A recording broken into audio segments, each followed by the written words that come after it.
people to have in your body is made up of parts, little cells, and then they make up eyes. But also when it comes to mechanics, cameras, anything you touch, a watch, everything we see is made up of parts. So the first thing is to always look at the parts. But that is not only scientific, we also apply it in situations. Every situation starts as an event. One little event, second event, third event, then collectively they create a situation. The whole is made up of parts. So look at the parts. Number two, look at the relationship between the parts. Meaning, how does this part relate to this part? If it's in a camera or a car, for example, which is also made up of parts, how does this car part relate with this other car part? That's how we learn to drive. You cannot operate a car unless you know the relationship between and. See, those are all parts. Now, teaching you how to drive is to teach you how to relate. The timing between the parts allows for the function of such a device to actually work. So you look at the parts, you look at the relationship between the parts. Number three, you look at the environment within which the parts relate. In Luganda, otunulira obuntu, buli kintu kyonna kikolebwa obuntu obutundutundu. So otunulira obutundutundu bw'ekintu, n'otunulira n'enkolagana ey'obutundu, ekyokusatu, n'otunulira embeera obutundu mu bukolaganira. Embeera obutundu mu bukolaganira. Can I example? I'll give you an example.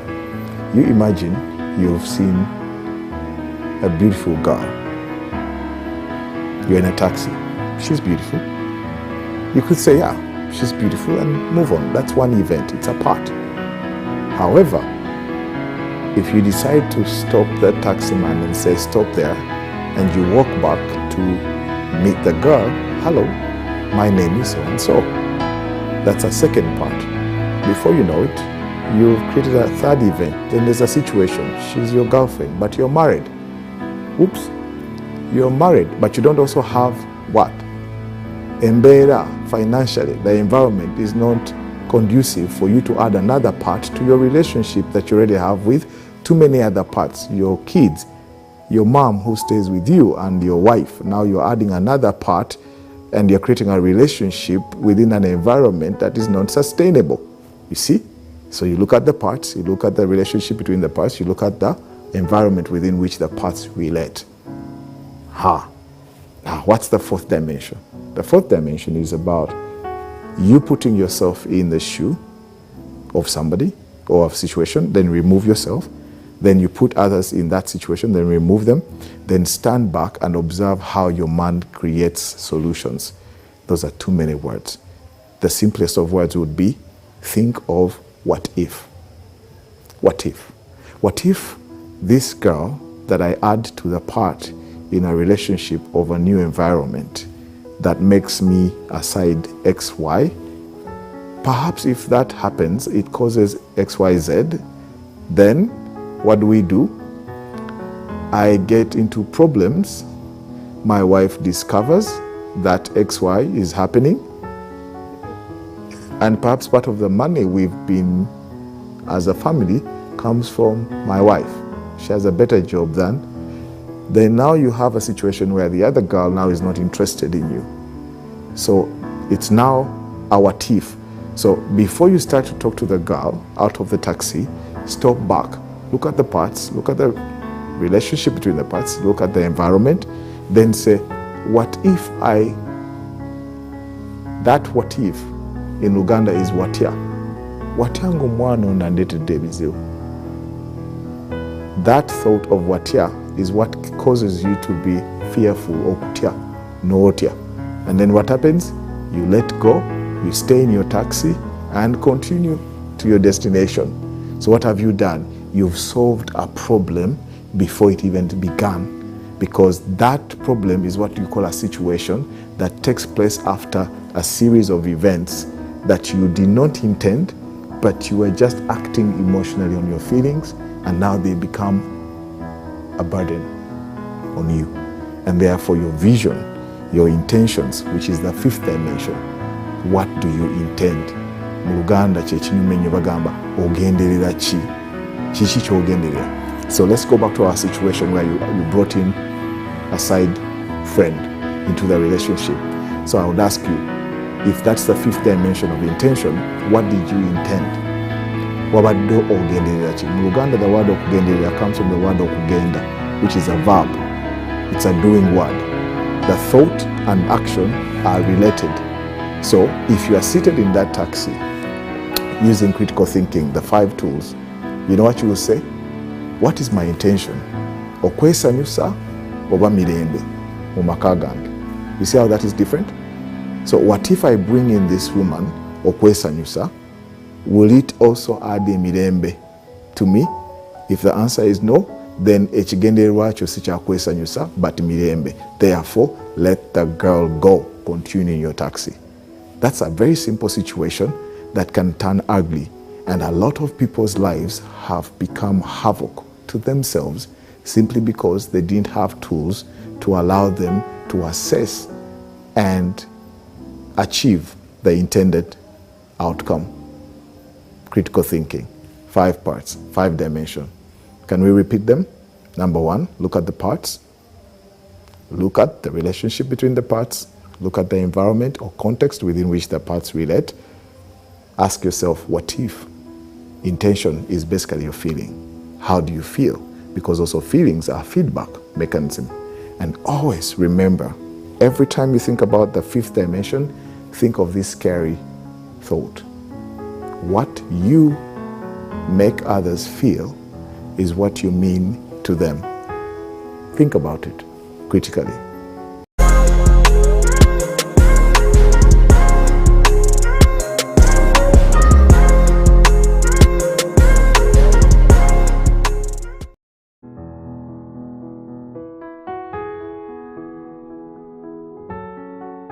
I've never noticed that I have daughters until recently in February 2019. Is when I realized that I actually have girls. Before that, I would see them as children. The idea that they are kids, the children. A father looks at children as children. But then I became aware of the idea that the world doesn't see them as such. It has a lens through which they relate with them. And that lens is called woman. It's called girl. And so that changed my perspective of how I see my children today. I see them as girls. And I see them as women. Now the question is, what kind of women? That's when I realized, okay, what kind of women do I see? But what kind of women will the world see? What kind of women is the world conditioned to want to see? You know, and that became a very revealing thought, because then I'm like, okay, the world has all these lenses of women as tools for sale of products. Everywhere you go, they're used for music, selling of music. They're used for selling sex. They're used for all types of functions, and I'm calling them functions. So in a man's world, these are the functions through which they relate with a woman who was yesterday a girl child, and then that becomes scary. And so that's now what shapes my thinking. I have an 11-year-old who turns 12, but then she was still 11, and a 7-year-old. So I sat them down because we use critical thinking, so we had to break down things. And the conversation began in that context of how the world has been structured from day one, and it's structured to operate as a man's world, and the role of women is a small corner in that world. And once in a while, men call some of those, out of the many, they give an opportunity to some of them to come to the world of men, If it's boardrooms, once in a while, but even when it's boardrooms, they will give them the role of a catering service provider. A person who organizes the teas in the board. You're a board member, as someone else said, a friend of mine, I'm a board member, but I might as well be the kitchen lady while. So once in a while, that's that sort of relationship. Now, my girls have been raised to think that they are going to change the world. That's what they believe. That's what they know, because they see the need for change, and they're able to point out that and say that should change, that should change. So they see themselves as agents of change. Now I'm saying you're seeing yourselves as that, but does the world see you as that? Now, so if you don't live in that reality, that it doesn't see you like that, then you are hiding from a truth, or I'm not helping you realize what is out there. So I want you to know the little role I can play is to get you friends who can think like you among girls, that together you can become a voice that penetrates to actually change the world. And that's how I started to support issues of girl-child empowerment and women empowerment. And I think that's the voice that I'm sort of saying, look, if I don't do this, there's no propagation of transformation as I perceive it. So the best way to do it is to say, hey, we're on the same side, and can we change some of the things that did not work out quite justly right? And so that's the conversation that we're having with my children. I have never noticed the concept of father, mother, per se.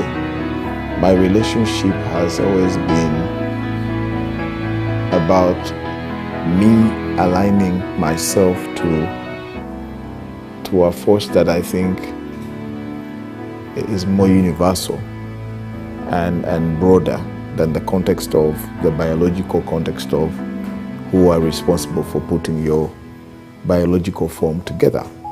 And therefore that introduced me to spirituality quite early, where I referred and looked at the Creator as the source of both mother and father. And so that allowed me to connect quite early. And ever since then, that's how the relationship is. And so my father, who I later discovered was my father after some time.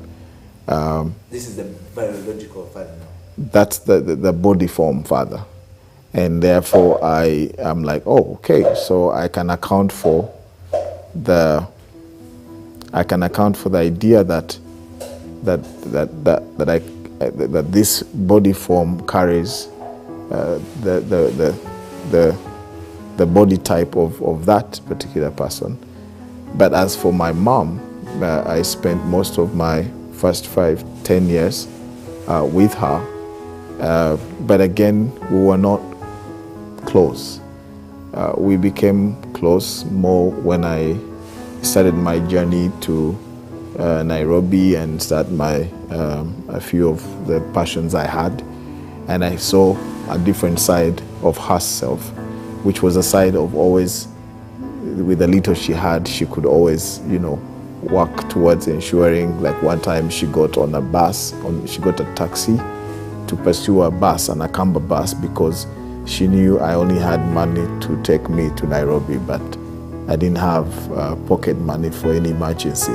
So when she found it, she had to pursue the Akamba bus until Nkoko Njeru, somewhere in Kono, and they had to stop the bus, and my mom came up with an envelope too.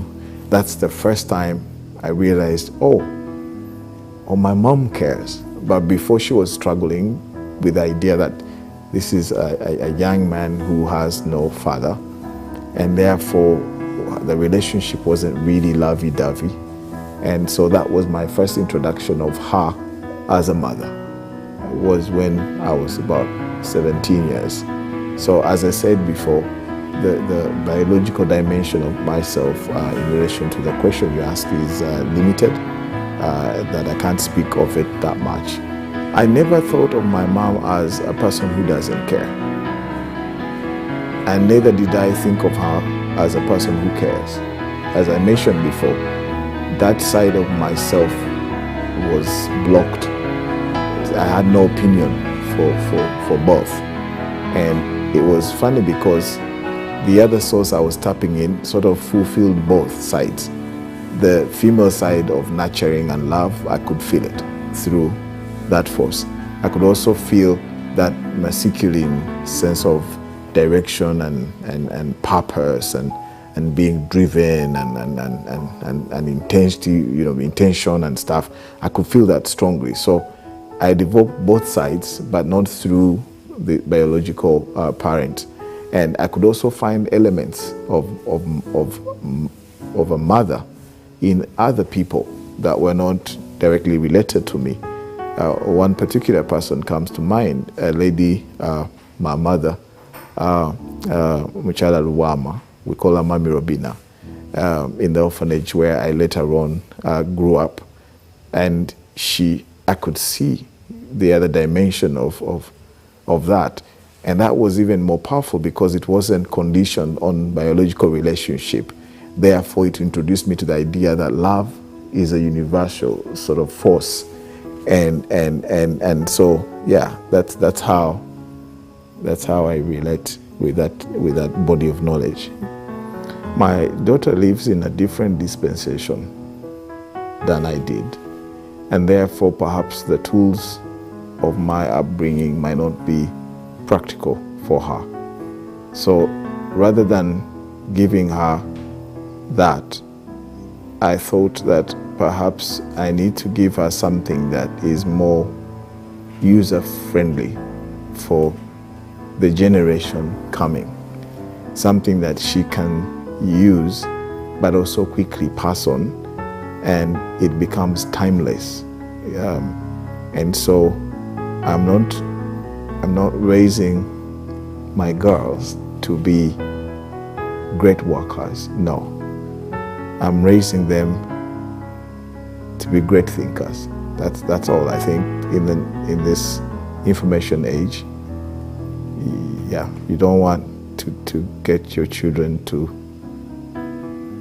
work towards being workers and looking for jobs and doing jobs. No, you want them to be critical thinkers, because wherever life throws them, they don't need anything else. That's all they will need, and they can operate on a global scale because the principles are universal. And so that's how I'm raising them. So to answer your question, no, I can't raise them the way I was raised.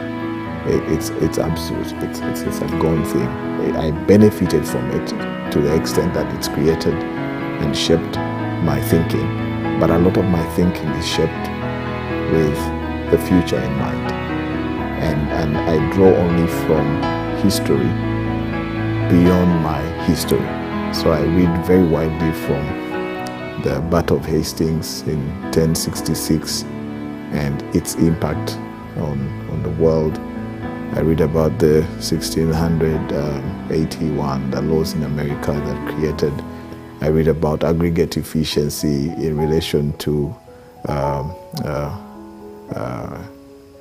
near zero marginal costs in relation to productivity, growth. I read about energy forms. I read about communication forms. So I don't consider my history that great in relation to global history. However, where it becomes great is when I dig deep into my cultural roots. Then I find a certain value that shaped who I am, and I tend to draw more from that cultural identity of myself than I draw from my family identity as an individual. So then I can be able to analyze that cultural context in relation to other cultural contexts globally that were running parallel to my culture in time, and seeing comparisons and being able to say, while this was happening in Europe, what were my kings doing at that time? when Christ was happening, what was Chintu doing? So I call it retrospective history. I keep analyzing the global context within our cultural context, and then I start looking for themes that allow me to understand the principles beyond the physical expressions of what they would call development. The things we look at and say, those guys are better. They spend too much time in the physical. My people spend too much time in the unseen, and they lived there quite a lot. So now that we live in a world that is unseen more because of the new 5G technology, the world is going to be more of the unseen, and how you experience it is going to be more important than physical. For example, Uber already has expressed that. People are tending to be more in love with having access to mobility or transportation as opposed to ownership of an item called a car. So then what happens to the physical realm where you thought that the car defined you?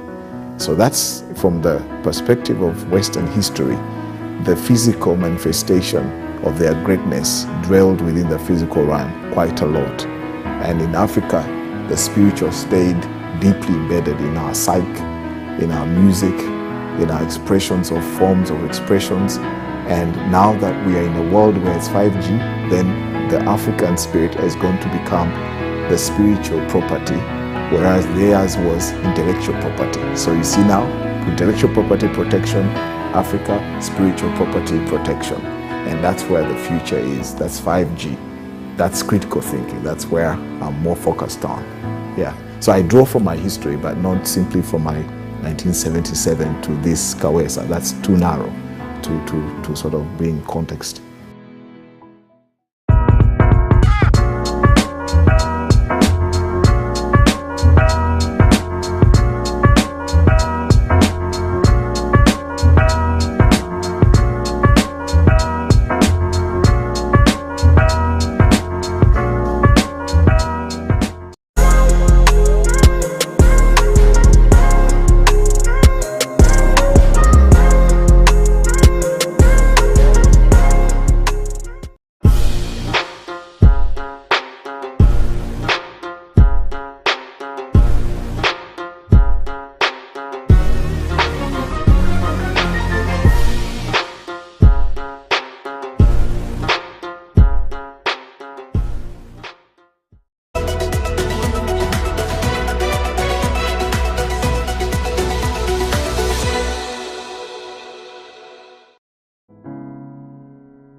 As I said, culture expressions that reflect on property in physical forms would have such an argument as what the people had. The reason they are thinking that the girl child shouldn't have access to or right to inherit is purely on the basis of property.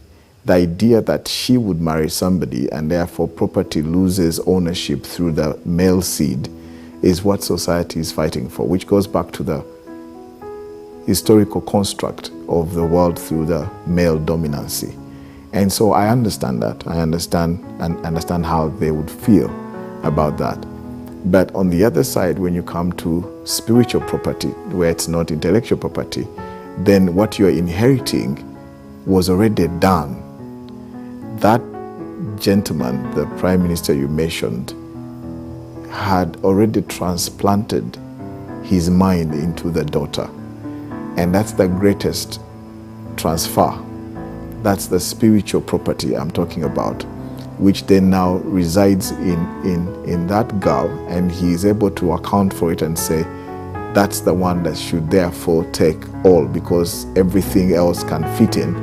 Seek ye first the kingdom of spiritual property, then all this intellectual property will be added unto you. So when you come from the world, as I've mentioned, the argument will be right to say culturally that should not happen. But also when you go back to our cultural context, especially the Baganda, you realize that very early on, men accounted for the role of women in the political establishment or management of society. How did they do it? It was simple. Men had a concept that says, this king of ours should have children from among every clan. Yes. So kings can't have children other than through women. So all the women in Buganda were raised to have the ability to be queens, because the chances that you can offer a queen for your kingdom means politically you've aligned to the power that be. And therefore, that also the king takes the what? The clan of the mother. That is substantial. They're trying to say that the inheritance is beyond the physical form. And you have to remember that in Buganda, property did not belong to individuals. They didn't have need to own, because everything was owned by the king on their behalf and by the people on behalf of the king. So you couldn't find the beginning and the end. So therefore, where there's no property, they didn't have refrigerators, they did not have land titles. So why would they then discriminate against a woman? They couldn't. So in our cultural context, therefore, women discrimination was never a case. Never a case. Because they understood their role in making a man a king. And so that's why I'm saying that the recent knowledge we see of the Prime Minister is only limited to the recent confusion that the current education disposition brings in the mind of the learned, the elite, and they've accumulated some property and they feel I need to keep this in check, in line with my male dominancy. And I think it's a journey that they need to walk beyond, but it's a beginning. And I think I love the conversation, that started a conversation. But as to whether that conversation means anything in relation to the future is where now critically we need to think. What does it mean now when women also have a right to own property? Then what happens to a woman when she's leaving Earth? Who has the right to have property now? They should share. Does she give it to her son? If a son, why? Explain to her why. If it's to a girl, and why not a girl? Explain to her why. That's when the problem is going to arise. Then we have powerful women who are more owners of resources than their husbands, in which case the husband is only advantaged to the degree of the lady's resource. So now who is in charge of inheritance in that context? And that's going to be even more moving forward. So that narrative needs to be critically thought through than just, discussing it at a very superficial level. And so that's what I would think. I'm not doing anything really special to my daughter in relation to critical thinking, other than one thing, the idea that I am deliberate about it. And they also find it interesting. I create little stories, like when you read the book, those little stories make sense to kids as much as they make sense to old people. And so when they follow the steps, they can see the parts, they can see the relationship, they can see the environment, they can see what if, they can see intention. And therefore, once they get the gist of it, because you're deliberate every day as they do their little small things per day, whether they're doing school or at home, or they're chatting with their friends, where you're driving, and you're constantly asking, okay, which dimension is that? Okay, but you've not, so you gamify the idea of critical thinking. So it becomes a lifestyle. They talk about it. They see things through that. When someone does something, if I do something, they say, but Daddy, that's not critical thinking. And they challenge me. I'm like, okay, yes, it's true. I didn't see that part, but I'm happy you saw that part, because we do acknowledge in the book that there's what we call blind, corners of knowledge, and we are not all knowing. But for the parts we can see, we at least are deliberate enough to get it. So really the question is being deliberate as a parent, being deliberate to raise up children that can meet the world on equal terms is really what critical thinking as a tool does and empower them with. My mother in 1958, August 8th, she is born. Uganda gets independence in 1962, she is 4. In 2010, I look at the history and ask myself, did my grandfather see my mom then as a 55-year-old in 2012, meaning 50 years later, seeing her then. She was just a little girl. So, before I talked to my grandfather to say, wow, why didn't you see, if you had seen my mom then as a 55-year-old, would you raise her differently? If the answer would be yes, what would you empower her with to be relevant in 2012? So now those questions he can't answer. But you know what he can answer? Is to tell me that now I am in his shoes, because in 2012, my young girl was turning 4. Literally, the same cycle has happened. Now I have to face 2062, October 9th, and raise this 4-year-old like as if she's 55 years old. I have to know if she's 55-year-old, then she's likely to have a 35-year-old who becomes my grandson. And if that grandson looks back and asks me, Grandpa, in 2012, did you see my mom in 2062? I should be confident to answer on behalf of my past grandfather to say, yes, I covered the gap between the generations. That's the transgender. No. You see, it's a transgenerational agenda, not a transgender agenda. My mom looks at my life and my dad. My mom recently went to have a meal in one of the cafes in town, and she says, your late father called you his prophet and pastor. And those were very unique words for one reason, that she says, your late dad, I've never had that concept. My father passed on in 2018, August 15th. So he's about a year. But to think of the wife to my father saying to their child that your late father called you his prophet and pastor, I think to any woman who really saw value in a man enough to say, we have a child together, that's a statement of confidence that I don't need to tell her anything more. My life has been a reflection of a story that should make a mother be proud to have a son. My name is Kawesa Richard. I am a strategist, a father of 3, who is extremely intentional about critical thinking as a tool for success and also relevance for their lives for the next couple of thousand years to come.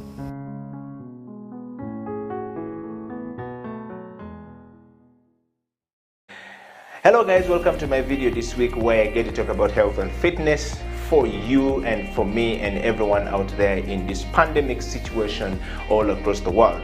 And I want you to share this video to as many people as possible. Today's video, I'm going to tackle just how you start your workout from home. You are in a lockdown situation, confined in a place. Of course, not necessarily as lit as mine like this, because I got a little bit of a studio here and I'm trying to work out a few things. I mean, I do a lot of stuff from here. Yeah, but it's a confined environment that you can start your workout. And I want to share with you a number of things that you can do when you're in lockdown and to be able to look after your health and fitness really quite well.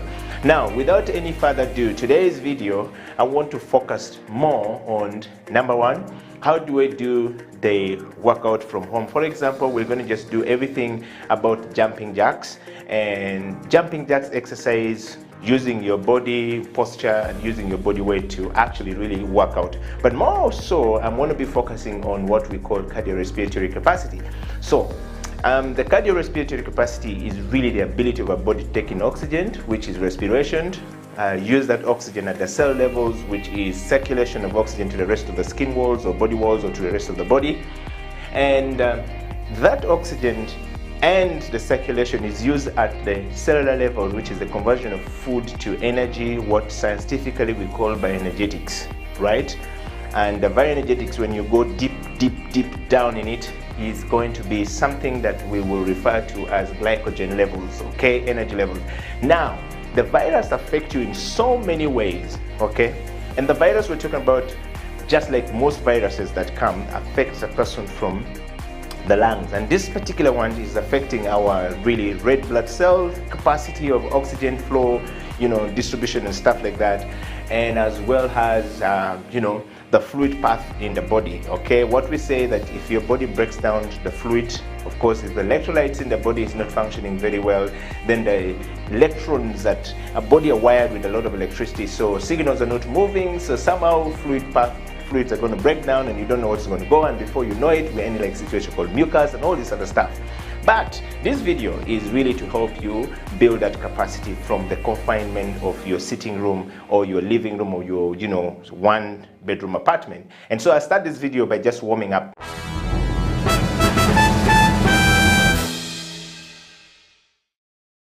Start with jumping jacks. I have a bit of space. I'm going to do this. Okay, 1, 2, 3, 4, 5, 6, 7, 8, 9, 10.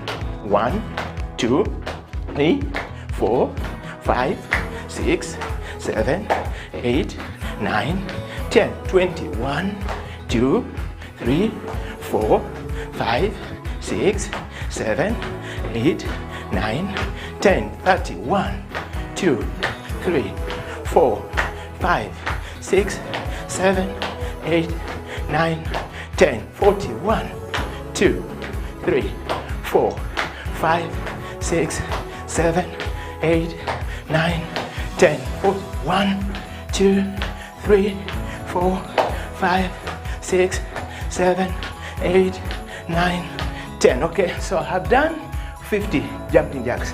While I do jumping jacks, I begin to develop, you hear me running out of breath in the process of doing that, right? And you can feel like I'm now beginning to pant along the way and feel like I'm running out of breath. That's a normal way because my body is trying to take in oxygen, right? And I have to breathe in the process of that. At the same time, it has to distribute that oxygen to the rest of the body. So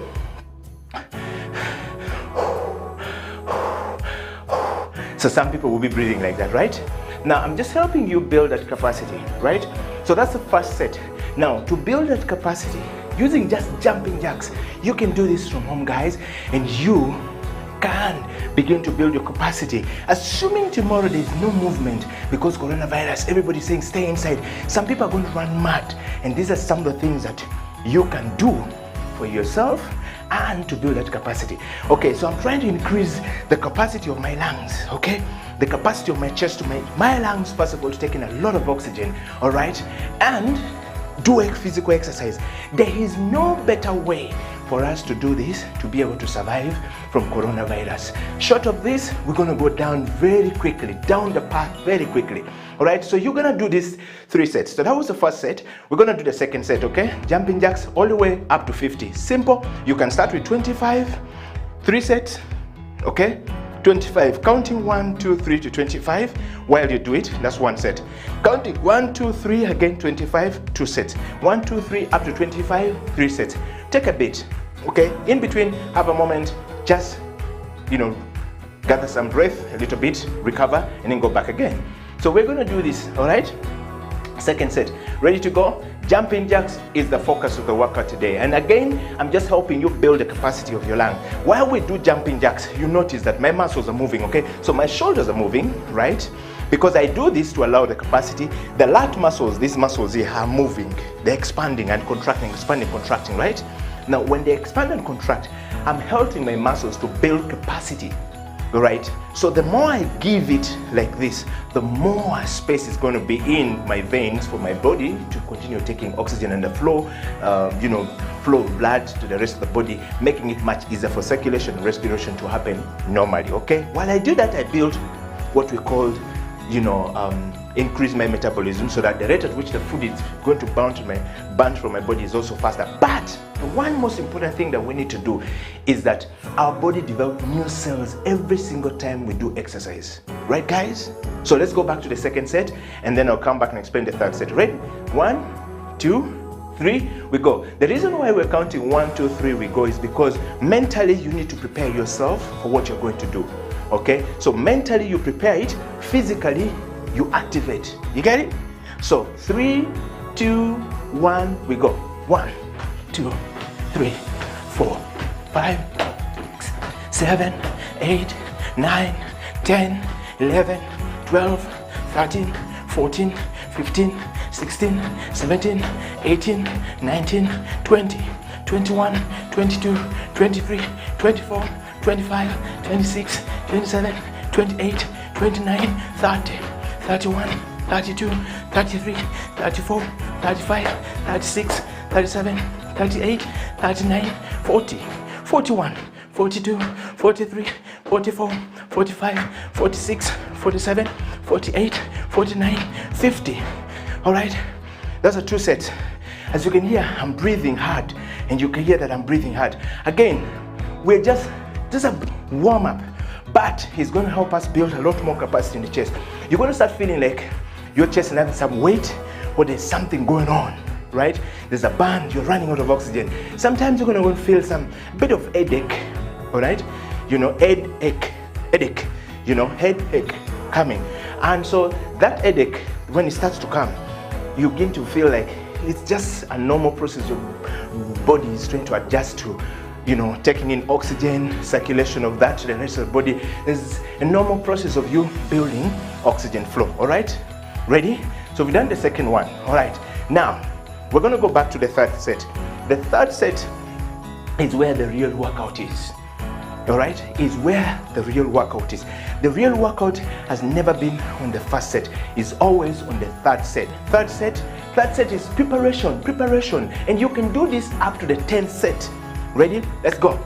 3, 2, 1, we go. 1, 2, 3, 4, 6, 7, 8, 9, 10, 11, 12, 13, 14, 15, 16, 17, 18, 19, 20, 21, 22, 23, 24, 25, 26, 27, 28, 29, 30, 31, 32, 33, 34, 35, 36, 37, 38, 39, 40, 41, 42, 43, 44, 45, 46, 47, 48, 49, 50.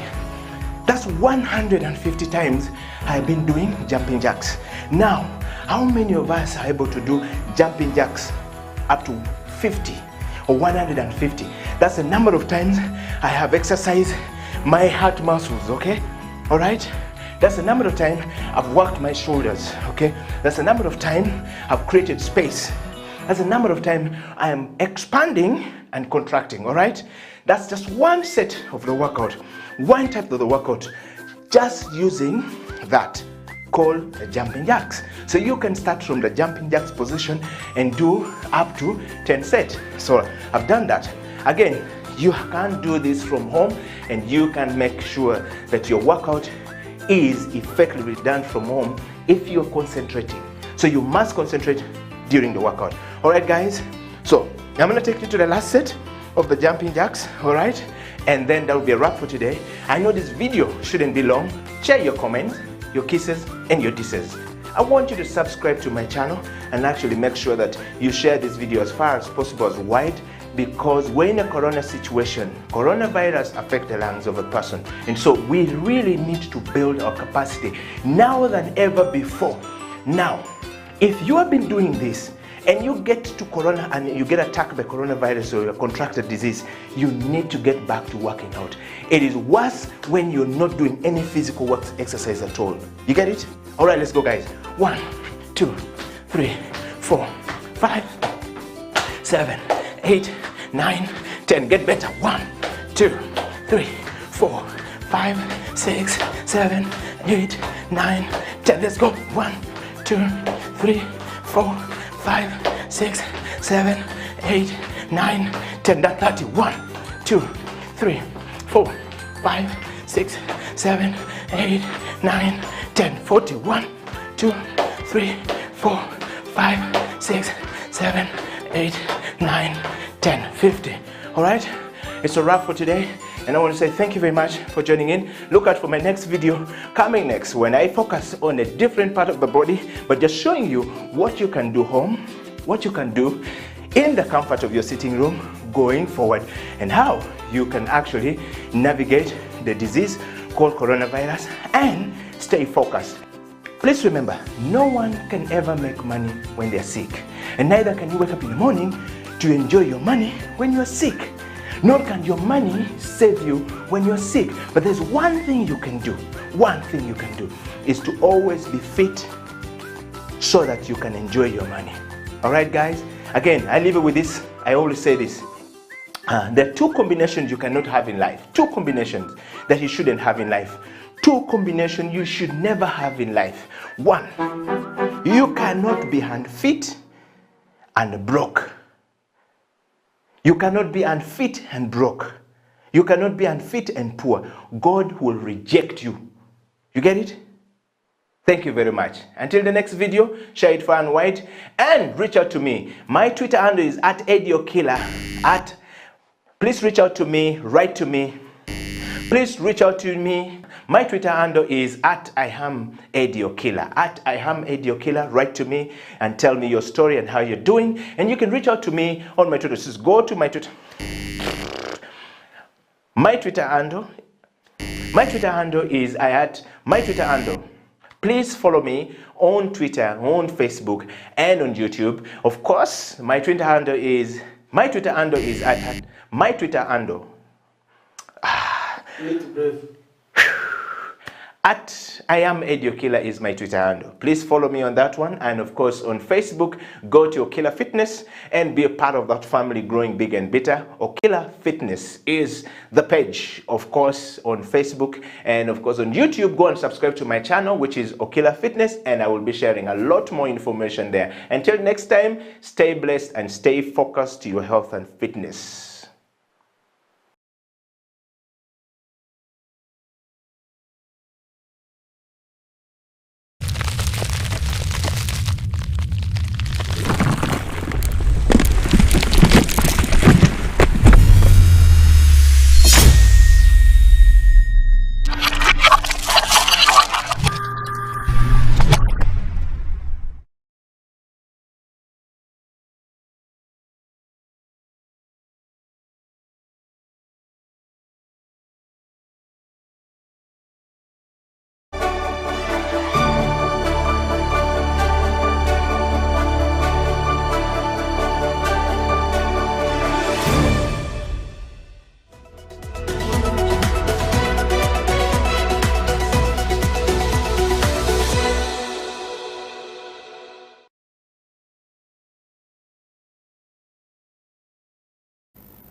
Thinking is not very easy for everyone. Every time you sit to think about something, some people will tell you that was dumb, you don't have to go through it.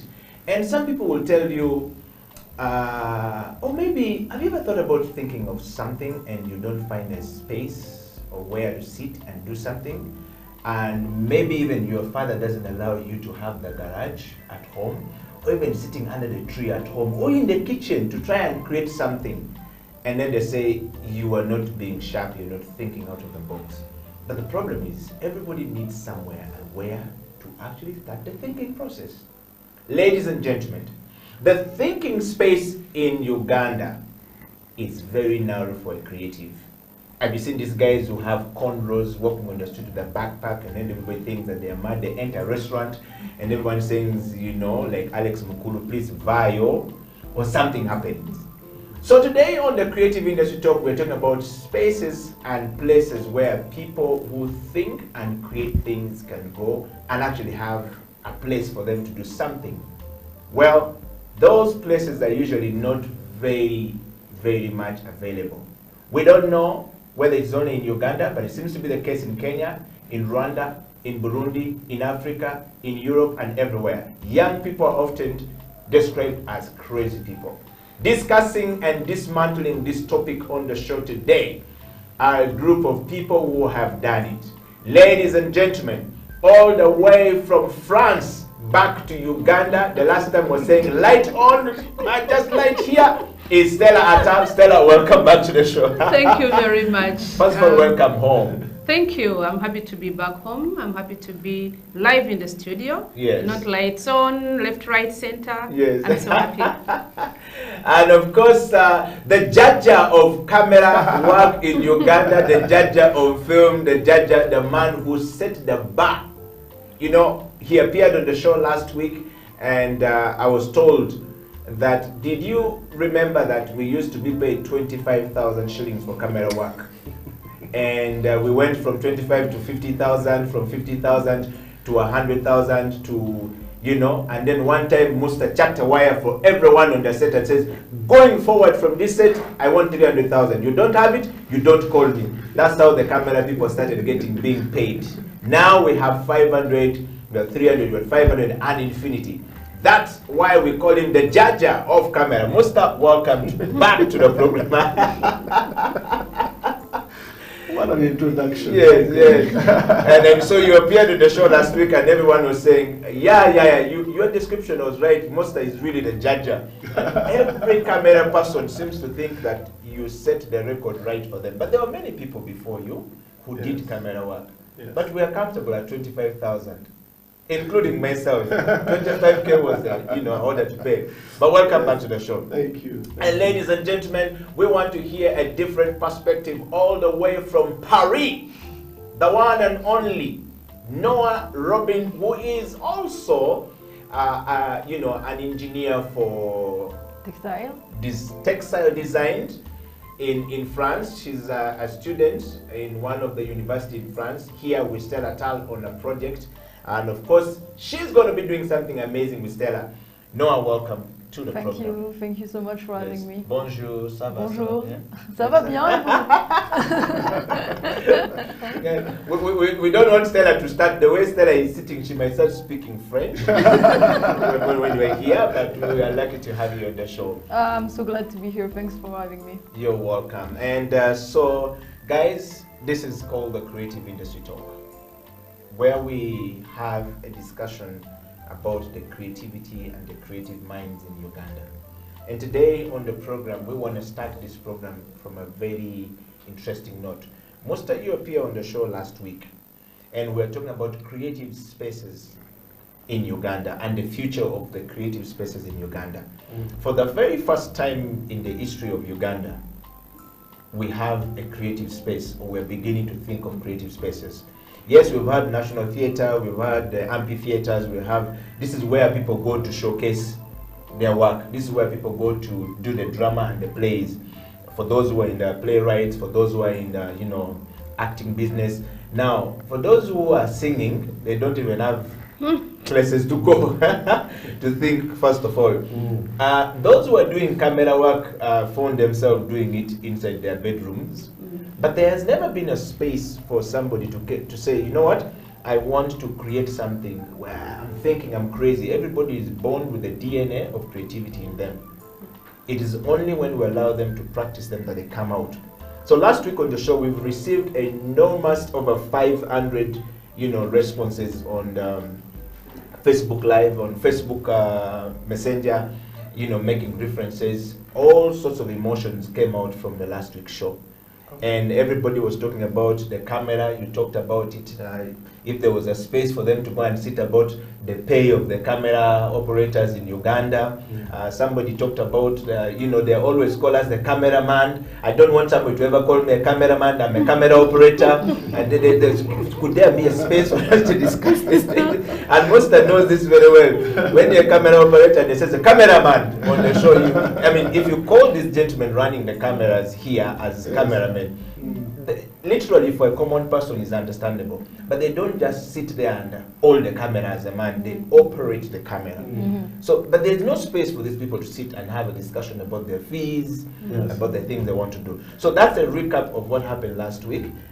People felt like Faisal talked very well about the issues of corporates coming into the show and making sure that, that issue of the basket you brought here with Faisal picked up big, feedback. Nice. And then The one that was very interesting was receiving actually and having a phone call with Tony Otoa yesterday.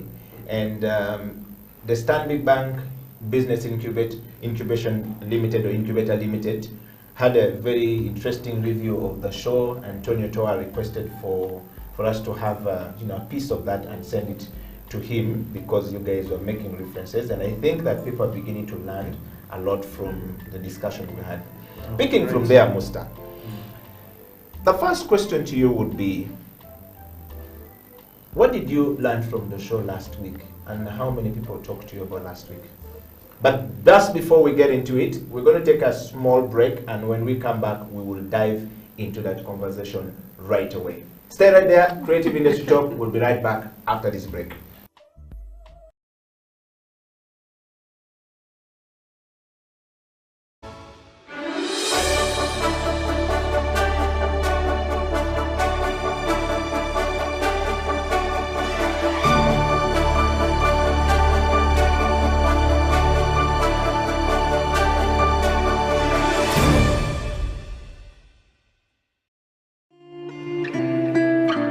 People at the moment are struggling to understand the older generation because times have changed. Technology has come in. They've moved on. Yes.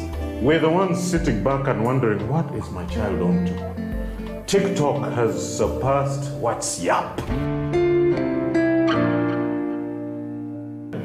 The other one I call, I never call it Facebook, it's Bookface.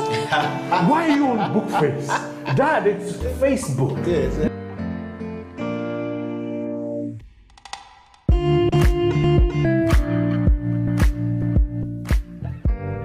Me, I keep saying, I have a foot amongst the millennials. Yeah. And I understand the traditionalists. Okay. There's a song in the 60s, by the way, and in the 90s, 70s, where they're like, parents don't understand. Yes. Remember Prince? Yes. Prince.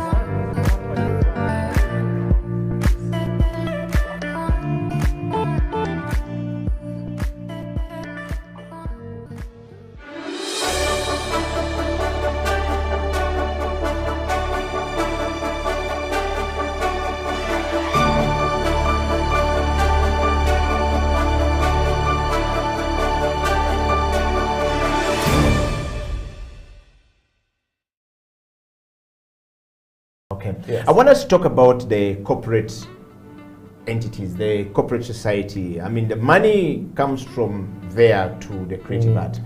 For a long time, while the creative people are thinking the spaces to create this stuff, most ad agencies are run by creative minds. As well. And these creative minds handles big projects coming from big corporations like MTN of this world, the Airtel of this world, and of course there are many others, and NGOs.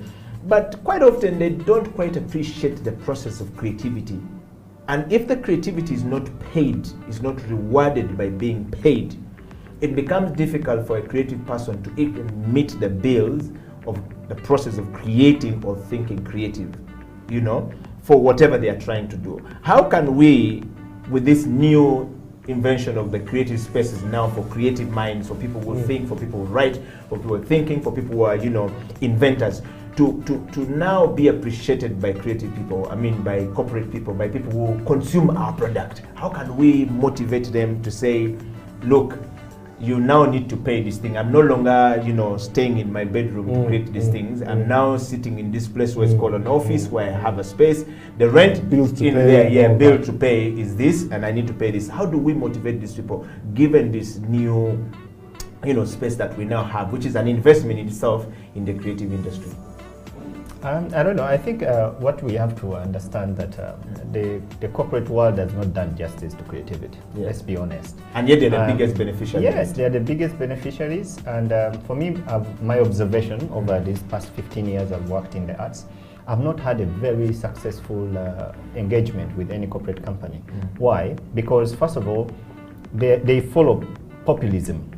Like Chameleon has numbers, I'll support his Balaam has numbers, I'll support that. And then it doesn't really do justice to the conceptual creative art that you need to present. Yeah. There are so many great artists here that could be supported by all these companies that are here, but they don't find value in it because they're always looking at the numbers. And of course, the kickback. But the other thing is that when we look at the creative people in the advertising agencies, where they are creative, but they are not the final decision makers. Yeah. So their creativity ends where the agent wants it to end. Yeah. And they are managed by businessmen. So if it doesn't work for the guy at Coca-Cola or whatever, they're not going to do what? They're not going to accept it, whether it's good or bad. Yeah. So that's another thing. And then the third thing I find it sad about the creative corporate world that they have failed is to invest in the future of creativity, of where they are benefiting. I don't think there has been any company here in Uganda that had said, let us invest in Monster to train young filmmakers, because they need these filmmakers to make them promotions, right? Yes. They run adverts every day, but have they ever caught mind to say, let's invest in Monster, who is one of the greatest filmmakers here, or the guy on the camera, to train other young people so that they can learn, so that we don't get this money that they pick every day, take to South Africa, take to Kenya, to make these adverts. It's very simple. I don't think anyone had thought about that, but they need to consume, and if they find that the quality is not of what they expect, they ship it to South Africa. They go to Kenya. So I think they have not done anything, and they shouldn't lie you when they said, when we've supported Arakeri to come. Who benefits from Arakeri's arrival? We've supported Chigunda. Who benefits from that? I think they need to think about the future, and the future is not only just giving money to an agency to make adverts. It's also investing in institutions, in training spaces, in capacities, in venues and areas where people can have room and space to learn and be able to add on to what is there. Wow. None of them is doing that. Wow. Monster, your take on that one. I mean, Faisal raises very valid points. Those are here. very valid points, actually, Faisal. Thank you. But when it comes to my angle, I have a 50-50 on what Faisal was saying. Yes.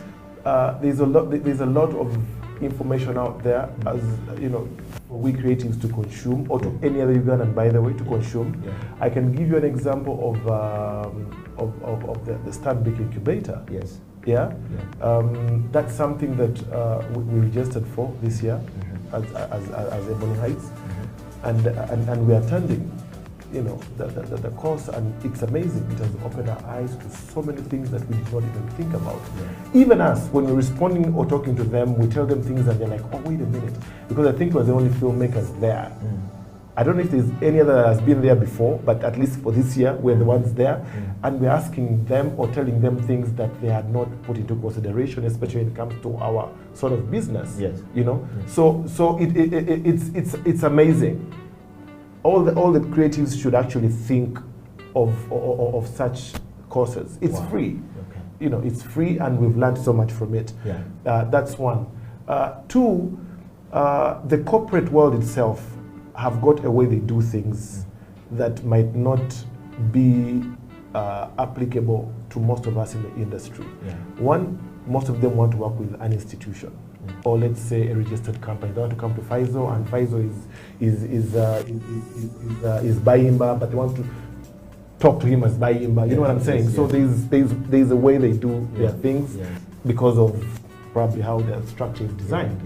So maybe we also as creatives, we need to have, what's the right word? We need to have, or to put that effort, see ourselves organized. I think that's the problem we have.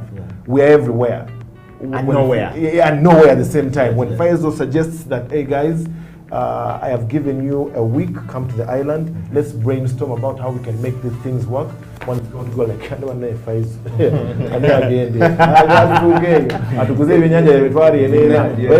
you know what I'm saying? Actually, our idea is then he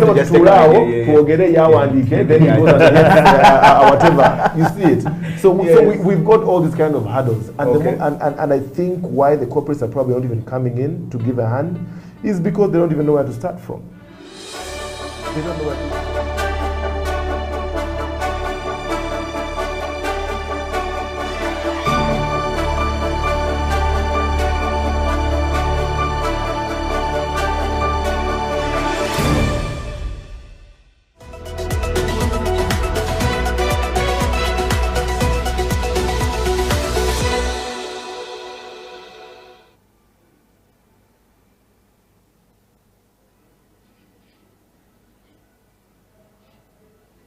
Welcome back from that break. We are talking about creative industry and creative spaces in Uganda. You have heard from that small break when Musta was talking about, you know, corporate companies learning from the creative minds themselves while we set up these creative spaces.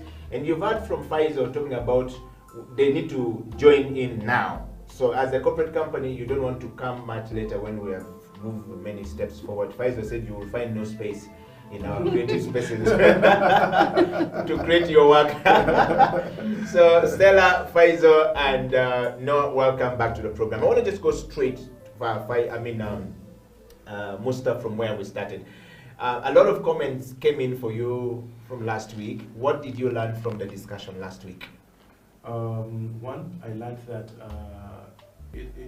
partnerships are very, very important because we all contribute in different levels and things like that. So partnership is key to enable us reach our goals. Yeah, it was good. You heard from Stanbic. That was an amazing response. So we look forward to having more of them come on board. And like I said last week, at this stage where we are is critical, and it's one of those stages where things need to be aligned.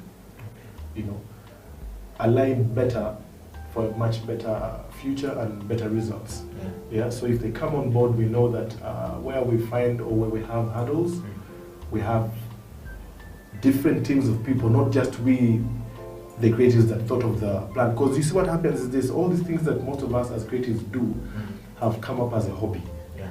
And we hobby people are very hard to govern, if I may say. Yes. Creatives are not the type of people you'll say, come, let's sit here, and they all come. Everyone has an independent mind. We all think differently. So maybe the corporate companies or agencies or organizations like Stanbic could come and teach us or show us a way of doing this or thinking in a business manner.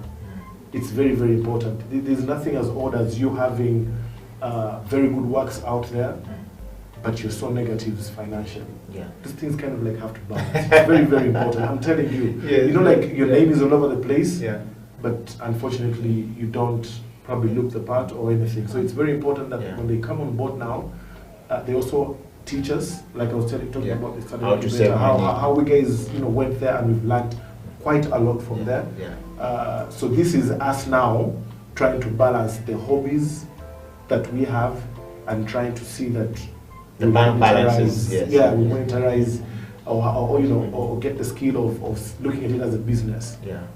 So I learned that a lot. Okay. And we're still in that learning process, because this is the gap for that. This is the space for that. Wow.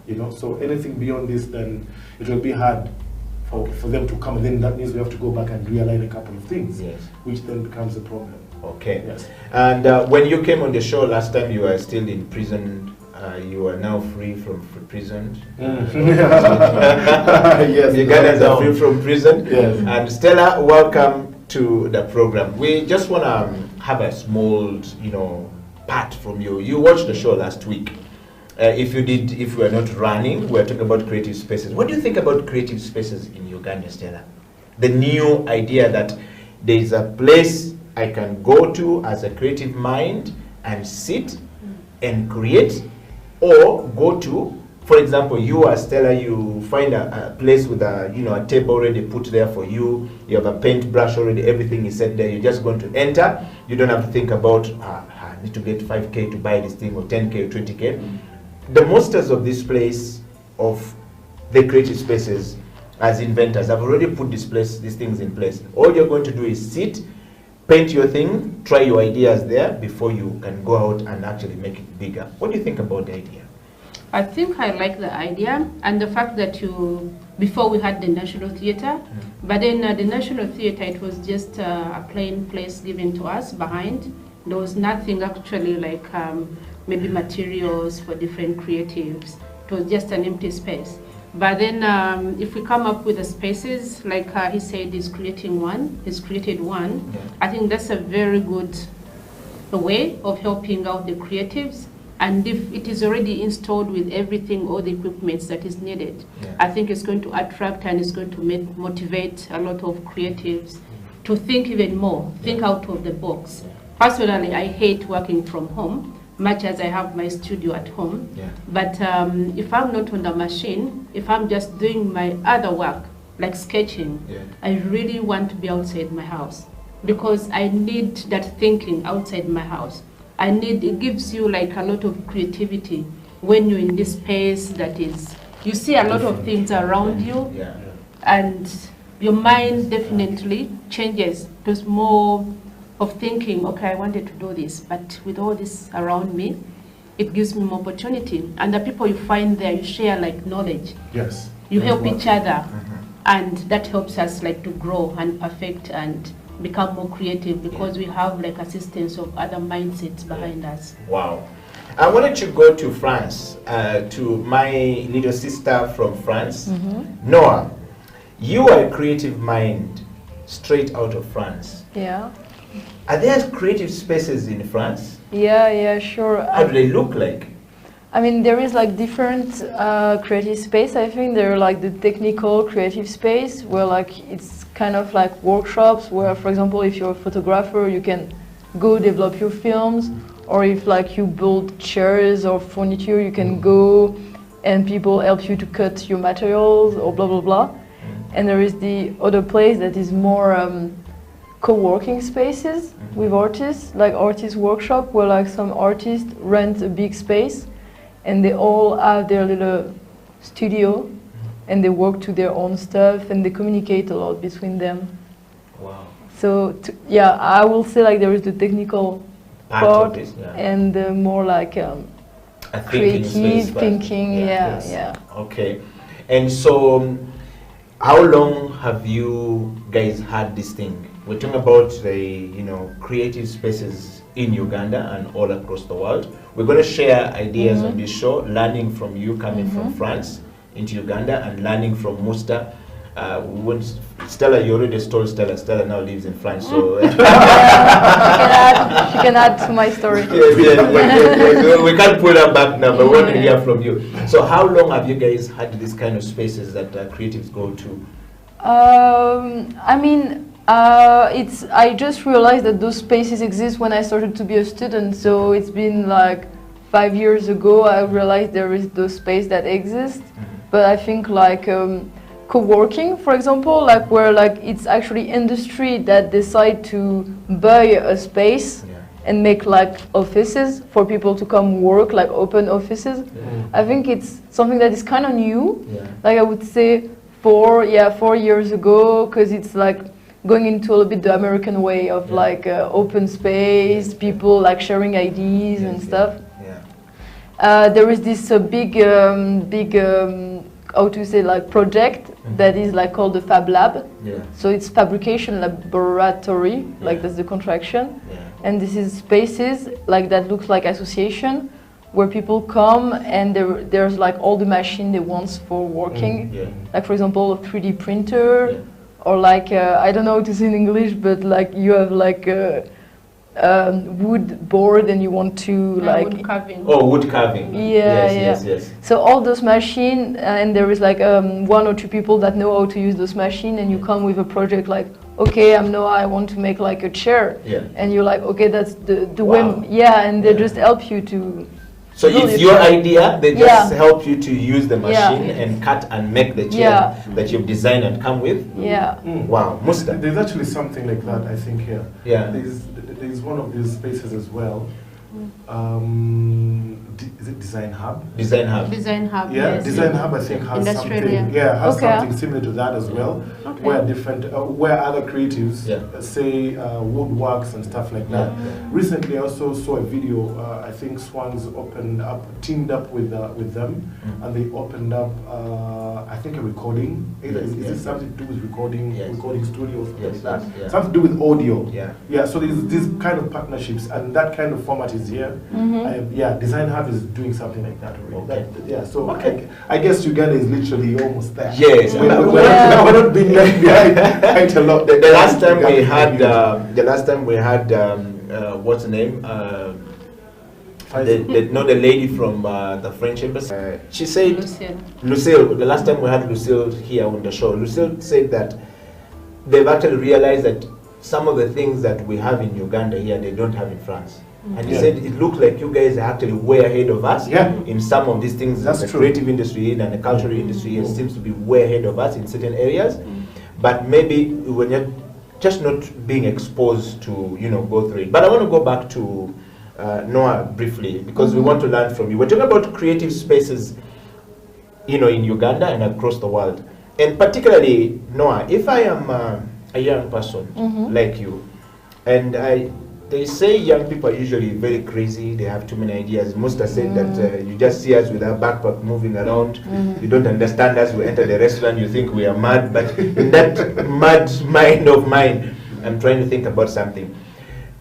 I want to create something, and I don't have the money for the space, but I have these things in my head.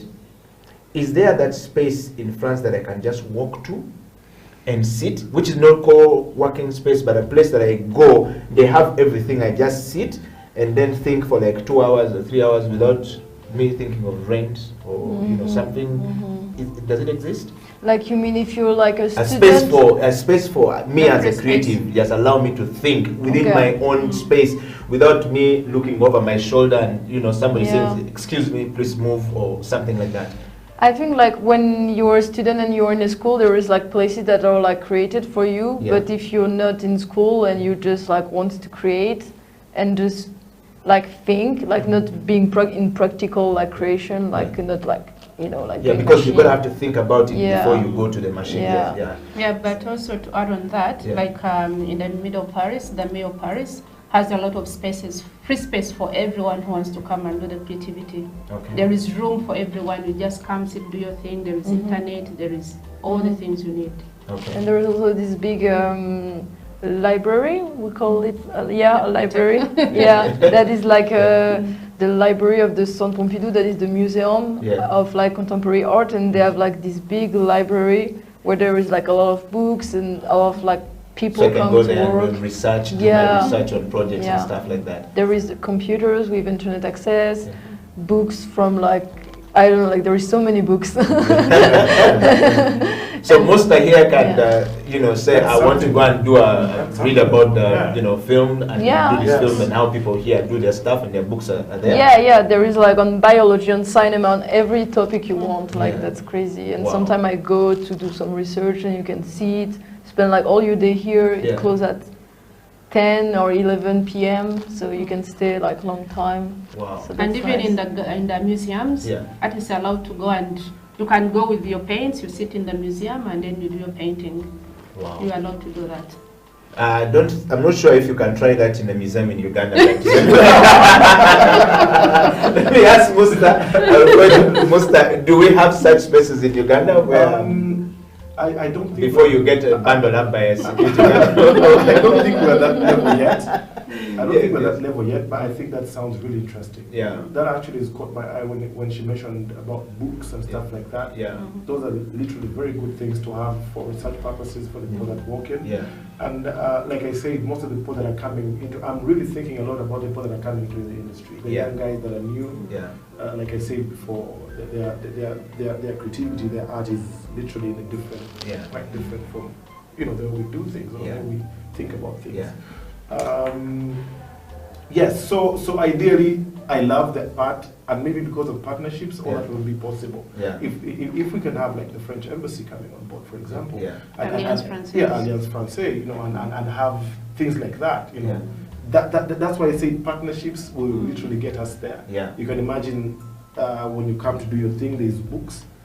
So as you sit with your partners or people that are in the same that have the same mindset that you have, you've got something to run back to and say, hey, if you read book ABC, you know, you've got a reference there and things like that. That's really amazing. I love the part of the books. Okay. That's something that I think and you can we should create have as connection well. with people there, like because they're on the same, like reading the same kind of books as Yes, you. You exactly. talk to them you and discuss things and you that make go connection online. too Yes. for like working. Yes. And with our books, actually, we have the mini libraries in the parks. So every yeah. park Oh. there's a library. You Okay. go pick a book, you read. The parks here is a different thing, but Oh, we have like buses. Please tell us more about the parks here. They are moving libraries. They are moving not libraries the bus. Yeah, Nice, that's nice. that's like some designer that create like kind of boxes where you put the books you don't want anymore, and you as like a walker you can choose a new book Okay, to you get. can just search pick on the book that I've Oh, Yeah, so book you don't throw. swapping. Yeah, so you don't throw So the I'm book. done at with the this front. book and Yeah. then throwing it away, you can just you come get up. it Let's there. say there's somebody Yeah. else who might be interested in it. Yeah. I think I would like to pick up on that. Yes. Yeah. Just like you have just seen people who literally say they post, we've got this orphanage. Yes, If yes. you've got clothes you're not using Yes. anymore, Yes, shoes yes. or what. Boxes, yes. I think this would be one of those things that we could probably even try out for. Yeah. We'll try out for. Yeah, like I have some books I've read, I would want to pass it on to others Exactly. and just drop it there and then get books from I others. think just like we talked about Yeah. the basket Yes. from the corporates, I think we should do that as well. Okay. And Especially in our then creative yes. space. also there is every like municipal, the mayor organizes for like a bus, a reading bus. So you basically go to the library, pick a book, and then there is a bus. You move around the city reading, and then after when you finish, it's like a 1 hour touring and while reading.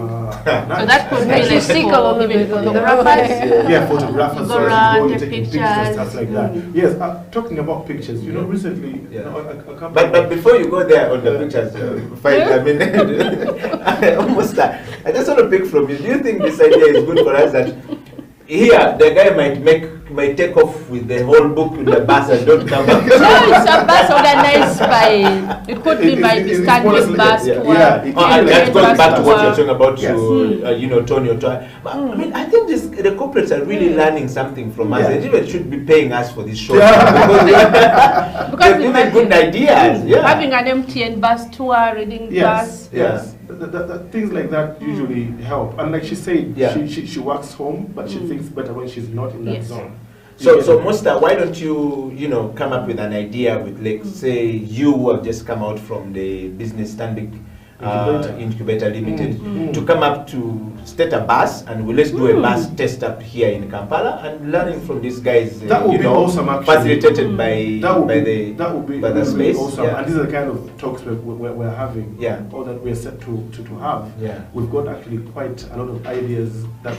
But I love now that is uniting two things, or putting two things. You're touring at the same time, Yeah. and at the same time you also have the partnership with the corporates, and then you're also doing it differently. Yes. Three things already. So those are some of the things we need to discuss Okay. with the corporates, and then have things like this come on board. All right. It would really be awesome. I remember some time back. Yeah. I love doing phone photography. Yes, you can get into the photography part. Yes. Yeah, phone photography. Yeah. I move around. People that usually go to my Facebook page will see, Prince of Wakanda. They'll see I'm shooting. I've got a shoot in Bor in Southern Sudan. I've got a shoot in Juba. I've got a shoot in SA. I've got in Uganda, different places, and all these places I visit. I tend to want to take pictures.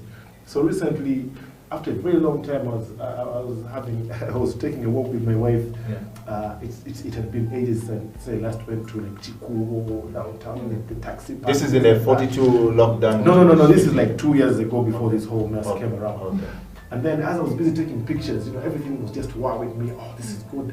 A couple of years a couple of years back, this wasn't there. So I'm busy taking pictures as usual. Yeah. And then my wife taps me, Mr. Someone wants to talk to you. And I'm like, who is this? So I turn back, and there's this police officer, in uniform. No, not in uniform. Civilian? Yes, civilian. And then I'm like, okay, yes, sorry, what's up? And then she tells me, sorry, who are you? What are you doing here? Allowed to take pictures? I'm like, what do you mean I'm not allowed to take pictures? I do photography everywhere I go. I pull out my phone and take pictures. Experience, it's called experience Yeah, photography. so what do you mean I'm not supposed to take pictures? Yeah. No, but we don't know who you are. But I'm like, everyone in this town has a phone. Yeah. Are you going to Mobile go around literally arresting people taking pictures and all? And besides, I'm doing it for a good purpose. Yes. You know, it's not like I'm taking a picture then I'm going to go and this. Yeah. No, I'm doing it because I love it. I just love showing people our city, you know, and whatever is happening. I love Uganda the raw way it is. Yeah. You know? Yes. So anyway, long story short. Did they smash your phone? No. I was taken to the police post. Oh yeah. Yeah. Yes, and the OC asked me to go in. Unfortunately, I can't even fit in that kiosk. Yes. And show the pictures. Yes. You locked up inside? No, to go and talk to the OC. Okay, you know, okay.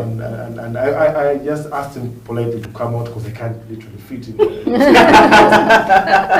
You can imagine a situation where So of course at first he thought I was being rude and all that, but when he came out he realized that I actually can't. You're a giant, you can't enter. Yes, so I told him, I even had to open my Facebook page, show him, you know, places we've been to and taken pictures, Yes. you know, and showcase them. I told him, Chief, if I came here to take a picture professionally, I would pack a whole truck of equipment just to take a shot. Yes. So this is me just loving back my country. So let's let people enjoy, and you know, just like you can go to all these tourist sites and take pictures. I think it's one of the ways we can literally tell the world about, you know, positively about Uganda. Wow. Yes. Well, guys, I want you to hold it right there. We're going to take another break, and when we come back, we want to look at some of the pictures we have taken from the last show here when we talk about creative spaces and the future of creative spaces in Uganda. We have some of the pictures coming from the U Ebony place,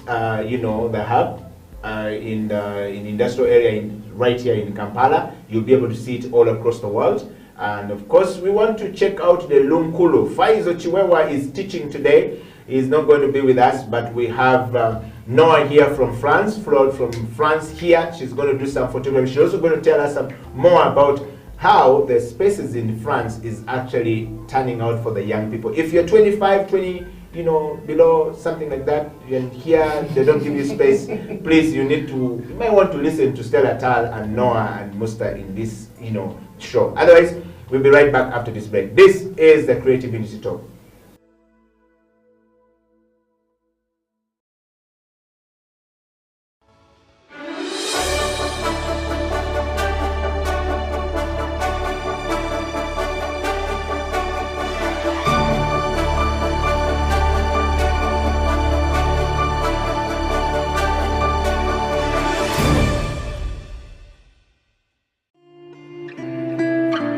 People at the moment are struggling to understand the older generation because times have changed. Technology has come in. They've moved on. Yes.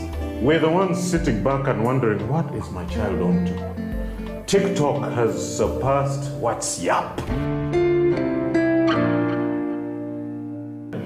The other one I call, I never call it Facebook, it's book face. Why are you on book face? Dad, it's Facebook. Yes.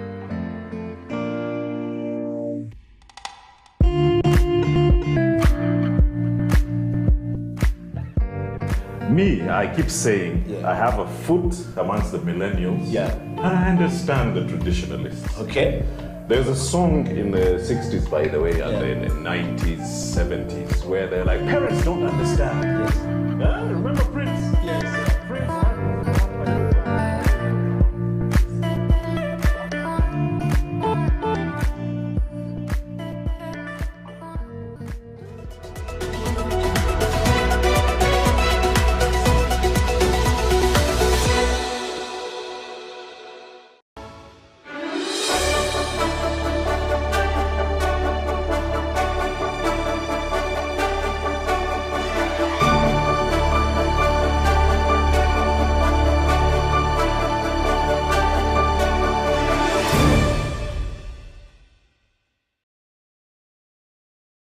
Okay. Yes. I want us to talk about the corporate entities, the corporate society. I mean, the money comes from there to the creative art. For a long time, while the creative people are thinking the spaces to create this stuff, you know, most ad agencies are run by creative minds. As well. And this creative minds handles big projects coming from big corporations like MTN of this world, the Airtel of this world, and of course there are many others, you know, and NGOs. But quite often they don't quite appreciate the process of creativity. And if the creativity is not paid, is not rewarded by being paid, it becomes difficult for a creative person to even meet the bills of the process of creating or thinking creative, you know, for whatever they are trying to do. How can we, with this new invention of the creative spaces now for creative minds, for people who think, for people who write, for people who are thinking, for people who are...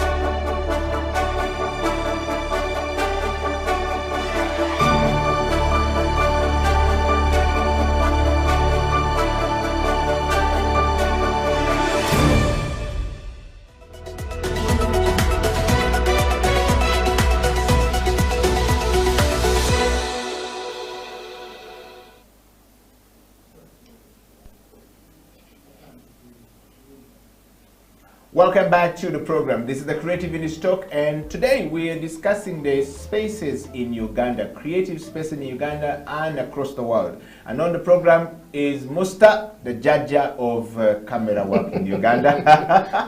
That's a very interesting title. Yes. And of course, Stella Tal, we are about to now call her the grandmother of fashion in Uganda, because she has come with, you know, Noah here, who is a younger person. Yes, the child. So that well, but guys, welcome back to the program. We want to go back to that situation of photography. How is it in France? You said you love photography, yeah, and you are into photography. Yes. Yeah. Can you hold your phone and you go around shooting the city like this and then not be arrested? Yeah, I mean, like the only time I had problem with like photo and being arrested was in the countryside, when I was taking photo of like a private property, and just the guy like get out like, hey, don't take a photo of my home, basically. And that's the only problem I had, because in Paris, for example, everybody is on their phone taking photo all the time. Like there's just too many stuff happening for people to be like, hey, stop. And I think also that we're allowed to take whatever we want. Yeah, Wow. I feel like. So how is the situation like with the space and the creative space in France between the young and the old? Here we don't see in the same direction. We kind of like have a parallel line. Okay. The young people see it from here, and then the older people see it from here, and sometimes the young people trying to express themselves as the creative is taken as being disrespectful to the old. Okay. Yes. Is it the same thing in France? I think that in France, for example, like for the education of like art and creative things in thinking in general, like there is like teachers that learn, and that there is like this kind of like position of being like taught like how to think, how to be creative. So there is a good like relationship after young people. How to think? You are taught how to think and to be creative? Yeah, kind of like they, I mean, you have your own like expression as well, but like they help you to refine like your ideas and like your process. Wow. Yeah, because they have experience on how to do that. Mentorship management. Yes. Yeah. That's so cool, actually. Okay. Yeah, but there is still the young people being a little bit rebellious. No, Yeah. that's their natural. nature. There's that age where you are and you feel like this Even is it. No. here, there's some young Same guy thing. who will be very rebellious with Musta Yeah. and We meet them myself. every day, and Yeah. they tell you, no, I am not going to set the camera that way. I'm going to, so it's, and it's good that actually that's happening in France, because then most of us talk these things out of experience. You know, so at times when I say something, it's not that I don't like what you're doing, but I'm probably just aligning you to do things right at an earlier so stage. that you don't fall in the pit where you fell in. Exactly. So that's really amazing. Okay. And I feel like the creative space is enrich. It's more rich when there is like different ages, so like everybody can share also their like on a world, I think. Wow. Stella Tal, you are now a teacher in France. Yes. And the last time you were on the show, you told us you feel like you have now forgotten about your brand. Yes. Have you created this creative space in your sitting room with your children for other people to come in? You know, what are you doing? Actually, my home is always open to everyone. Those want to learn how to sew, those want to do like fashion business, it's open to the communities. Most of the people in the communities who want to learn how to sew but they don't have access, it's open to them. And then I'm working with the mayors mainly because all the mayors they want to create something for the community. They want to create spaces for the community. And they're like competing to see which municipal is better than the other. So usually they create these create spaces for like artists. There is a place where I was for like 3 months. Mister, can you please text our Lord Mayor? Because this man... What's that you say we need this? There is this place where I was, and the mayor basically took the main street from the from the municipal to maybe like 1 kilometer, and all the tenants were evicted, all of them, and said this is a place for the creatives, the photographers, fashion designers, painters, what. And if you're a photographer, he installed a studio for you. Those who are doing ceramics, there was a place for them to do, with the machines to do the glazing and so on. Fashion designers, everything is there with the sewing machines. Painters, everything is there. So like we owned like all the apartments on the street. And then there was a main one, which was like a meeting place. And that meeting place, it had an internet cafe. It bought like coffee machines for the fashion, for the creatives. But then it was upon us to make sure that on Monday, people would come in, the public, to buy the pieces. It was more of a showroom. But then you serve them coffee. They buy coffee. That would help also. You maintain the place and all that. So you say, okay, Monday morning, it's me and you, we're going to serve coffee.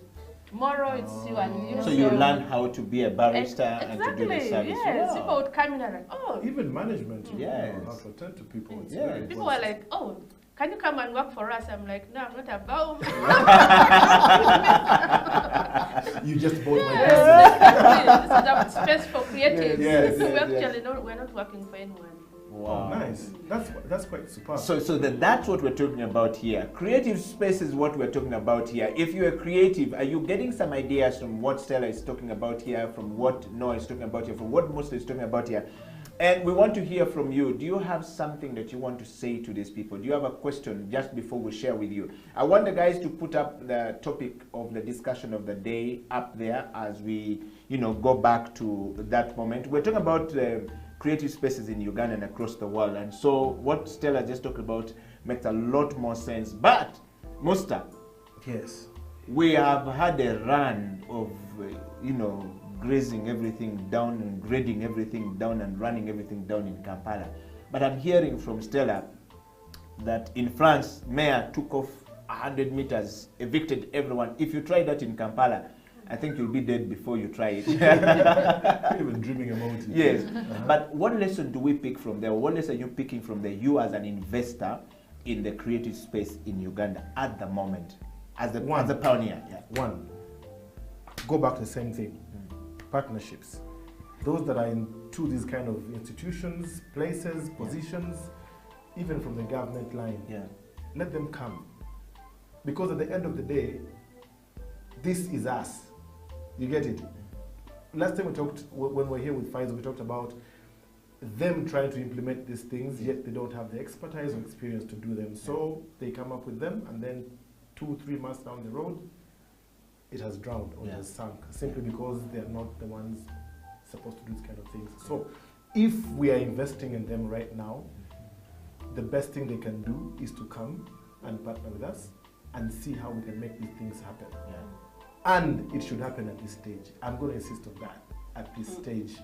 Because then they will have, they'll take back reports and say, hey guys, next year's budget, we should put A, B, C, D into consideration. Because there is an industry that is really, really growing. It is growing fast. Uganda isn't Uganda the country that has the biggest number of youths? Yes, in yes. the world? We have the biggest number of the youngest population in the world. See, so I mean, 5 years down the road, what's going to be happening? So, come in now, come on board now. Let's brainstorm about all these things now at this stage. Yeah. From every level, the government institutions, the embassies that support arts, you know, any other person out there that feels like this concerns us, the corporates, you know, let's come now. Let them come and give support to we who have literally sacrificed the little we have to see that an industry grows. It's tough, but guess what? It has to be done.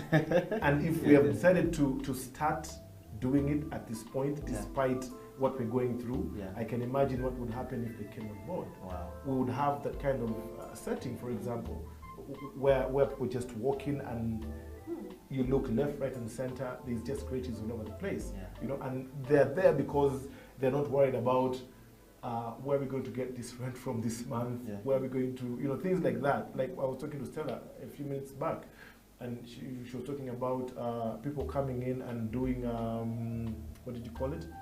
Like from the universities. Internship, yes. We would have, I would love to do internships for the guys that are coming in from the universities or film school. But guess what? You know, they come in and then you can't sustain the place. Yeah. You know, so if we have these partnerships, then I'm not going to worry about that. I'm just going to make sure that we have as many creative elements or juices coming out of us to make sure that we spread them all over these young guys, and we have an elegant, beautiful industry 5 years down the road. Wow. Yeah. And for me, I think the best way to do this, it's going to start with the mayors. Make sure that in all your places, they have this creative space for their community. Yeah, it's going to be very, it's going to be very easy for you, for me, to go and work with a space that is being given by the mayor or the municipal, wherever MPs, and then it's going to be very easy for all these companies, Stanbic, MTN, to come and work with a space that is already there, being given for free, because they have access to free places. If MTN or Stanbic, they want to open up a space, they have to pay rent. But why can't we work with the government, have these spaces provided free, and then from there, we're going to have all these people, even like the embassies. They can help, but they can't start from scratch. No, they have to something start. in Yes, place. they have to find these places in, you know, around already, Yes, so as to not the seriousness. Okay. I just wanted to take one more break, and when we come back, we want to discuss, you know, something very interesting, but also taking comments and you know, questions from you guys. We want to look at the creative spaces in Uganda. We have some pictures to show you, and we want to show you how the U Ebony place look like, and U Heights, sorry, Ebony Heights actually. I keep changing the. It's like these guys of City Garden and Garden City. yes. So, but yeah, we have the Ebony U place or Ebony Heights place to show you, as well as the one of Lunkulu, and of course we will want to ask Stella Tal and you know, Noah here to talk about their experiences in France and what we can learn from there, and then we will close the show with partnership opportunities. We'll ask Noah here, now that she's in Uganda with Stella, can she come back, you know, to the creative space in Uganda? She's a textile engineer, which means that some of us who are very interested in textile business can actually be part of this. Stay right there, we'll be right back after the break. This is the Creative Industry Talk.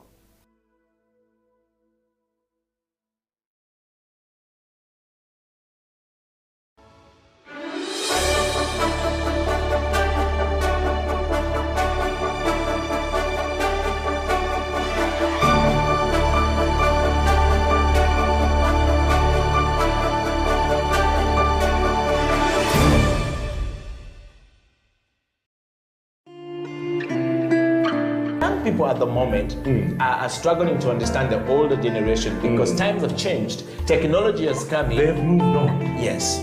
We're the ones sitting back and wondering, what is my child on to? TikTok has surpassed WhatsApp. The other one I call I never call it Facebook. It's book face. Why are you on book face? Dad, it's Facebook. Yes.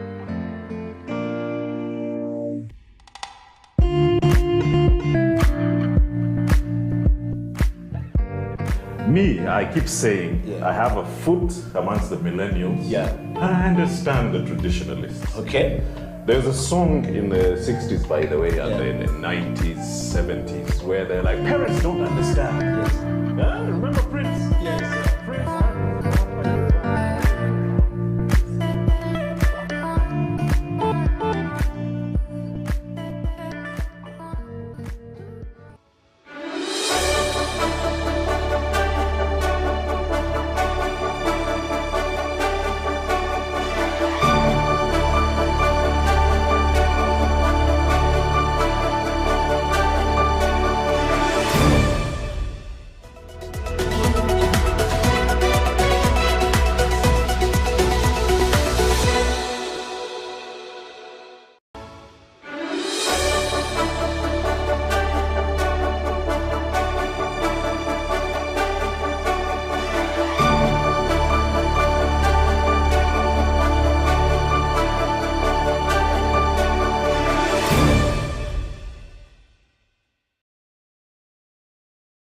Okay. Yes. I want us to talk about the corporate entities, the corporate society. I mean, the money comes from there to the creative art. For a long time, while the creative people are thinking the spaces to create this stuff, you know, most ad agencies are run by creative minds. As well. And these creative minds handles big projects coming from big corporations like MTN of this world, the Airtel of this world, and of course there are many others, you know, and NGOs. But quite often they don't quite appreciate the process of creativity. And if the creativity is not paid, is not rewarded by being paid, it becomes difficult for a creative person to even meet the bills of the process of creating or thinking creative, you know, for whatever they are trying to do. How can we, with this new invention of the creative spaces now for creative minds, for people who think, for people who write, for people who are thinking, for people who are, you know, inventors, to now be appreciated by creative people, I mean by corporate people, by people who consume our product? How can we motivate them to say, look, you now need to pay this thing. I'm no longer, you know, staying in my bedroom to create these things. I'm now sitting in this place where it's called an office, where I have a space. The rent Bills to in pay, there, bill to pay is this, and I need to pay this. How do we motivate these people, given this new, you know, space that we now have, which is an investment in itself in the creative industry? I don't know. I think what we have to understand that the corporate world has not done justice to creativity. Let's be honest. And yet they're the biggest beneficiaries. Yes, they are the biggest beneficiaries. And for me, my observation over these past 15 years I've worked in the arts, I've not had a very successful engagement with any corporate company. Why? Because first of all, they follow populism. Like Chameleon has numbers, our support is Balam has numbers, I'll support that. And then it doesn't really do justice to the conceptual creative art that you need to present. There are so many great artists here that could be supported by all these companies that are here, but they don't find value in it because they're always looking at the numbers. And of course, you know, the kickback. But the other thing is that when we look at the creative people in the advertising agencies, where they are creative, but they are not the final decision makers. So their creativity ends where the agent wants it to end. And they are managed by businessmen. So if it doesn't work for the guy at Coca-Cola or whatever, they're not going to do what? They're not going to accept it, whether it's good or bad. So that's another thing. And then the third thing I find it sad about the creative corporate world that they have failed is to invest in the future of creativity, of where they are benefiting. I don't think there has been any company here in Uganda that had said, let us invest in Monster to train young filmmakers, because they need these filmmakers to make them promotions, right? They run adverts every day. But have they ever caught mind to say, let's invest in Monster, who is one of the greatest filmmakers here, or the guy on camera, to train other young people so that they can learn, so that we don't get this money that they pick every day, take to South Africa, take to Kenya, to make these adverts. It's very simple. I don't think anyone had thought about that. But they need to consume, and if they find that the quality is not of what they expect, they shift it. They ship it to South Africa. They go to Kenya. So I think they have not done anything, and they shouldn't lie you when they said, when we've supported Arakeri to come. Who benefits from Arakeri's arrival? You know, we've supported Chigunda. Who benefits from that? I think we need to think. They need to think about the future, and the future is not only just giving money to an agency to make adverts. It's also investing in institutions, in training spaces, in capacities, in venues and areas where people can have room and space to learn and be able to add on to what is there. Wow. None of them is doing that. Wow. Musta, your take on that one. I mean, Faisal raises very valid points. Those are here. very valid points, actually, Faisal. Thank you. But when it comes to my angle, I have a 50-50 on what Faisal was saying. Yes. There's a lot of information out there, as you know, for we creatives to consume, or to any other Ugandan, by the way, to consume. I can give you an example of the Stanbic incubator. Yes. That's something that we registered for this year as Ebony Heights, and we are attending. You know, the course, and it's amazing. It has opened our eyes to so many things that we did not even think about. Even us, when we're responding or talking to them, we tell them things and they're like, oh, wait a minute, because I think we're the only filmmakers there. I don't know if there's any other that has been there before, but at least for this year, we're the ones there, and we're asking them or telling them things that they had not put into consideration, especially when it comes to our sort of business. You know, so it's amazing. All the creatives should actually think of such courses.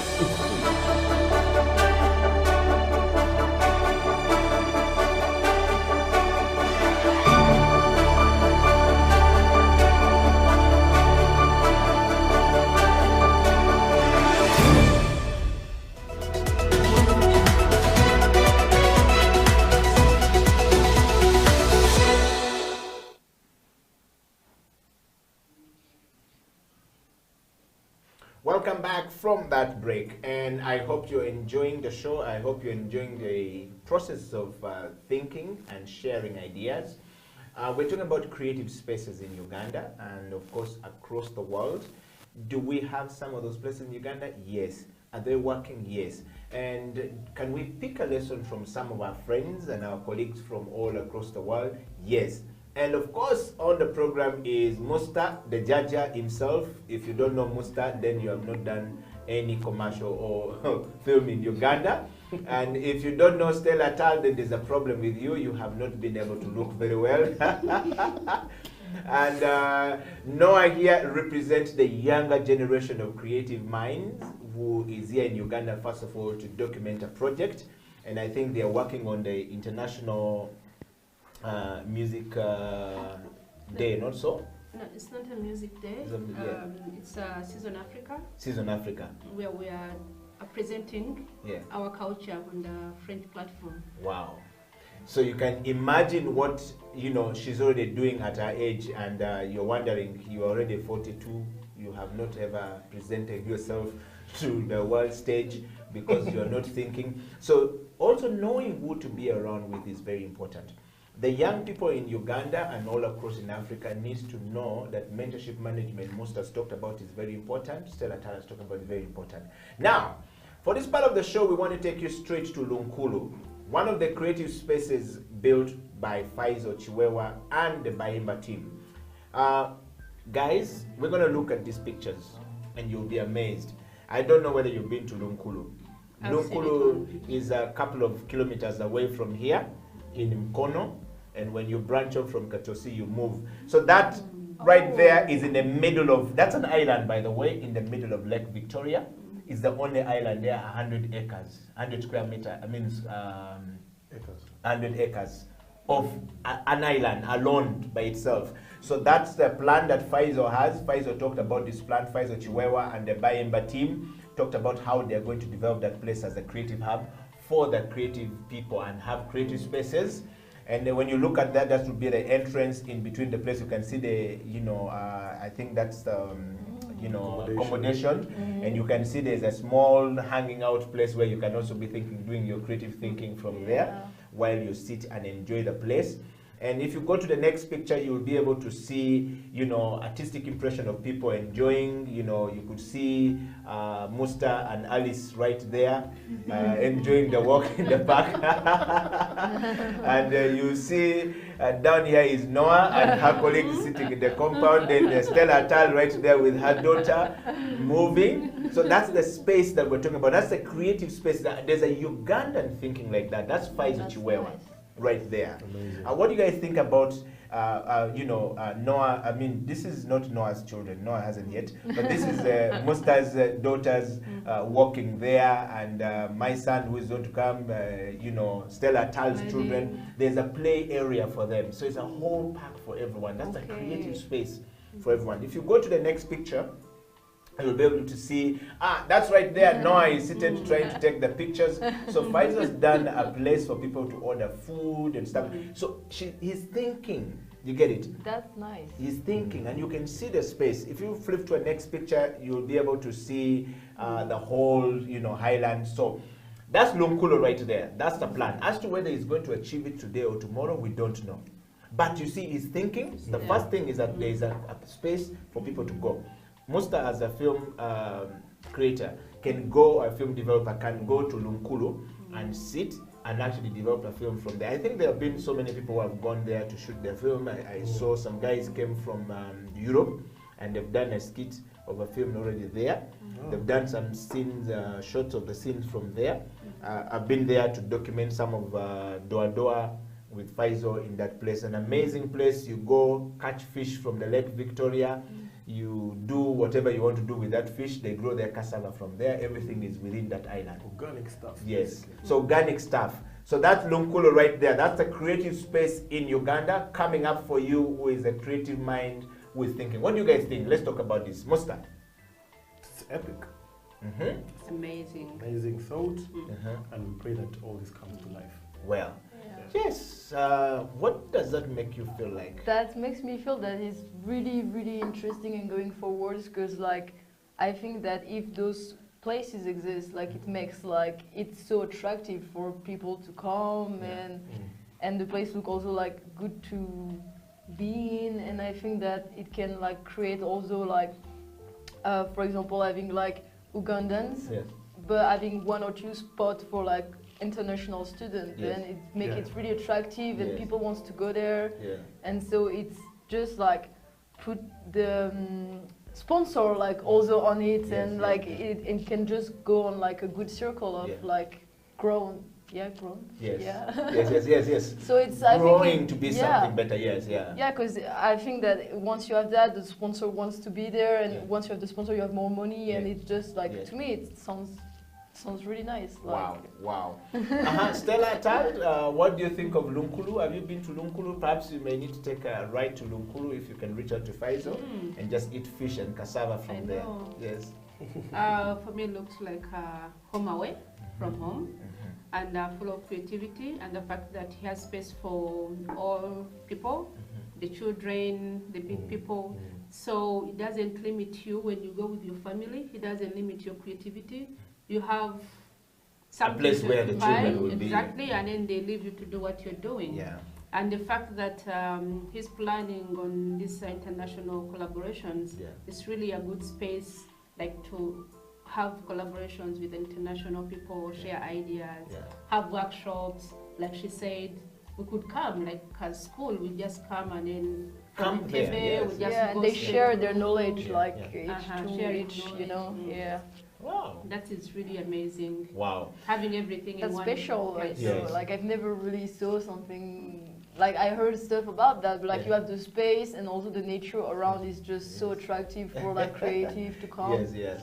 So I can tell you when you go to Lunkulu, you will hear some very weird animal. We were told it's an animal the thing shouts the whole night. Yeah. Yes, some very interesting bird? sound. So we wanted to go back. She might freak out. She's interested in birds as well. Yes. And then there are so many species of birds, so people go there, yeah, bird watching. Oh. Yes, Yeah, and I think that's documenting, really attractive for Yeah, like yeah. people. Like, Yeah. yeah. Yeah, so it's a good place for you to start with, and for people to come and enjoy. And guys, I want to take you. That's away from Kampala. So those are the only two spaces we have. Okay. But there is a space in Kampala, and right in the studio, Jaja is here. Jaja. The star. Yes. Musta is here. We want to check out the Creative Hub. You know, the Ebony Heights space, which has just been created. Coronavirus came and found them in the process of trying to make this place look good for all the creatives all across. I'm yet to go there, but yesterday we rolled out a camera to check it out, and we want to just ask Musta about it. If you just put that up, and I want to just start with you, Musta. What was going in your mind? Just take us through this entire place. Okay. Where you saw me coming out from is literally the admin block. Yeah. Is the office itself. Yeah, where we do editing. That's the video section. Yeah. And then, as you can see, the camera guy is literally on my case. Yeah.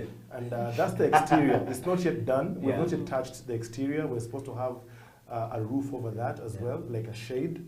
Yeah. So we can make sure that people are also sitting outside. We've got a totally different concept for the exterior. We want it all green. Yeah. People And we can feel like see they're it. literally Wow. That's really nice. outside. And this is right here in Kampala. Yes, so it's so we also have our small cafeteria will also be outside there as well. Yeah. Yes, so that's the beginning. That's the beginning. It's not yet done at all. That's literally like at 5% of what it's supposed to be like, the exterior. Okay. The interior, that's where we are. Those small cubicles you see there are the different spaces we're looking at for different people to So if sit. I come, I can just come and with put their my laptop yeah, there exactly. and just either laptop or even your desktop. Yes. You can come and just place it there. Those that want to book for a whole month, those that want to have a week, And those that's that my want creative daily, space. That's your space right there. Yeah. So you Wow. can see we have a chair there. Yes. That one chair there is a sample Okay. of what we are making Okay. because the level at which they are Yeah. is not the usual kind of level. So you can actually either stand Yes. or sit. Yes. So we had to come up with that kind of level, that kind of height. Yeah, which is Because- very good for even your body, for, you know. for health and Yeah, fitness. Yeah, exactly. looking at I Yeah. like the lighting. Yeah, Yes, so then ideally the design or the decor of this place is multi-purpose. Yeah. We also use it as a set. People that want to come and shoot or film Yeah. interviews or whatever, this Yeah. is also, we thought through that process. Okay. We don't want to, we don't want it to be only a space where you come and sit and go. Yeah. So we're also doing interviews in there. So the lighting condition is different depending on what you want to do there. So Stella Tal, for example, if she wants to do a photo shoot with Noah here, Yeah, Noah the Robin, space- they the just space go is in there. there. The They have a space is place there. for it, yes. The space I is like the there for that. taxi space, and I like Yeah. the Kampala road. Yeah, stuff. that's very Wow. important to Yes, bring yes, it back yes. home. Yeah. Being proud of where you are and stuff like that. Yes. So that's And I like the PG. print on the Yes, what the do you call it? roof, the the roof. ceiling. We've got fabric print on it. Yes. That's just to make sure that everything you look at Yes. literally keeps you in the zone of being artistic. Yes. Yeah. Wow. So that's where now this is the big one. Yes. This is the one that sits about 25 people. Okay. It Is that has- where the American embassy is? Yes, Yeah. that's where the workshop was for the young writers. Okay. From Film 256. Okay. That's where so there's internet there. The cafeteria was meant to be done, but yes, you know where we were. So the idea comes from this particular one. This is the old side Ebony of it. View, yes. Yes. So this is where the Okay. idea of the big one came from. Okay. Initially, this Whoa. this is Whoa, our creative. whoa, This is whoa. where we think. Nice. So this is like a as- creative suit? Yes. A private creative suit? Yeah, this is the private one. Now, this idea of the big one comes from this small one. Because the idea, this is where we sit as Ebony Hue, as the film guys. Yes. This is where we sit and brainstorm, clients, Ideas. concepts, a film, whatever we're going to be doing ideally. So we realized that people want to come and sit there and enjoy when they're there. So we said, okay, so this is where the big one is born. Wow. The big hub is born from that small one. So the Wow. idea That's came nice. from that small one. We said, let's take the big one as well. Wow. So that literally means that if we have more space, we're really willing to knock ourselves out. Yeah. Yes. And talking of that, Musta, there are so many buildings that have come in Kampala now, and they don't seem to be futuristic in thinking, like you're trying to do here. There would be need for many of these spaces to come up in Kampala because Musta will not satisfy the whole need. Yes, But there has to be something somebody is showing to doing. What does that say about our, you know, property development in Uganda? You know, are they creating with these properties are developed with creative minds? The architects are creative minds. The engineers are creative minds. The interior designers are creative minds. The textile designers are creative minds. The fashion designers. I mean, there's art on that wall everywhere you go. What does that say about us? Where do you see our mind, you know, like 3, 4, 5 years from now with this kind of thinking that you're bringing in place, Musta? It's process by process. Again, they have to see these things. Yes. People need to see, and once they see, then they can kind of like find a way of incorporating those kind of ideas that we're trying to show them into their architectural, you know, or artistic impression ideas or concepts, and even people that have the potential to put up big time, infrastructures. Maybe it's high time they also thought of us. And because most of the people that have the money want to do the arcades, want to do the shops. It's maybe because of how they get the money to build this thing. Maybe loans, so they want that quick back because the bank is probably in their case about paying back and things. But like one that. film can pay. One film can pay all of that money. Yes. Now, Now, what they don't know is that this side of the coin. Yes. It's still quite virgin and there's a lot of money. Yes, but they can give us the terrace on top. Have your building and give us the terrace. You see how creative. Yes, I mean, it's what I'm saying. The creative they think very fast. How many terraces are even open on these buildings? You see, come to think about it. Yeah, how many? You know, we don't know. We've tried to look for this. We've tried looking for these things. Maybe after they've seen this kind of initiatives, then they'll be like, oh, wait a minute. I have that space on the topmost floor, nothing is happening there. Let's cage it, make it safe, and let the creators come and utilize it. Because I know so many rooftops, but even they have locked them and even welded the doors. Well, I know there's people who want to fly over there and do some kinds of things, but at the same time, maybe on the positive side, these are spaces that we as creatives can use. Yes. All right, I dive to you, Robin. Noah, Robin, what do you think? I think that is really nice, and I like the fact that you can work and also have this space of like relaxing, and it makes like it makes you happy to go to work. To go there and feel like work. Because you know you can have like a nice like break, and you don't like feel only like working. And I think it's really good to have those two spaces and having a pleasant place where you feel comfortable and a little bit at home. Not really, but that's what you're saying. You don't. You feel like you're in this zone that is enabling you to do other things, and not letting you feel like you're actually working. That is how creatives want to work. They don't want to feel like you're working. Yes. So that's where we are so far. Okay. And we would love to grow. Definitely, we've got a lot of ideas. We've got that artistic impression of the cafeteria. So we're getting more space actually to have the cafeteria, the smoking zone, creatives. The smoking zone has to be there. We're thinking the way creatives literally think. And then it's not only for coming and sitting and working per se. It's also for you to come and hang out in a zone where people talk about things that you do understand. Create connection. So for example, if I want to understand something about sound. There's 1, 2, 3 guys sounds well is sitting there, and then you just want to come and sit and have that conversation. You don't necessarily need to come there and say, I have come to work. In fact, we have a sound man who wants to send to you. You don't have to feel like you're coming to work. We would like you to come, just like you go and sit with your friends in the evening somewhere and just have a cup of tea. We would like you to come and sit in this place where people talk about things that you relate with. Relate to, you know. So it's literally even for that.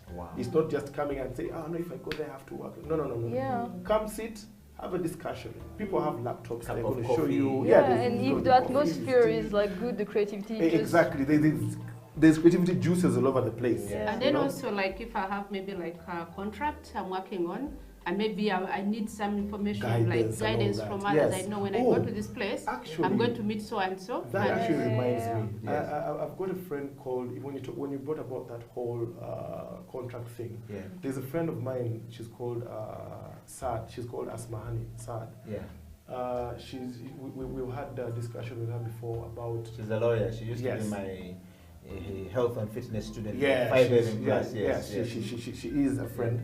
And a few months back before the second wave actually came in, Yeah. she came actually and saw the place. I invited her over. And she's ventured into law, but in an angle that we creatives need to harness stuff from her, and stuff like that, Yeah. So it's one of the things we had actually discussed, that she could come over and we invite filmmakers or people that are into production Yeah. to come and understand how we're supposed to probably lay out our contracts, Yes. Yeah, to understand how to do things Yeah. in a lawful manner, Yeah. or we need to know our safe zones and stuff like that. Yeah. So when you mentioned it, the contracts and all that, Asmani would like to do that for the creatives. Wow. That's Yes. Asmani So I think we are Right. beginning. You see the coming of the creative space is already bringing out something that we were always suffering with, which is the intellectual properties, the royalties. How do Yes, I she wants to contribute discuss to all the royalties things for with my us, stuff? so we Yes, understand them yes, very well. You yes. see, sometimes when the things are only written, Yes. and you read them as an article Yeah. or in the papers or Yeah. on your social media platforms, it doesn't sink in. But if you have a person like Asmani, and then you're firing a question directly to her, so if so and so happened, what do I do? And you're having that direct answer from a person in real time. I think it makes you understand these things in a much better way. Wow. Yes. Yes, Stella, we want to just wind up the show. Our time is fast spent, but we want to go through to you now, you and Robin, to just take us through your bit of the work you're doing right now. It's born out of a creative space in your backyard in France, and unfortunately we feel sorry that you've now shifted and left us here. I'm here. Yes, yeah, but yes, but we want to ask you guys, so from yourself, what lessons can we pick from some of the things that you have been exposed to as far as the creative spaces are concerned in France? And then from her, she's a textile engineer, or engineer, Designer, yeah. designer and engineer, we'll call it.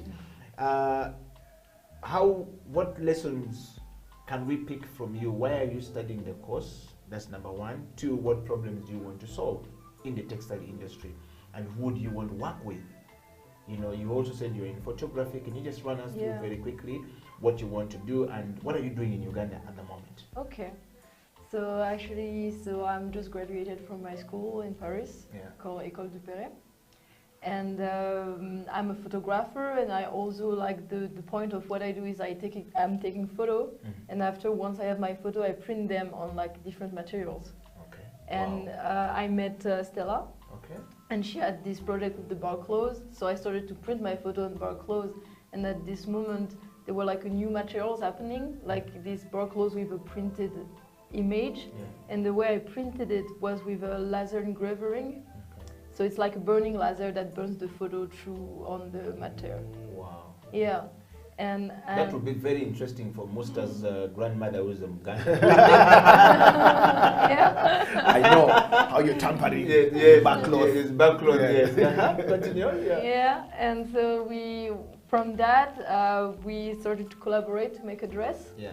Where like Stella do the style. Yeah. And I do the print. Okay. And so I'm putting myself in like, I'm doing photography, I'm doing printing, and also I'm working with like other creative. And for example, on this project with Stella, I'm the textile engineer, but actually I do like different stuff, I would say. And from this dress, we thought that it was interesting to connect like, so my photo, I'm taking like landscape, nature photos in France, and we printed on the bar clothes. And for example, there is tree on the photo, and that makes connection with the bar clothes that come from trees. And because the photo like come from France, we thought it was interesting to make this like connection between like the French landscape and nature to the bar clothes that represent actually, Wow. Yeah. Wow. Have you seen the king already? He just had his 28th coronation backcloth is a traditional thing that comes from Buganda. So it'd be nice to hear what the Buganda Kingdom will say about this project in this cultural collaboration. That would be awesome. Yeah. Have you, Stella? Not yet, but I would love, if I get access, would love to go and meet him and present our project. But actually, when we got into the country, our host was the MP in Fort Portal and Ministry of Tourism. Okay. And it's part of Uganda, where they also do backcloth. So because it was our host place, so we decided to do that documentary there because we didn't have access to places in Buganda where we were supposed to initially do it from. So I would love to meet the king as well. Okay. I will meet. Yes. For sure. I mean, from the studio where you are right now, the second deputy category of Buganda is not sitting very far away. Okay. Yes, so it might be very easy for you to make that connection quite fast. But yeah, Stella, the question that we want to wind up with today, I mean, you now live in France. You are a fashion designer and a styler at the same time, as well as the visual artist. I mean, what lessons can we pick from France, from you, that can share with Musta right now, who is seated next to you, so that we can make this creative space that we have in Uganda more attractive? And you know, how do we bring all these other people we're talking about in? Do you have some, you know, nuggets of truth or ideas that you can share as we wind up the show? I think the most important thing I've learned, and I think it would work really well with us, is the collaboration. We could have this space, and it's not like everyone has to come there and share the knowledge. But then you could have like sessions, so like Zoom sessions, whereby you interact with everyone, all the creatives around the world. You invite people, like today we're going to talk about this. So all the people who are interested in that topic would be online. Some are physically in the room, some are around. So you share this global thinking. And then also it helps us like to have workshops. It would be very easy for me to organize like a group of creatives, maybe musicians, writers, to say, okay, now let's go and visit Uganda. Let's go and do a collaboration in Uganda with other creatives. And when we get to Uganda, we know we are straight going into this home. It's not the things of gambling. Now we call this one, when I left France, the phone was on. When I get here, the phones are not being answered. And I think that is going to make us look professional in what we are doing. And it will give opportunities for the young ones, even like those in school, who even fear. Sometimes someone would fear when they hear like Abdal. They say, no, that is a big person. Can't even, how do you even approach him? So it's this fear. But then if you find yourself in the same space, then that fear gets away. And then you're able to ask guidance from that person you think is very superior to you. For me, I think collaboration is the main thing we should focus on. And creative network. Collective creativity. Okay. Wow. Well, thank you very much, guys, for coming to the show today. I wanted just to give you parting shots. Starting with you, Robin. Is this your first time in Uganda? Yeah. In Africa. In Africa. In Africa as a continent. Wow. And you are landed to the Pearl of Africa. Yeah. Straight up. And I went to the Pearl of Uganda. So I'm at the Pearl. Wow. Yes. But thank you for coming to the Pearl of Pearls and Pearls of of Africa. Your one parting shot, what is that one best thing that you have so far seen from Uganda that when you go back to France, you will tell every student, and everyone in France to say, this is it, let's go to Uganda and do this? I felt that everywhere I've been, people were really open about showing me like their culture and like, I don't know, inviting me. Even here, like I'm so grateful for being here. Like I met, as Stella said, like the Minister of Tourism, of Culture, and that's something that really surprised me, kinda, because everybody was really open to communicate with me and show me how it's their world. Okay. Like I would say. So you think when you go back to France, you will bring the whole collaboration down to Uganda here? What you mean? when you go back to France, are you going to bring all your friends who are into the creative space and the creative thinking, the creative industry to Uganda? I mean, if they want to go, I'd be like, yeah, you should go. After, I don't know if I'm going to pay for their tickets to go, you know. No, I'm sure Alliance Française could make a very good contribution to those students to come and learn from here. Like most have said, if we have those collaborations going on, that would be good. But thank you very much for coming to the program. And Thank Stella, what would be your parting shot today? I think this time around I've come to Uganda, live along the lockdown. I think there is a lot of creativity coming up, more than before. Yeah. Things are moving at a fast, very fast, and I'm so grateful. People, they were not sleeping during the lockdown. No.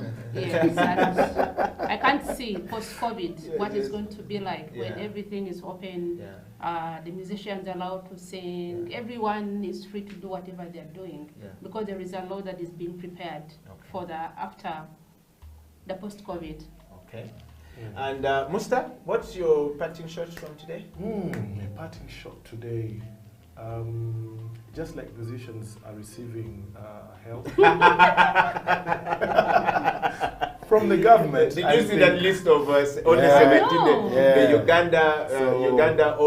Uganda Music Stars Association of only, and I saw the figures there. Yes.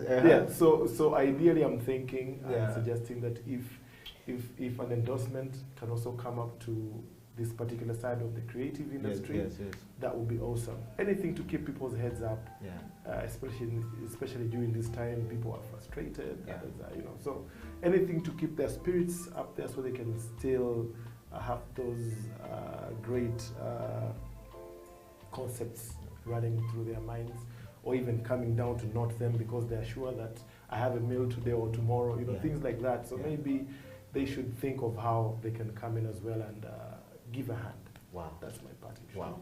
Yeah.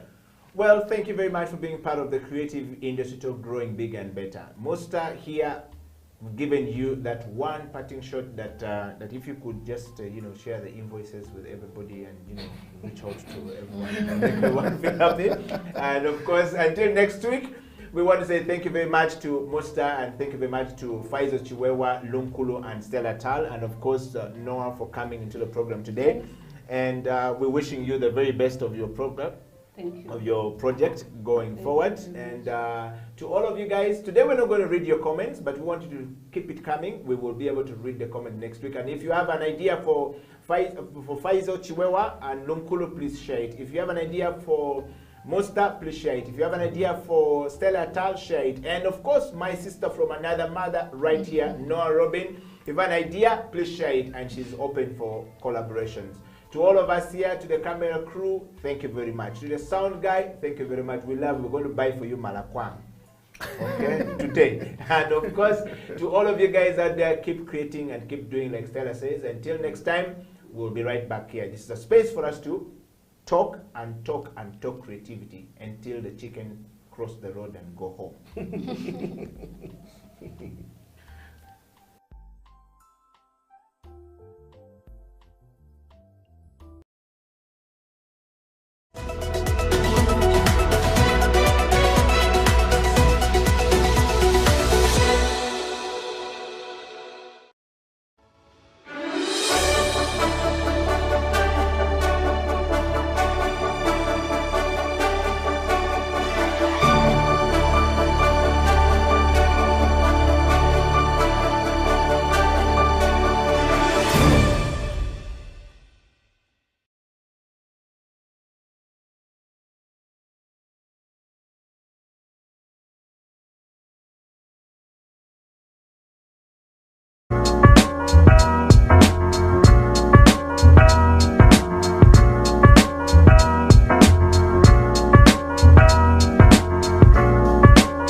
Engineered in the heart of the pearl, one face, four perspectives, embracing a hip, urban, and dynamic community, keeping dibs on the constantly evolving African scene, fanning the hottest talent in Uganda and beyond. inspiring beautiful minds across the world, literally changing the game on television. This is XXL TV Show Season 4. Go big or go home. Otherwise, be inspired.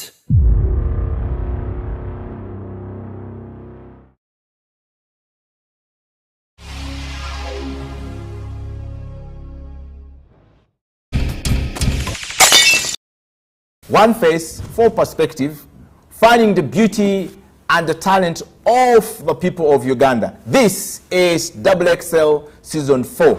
On the Glasshouse this week, I happen to have the one and only Mr. Uganda, Richard Kawesa, on the show. Richard, welcome to the show. Thank you, Eddie. And of course, Engineer Pete Nyeko.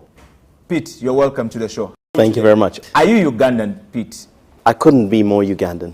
What makes you Ugandan? I am part of the beauty, the awesomeness, the fantasticness that is Uganda. Every part of me is Uganda. Okay. And Richard, are you Ugandan? Yes, I am. So what are the values that define you as a Ugandan?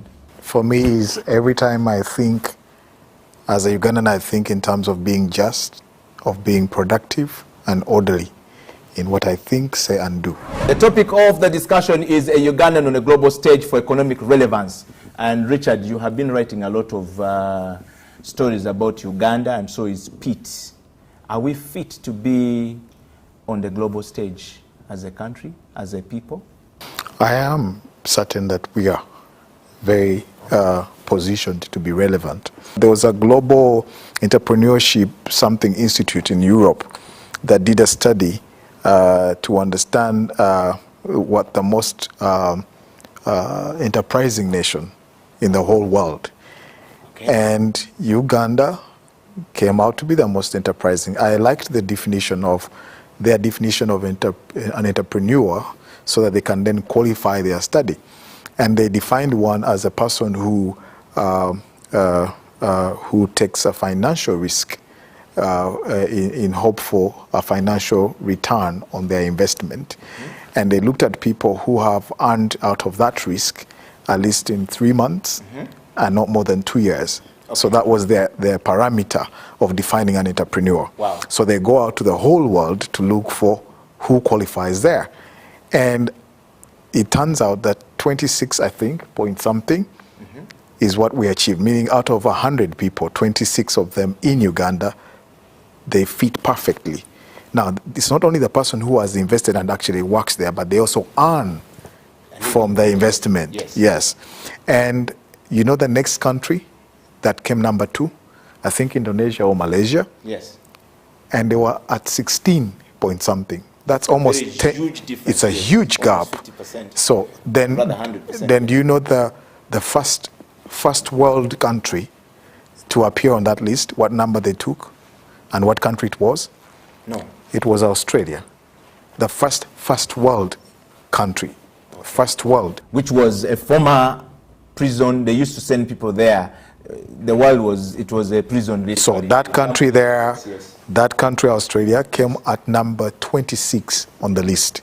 Okay. Now, when you put that study, it's independent, but there's a relationship with another study. We're talking about our relevance on the global stage of economics. Yes.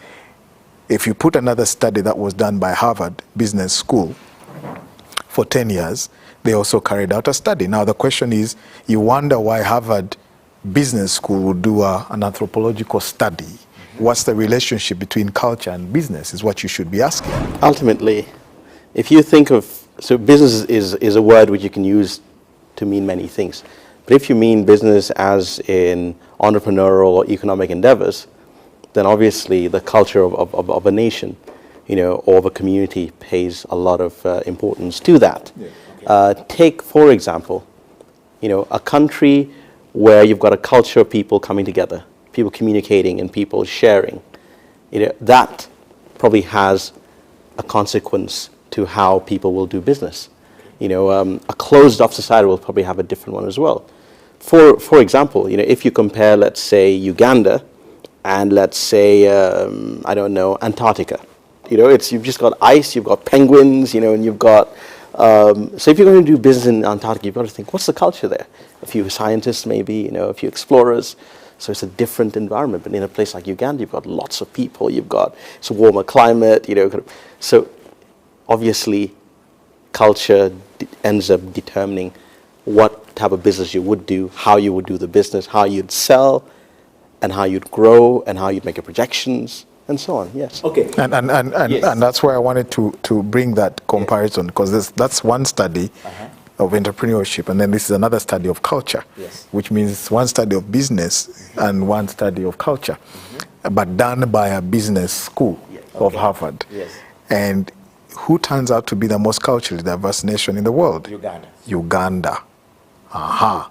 Now you tell me where or which university or what course or which lecturer or professor is going to create a course that increases your appetite for risk to make you an entrepreneur. They can teach you economics and stuff and how you run a business, business management, they can, but the appetite for risk. Now that tells you that if Uganda has such an advantage by 26% and the last person comes at 26 in the first country, that tells you we should be relevant globally because we have an appetite for risk in any market. So if we are culturally most diverse country in the world and the most entrepreneurial people in the world, then how come we're still broke? Businesses that are set, that runs for 3 months, dies before they cross to the 4th month. Why? The reason is simple. There's what we call an enabling environment for any organism To function. Yes, a seed is perfect. It's brilliant. It has the raw ingredient to bring you a harvest. But put it in a sandy pit and don't give it water and sunlight and then blame it for being broke, for not producing. Can you? So Uganda having these endowments of risk-taking, the idea that someone doesn't have enough money but they still feel they can go out and serve, because entrepreneurship and business is about serving. Yes, and somebody feels I need to go out and serve. I have something to contribute. That's not brokenness. That is abundancy, that I have something to offer the world. Now, if the world doesn't give me a monetary reward for that input, you can't blame that on me. So who should take that blame? I think it's not about blame. It's about understanding and recognizing what is the most conducive environment that we should be able to grow entrepreneurs in, and what systems and financing mechanisms and ideological mechanisms can we put in place to support already a seed that has potential in itself. And that could be by leadership and governance. It could be by the way development partners look at Africa in terms of aid and say, no, not aid, let's do development financing, meaning let's have more people investing more of that money, not through government, but directly by saying, Eddie has something beautiful, XXL. What can we do to create that product and actually share it with the rest of the world? Those are the enabling environments that don't necessarily come from governance, but from the world, the community of business people who are able to see these opportunities and tap into them. Okay, Pete, you are in agriculture. Yes. And adding value to agriculture. What do you have to say about this in relation to what Richard has just said? I mean, to add on what Richard has just said, ultimately, I guess what we're talking about is the importance of incubation and acceleration. It's important, as with any seed, once you plant it, to water it, make sure you plant it on the right soil. Check the soil before you plant it. So you got to figure out, okay, have I chosen the right idea? Is it based on a pressing need? Is it a solution to a need? Is it leading to the better, embetterment of the community and every stakeholder? Then you nurture it, you water it, and you look after it. You plan for it and make sure nothing attacks it, and then you grow it, harvest it, post-harvest handling, process it, add value to it, market it, but ideally keep some seeds for the next season. But in all that, you'd have planned ahead. You'd have known what the market needs, and you would have responded. So you would have found a way to make your plans based on what you have and what the world needs, and then come in with innovation, and then nurture and incubate and then accelerate it, expand and replicate and keep it sustainable. Okay, but is that our case today, given this study? I think it is our case. I think ultimately, when we look at ourselves, we should think and say, great, I mean, where are we? And how far could we go? At the moment, without any irrigation, 2 seasons a year, anywhere in the country. With irrigation, we could probably do 3 or 4 seasons a year. Without value addition, we're making by. I mean, people are doing okay. With value addition everywhere, think about how much more we would earn with that value addition coming in. With a keener understanding of what the marketplace is like locally, regionally, and globally, and based on the soils we have, the temperatures we have, the weather, and kind of the industriousness of the people, everyone's grandmother has a coffee bush. I mean, think about it. Imagine if you had a kilo of coffee. I think it's about $2,000. 1,000 cappuccinos is more than $2,000, but it doesn't take a kilo. We're going on a break, and when the show comes back, we will be talking about have we created the right environment? Have we gotten it right? Where are we getting it wrong? What should we do? Who does what? The president, many powers. Who can we share the power? What? We'll come back.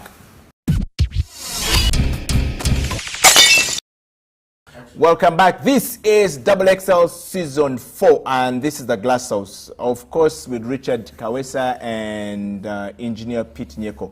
We are the most entrepreneurial country in the world. Yes. Okay? And the most culturally diverse.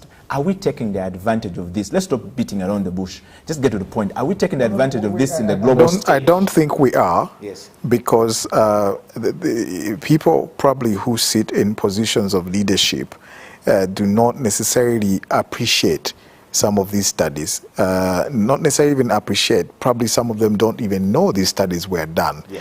And if those who know, I was sharing with the deputy governor, Mwami Kasekende, and I was telling him about this study. And I said, do you have strategists who interpret these thoughts and know their implication? It's one thing to have information. Yes. It's another thing to know what does it mean and what do we need to do. And then it's a third thing to say, this is then what we've decided to do. So in our new policy now, for example, Uganda should be able to say we have an intellectual property policy in place. Okay. Because then intellectual property will take care of shea butter, because then there's what they call a geographical indication. Yes. Where if something is unique to your terrain, like coffee that comes from the islands in Ethiopia, they're able to get some basic revenue out of intellectual property based on that principle from Starbucks. Yeah. And it's an income. Why? Because you can't call it any other coffee other than Ethiopian. Why? Because the soils that bring out a certain aroma and taste to that coffee are only reserved in Ethiopia. Yes. The same would apply for Mountain Elgon coffee that comes from Rwenzori. The same would go for the shea butter, as you mentioned. Yes. The same would go for the type of music we produce. Yes, in Uganda. It goes for, I don't know whether tilapia is also one of the unique aspects, but as a country we have too many unique things that the world needs out there that are so organic, that are so unique to us, but still we don't understand that that's intellectual property. And therefore, in the absence of that, how then can we grow our intellectual property on a global stage so we can start earning from that? When I think of Uganda, I think of every Ugandan, not one or two or three. Yes. And I think of every Ugandan who thinks about the issues that are around them, the issues that are closest to them, and looks at these issues not as a problem, but as an opportunity to create a solution that actually makes Uganda and the world a much better place.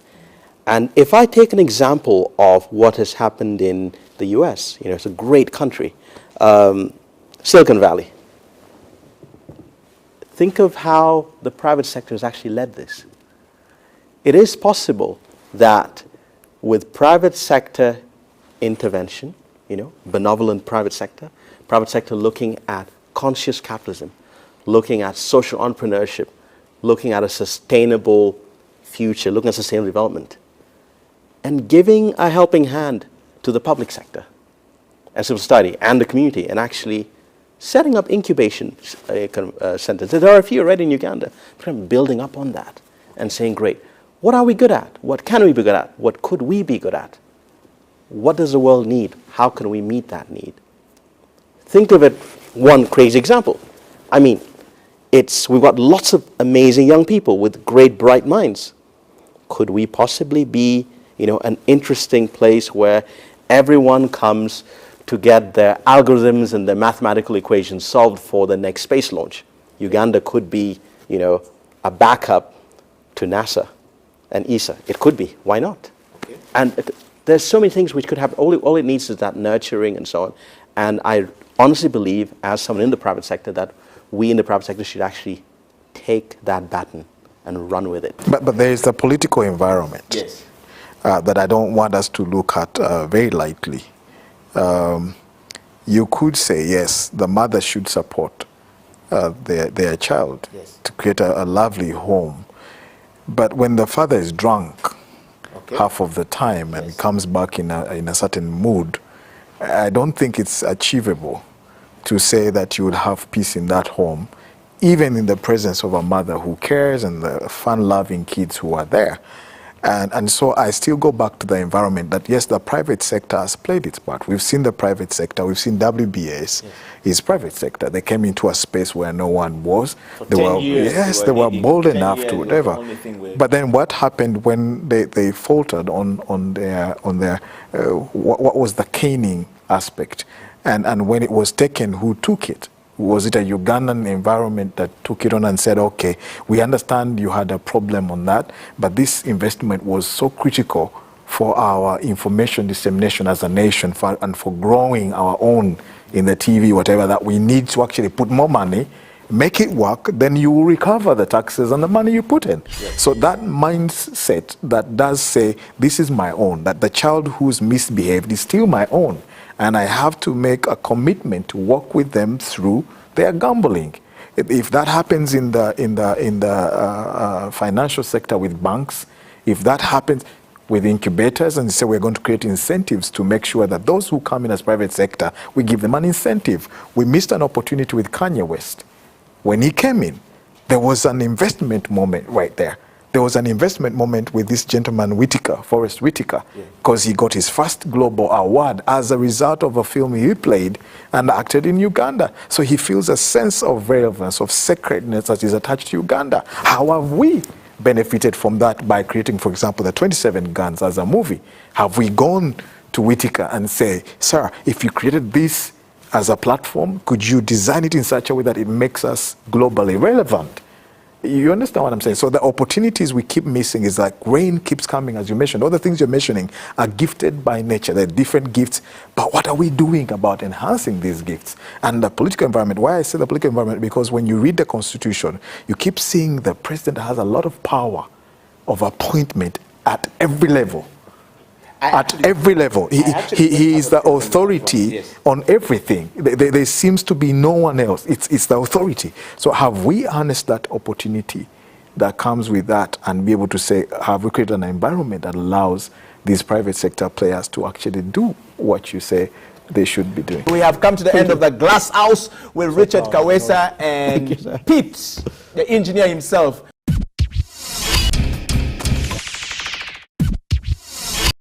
Mando ya Musa, twesala bukumba sivya Medusa, Tolina Kalimo follow Liluza, Reconnaissami, Beba producer, got chains on my neck and I'm looking like Kunta, wanna close, boy I'm a shooter, I'm the boss with a dream like Luther, Namuongo boy that's the hood I'm coming from and I thought you knew that, thugs and drug dealers, body mukako, nah. Why do I rap? I rap because I want to talk about stuff that other people don't talk about. I want to inspire people. I want to be the voice to the voiceless. I don't smoke. I don't do drugs, no. Wafuka so mean. In fact, Osinga I mean. Chirabikoli half man, half machine. Mununzira bakubuli street. Buli chimwe chicho cha gunpoint. My nigga, tell us the point. Power to the people, tebikyakola kubanga n'obululu abaniga babubba, ba good cop babakuba masasi, our only hope ne babakwata, ba MPs babakuba kalima olufu n'akalulu ne beebaka. Kati temugikwatako. This is Leo Rich, rated fresh on XXL.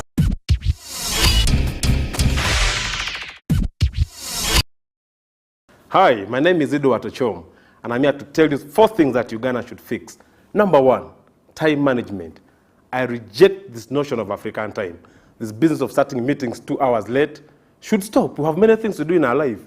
Number 2, dishonesty. You give a person 100,000 to do a small errand for you. He wants to save 20K out of that. It's just 100K. You can make money elsewhere. Leave my 100K and do what I told you to do. Number 3, greed. You read in the papers every other day, so-and-so has eaten this amount of money, so-and-so has done this week's plan has stolen this. I mean, you cannot eat everything in this world. And lastly for me, really, is about whining. You know, this advent of social media now, you go on Facebook, everybody has negative energy. Kanye West shouldn't have come, he should have gone to Rwanda, you know, stuff like that. Man, stop whining. Facebook should help you market yourself, make money out of it, instead of quarreling every other day about politicians, about this, about that, about this. Stop it. And my name is Edward Ochom, and I just fixed you.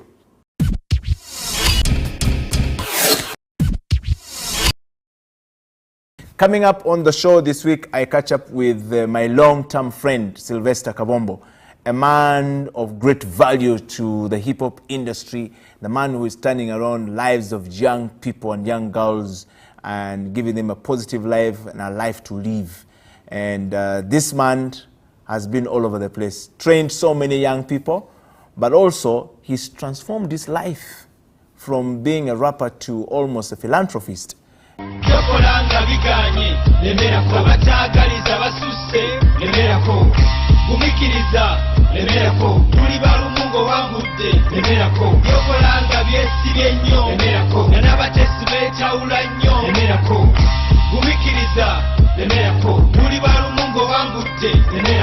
Who is Sylvester Kabombo? Sylvester Kabombo is a rapper from the duo commonly known as Sylvester Abrams. We've been kicking together for a very long time. As educator, you know, entrepreneur, and so many other freelance, you know, things that might come in. I'm a performing artist, a medist, or other stuff I do. I still perform on stage, so wherever there is dime, I try to, you know, to dip your hand in. Yeah, because as you know, so you need more avenues of, you know, of earning. You have been in the music industry for a while now, and obviously you come out from the crop of artists who are trying to turn, you know, things in the industry around to try and give it meaning. What has the journey been like for you so far?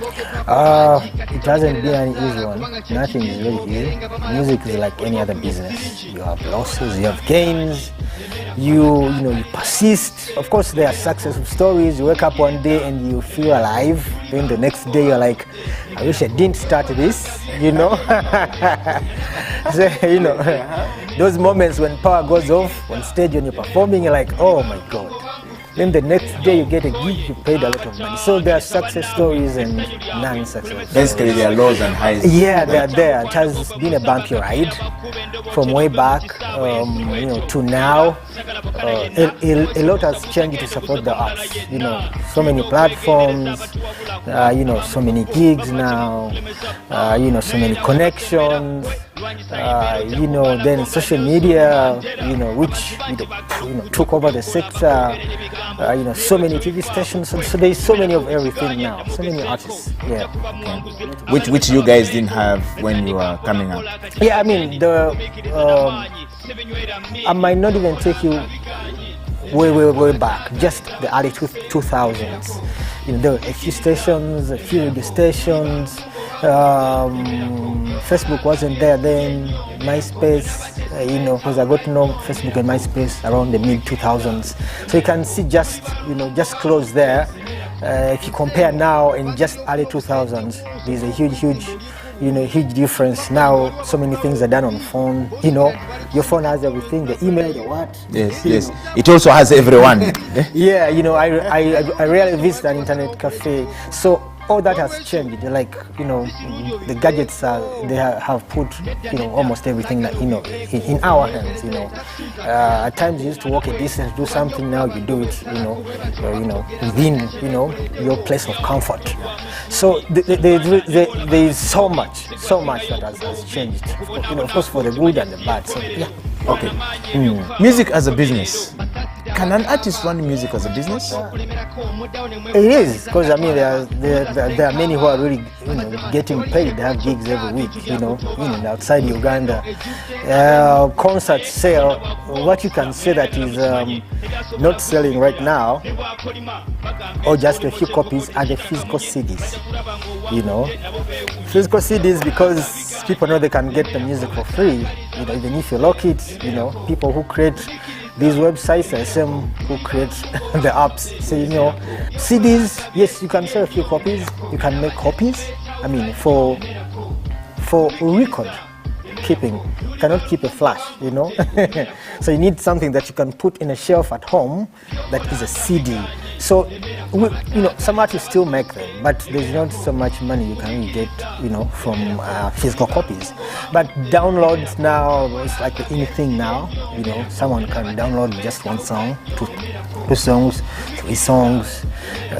Concerts are still really doing well, even outside Uganda. For someone who buys a physical copy now, in this day and age, just know he really likes to support, and he likes to buy original content from the artist. I am one of those people who really buy music from the artist. From the artist. Yes. So anyone who buys a physical copy now in this day and age, just know he loves your music, he loves to support, he likes to buy original stuff. I come from a background where content is quite key. Do we have content in our music in Uganda? If you're doing an album, there will be, definitely there will be songs that are life-changing. Apart from just telling people to party, but trying to inspire them to make the best out of their lives. Yeah, so they are there because sometimes we hit by these situations, the life experiences, as I first said, or people around us, communities. So that music will always be there. There always be music that can make you laugh, can make you party, can make you drink more. Music that can make you spend more. Yes. And then that music that will make you spend more, but wisely. Yes. Put something at home. Buy something for your wife. Make her look good. You can have fun, but sometimes mindful of the responsibilities ahead of you. So there will always be everything, but it depends what you dig out. Okay. You as a listener, what do you want to listen to?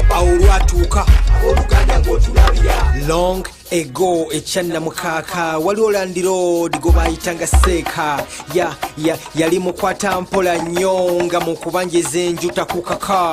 Yes, nali mpankisa uwe waka ng'omwezi gugwako nga tukyaseka eyo ewamuze iseeka nga tewetugambula okuba kubanja nze nemnanca twaca canca kanyama yake tulya ku kyenkya lwali lumu omu kubapangisa yasiwuka empisa olw'engeri gye yeeyisa yaduka ne sente z'obupangisa emyezi 2 teyakwatibwa kisasi bakisa lwe lwasemba landirodi waffe otukwatibwa ekisa wowe. Sylvester, how did you cross from just being a rapper to becoming a serious,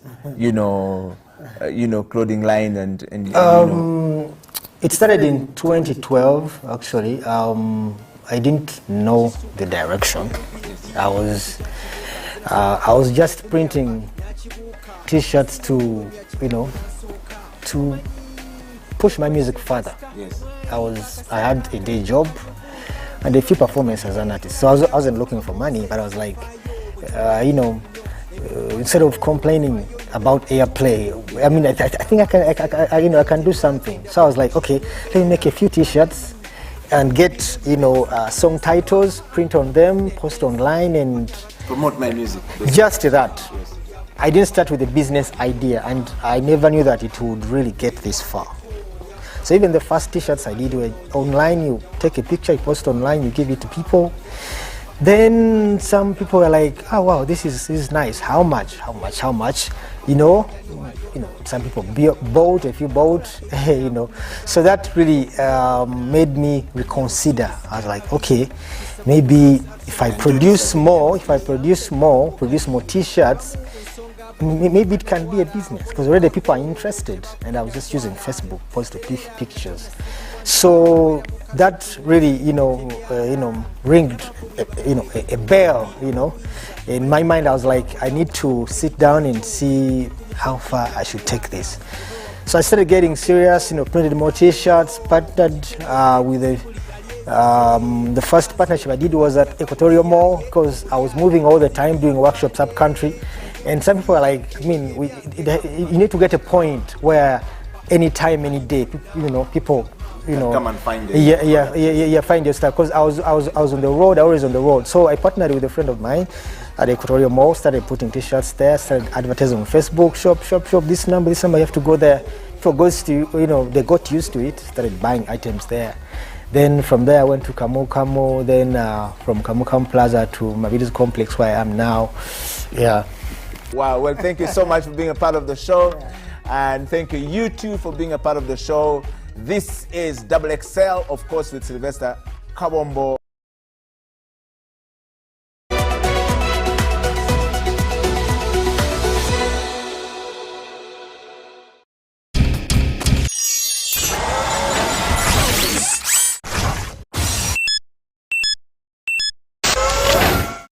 Usually when you see me around, you think it's about soul music. But today, I'm on the fix. I'm here to fix up this city. One, I'm sick and tired of being sick and tired of radio stations that have people turned into relationship counselors. Who told you you can counsel a relationship? Go sort out yourself first and then counsel some people. I mean, Jesus Christ, you're just killing my radio station. You're killing my hours in the late night when I should be doing something sensible. And you're talking about, oh, you know what? My girlfriend did X, Y, Z to this guy. Guys, please cut me some slack, man. We need to focus. Let radio get back to what it's supposed to do. Make me feel good at night. That's my first fix. My second fix is about our communities. Guys, we don't need the city council to come clean up our neighborhoods. That's our responsibility as people in the neighborhood. All right, I don't even need the LC to come and mobilize me to clean up my rubbish. Check this out. You throw rubbish in your neighborhood, you need to sort it out. All right? Whatever you're doing in your neighborhood, please sort out your rubbish. All right? That's what I'm fixing. And number 3, this is very sensitive, guys. What's happening to our music industry? All right? Usually I'm here because I'm the reverend. Today, I've let my collar go. I need to sort out music videos, especially. I know somewhere it's written that if you don't have a music video, your music doesn't sell. But listen, it doesn't make sense to have a music video talking about something to the contrary that you're doing on screen. I'm talking about booty shaking. What's happening to our little girls? You're dropping out of school to shake that thing on TV? Come on, girl, man. Come on. The video, the song is talking about a struggle, and you're out there shaking booty. Girls, producers, please, let's do some research. Let's make this feel good. And well, the next thing I want to fix is TV stations too.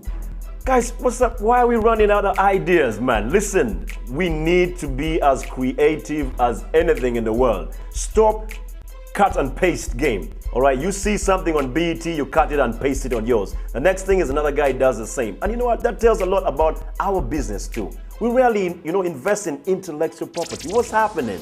All right, we all went to school, we all educated, you know what I'm saying? But please, guys, let's think outside the box. Let's not just think within a ceiling or without a box. And while we're at it, this goes out to you PDs and all you research people that don't know how to research the right appropriate program for the right hour of the day. Listen, it's 11 p.m. in the night. Only God knows what happens when, my lights go off, you know what I'm saying. Don't be making noise for me on the TV. I didn't buy my screen to switch on and off, all right? Can you give me content that works well, man? Please, all right? And while we're at it, I'm still here to fix up something. my advertising world. Guys, what's going on? I thought we are educated. Why do we have to run ads that tell? Our ads are telling, they're not selling, all right? This goes out to you brand managers and all you corporate, whatever you are. Please, let us be the ones to direct the market, not the market to direct us. That's why it's called learning. You learn every day, all right? So please, I'm on the fix and this is what I'm fixing today. But lastly, I also want to fix the parliament. Man, you're too many, one, then you're too noisy. I mean, listen, too many, too noisy is just too much. And when you're speaking on the microphone, please, guys, cut us some slack, all right? Address the issue, research and address the issue, not emotion. That doesn't sell anymore, all right? You don't go with your waha, waha and all that. Listen, trying to cry like a baby. Face the fact, put it on the ground, analyze it and present it, okay? That's what I call my member of parliament. Don't go out there and start crying, man. It's not a cry festival here. This is real business. You're talking about human rights and human issues, all right? So you don't have to scream out in the parliament when driving a point home, guys, all right? When you're speaking the truth is when you should be at your calmest point. You only shout when you can't understand each other. But you know what? We don't have to fight all the time about that in parliament. So guys, please, and I'm begging you, please don't make me regret my vote. I put you in there, I might get you out. I'm Daniel Ngole, aka your Reverend, and I just fixed your city.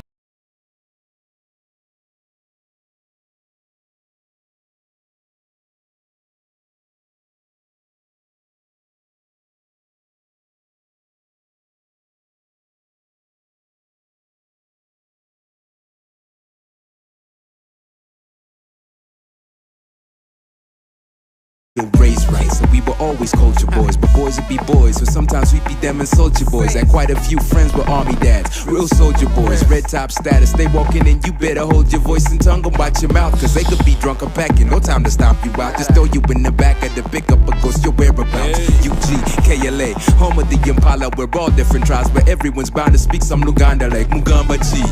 That's from my old schoolers to Sidore G. That's from the new students with that slang edition, from urban to local tradition, while handing down that history through those oral renditions, like the story of Kintu. Musajja Nenteye, Kintu ya Wasanambi, Mwanyina wa Warumbe is only one of the stories that explain things like our origins to death and everything in between. Oral historians before us young MCs at the scene. Mental recordings, those been in my makeup since time immemorial. Respect to those before me, yo.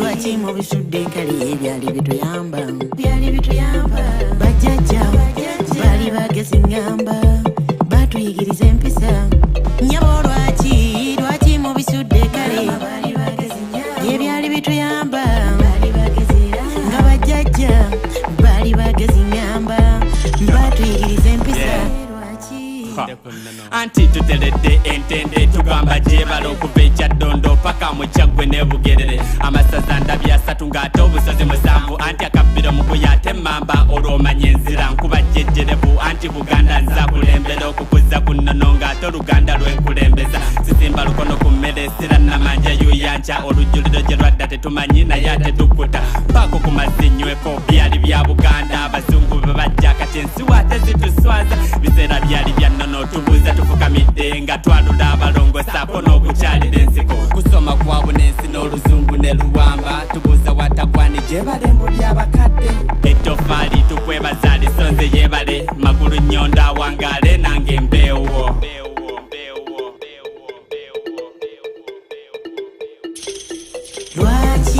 lwaki mu bisudde kali ebyali bituyamba bajjajja bali bagezi ngamba batuyigiriza empisa nyabo lwaki mu bisudde kale ebyali bituyamba nga bajjajja bali bagezi ngamba batuyigiriza empisa Yes, Sebu. This is how the culture was handed down. Around the fire till we gather round. Different rituals and different tribes. It's how the tradition was kept alive.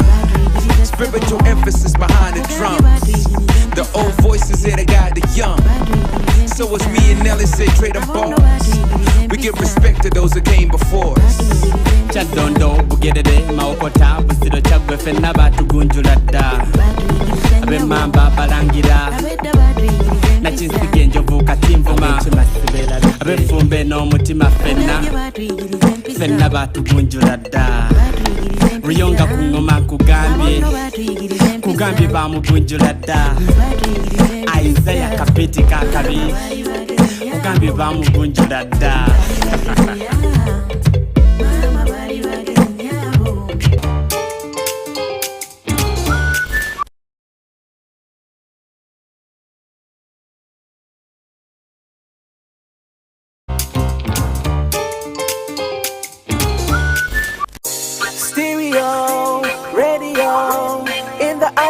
Watch the video, stereo, radio. Turn up the stereo, volume of the radio. Headphones in the iPod, watch the video. Turn up the stereo, volume of the radio. Headphones in your iPod, watch the video. Sijukira muchere kulusania, sijukira kaunga musefulia. Ebiziwe binchize nembigumira, sijukira emikwano kuntabukira. Sekatawa yali mulokole nebimutama anti ku mulimu bagasoma ebyobulokole tebiza magoba no. Me and my house will walk with you, cause of your love so real and true. Topo wange mumwachi topo wa mwana weka tunula jolaga topo wa Yesu wakulemesa ebirungi byonna ajja kubikuwayo topo wange mumwachi topo wa mwana weka tunula jogendayi topo wa Yesu wakulemesa ebirungi byonna ajja kubikuwayo. Ono sista teopisita yali alina pulaza mu kanisa mwatu bali bamazeyo kwanjula ekyali kisigaddeyo nga yembaga tetwamanya Jeff gye yava ow'amamotoka gali munaana okukutadde n'edduka mu kibuga tuzanyisa nga duniya bulaza bamuzalawa omukwano gwe bami ne bakuyiwa mu binika yazirika yatabuka omutima ne gumenyeka topo wange mumwachi topo mwana weka tunula jolaga topo wa Yesu wakulemesa ebirungi byonna ajja kubikuwayo topo wange mumwachi topo mwana weka tunula jogendayi topo wa Yesu wakulemesa ebirungi byonna ajja kubikuwayo. Send me look you kaya simple, send me from the disco. Love you Lord more than every girl loves a dimple. And I won't serve you on the lay low, aka Mr. Enough of the intro. You're always on time, never been slow. I focus on you, Lord, let the world know. When alone and everything feels cold, you my umbrella jacket, everything feels warm. When I go and get stuff, I keep on keeping on. Truth is, trouble don't last long. When I'm weak, you're strong. And it's in your presence that I belong. Presence that I belong, yeah. Topo wange mumwachi topo mwana weka tunula jolaga topo wa Yesu wakulemesa ebirungi byonna ajja kubikuwayo topo wange mumwachi topo mwana weka tunula jogenda topo wa Yesu wakulemesa ebirungi byonna ajja kubikuwayo topo wange mumwachi topo mwana weka tunula jolaga topo wa Yesu wakulemesa ebirungi byonna ajja kubikuwayo topo wange mumwachi topo mwana weka tunula jogenda topo wa Yesu wakulemesa ebirungi byonna ajja kubikuwayo.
Engineered in the heart of the pearl, one face, four perspectives. Embracing a hip, urban, and dynamic community. Keeping dibs on the constantly evolving African scene. Fanning the hottest talent in Uganda and beyond. Inspiring beautiful minds across the world. Literally changing the game on television. This is XXL TV Show Season 4. Go big or go home. Otherwise, be inspired.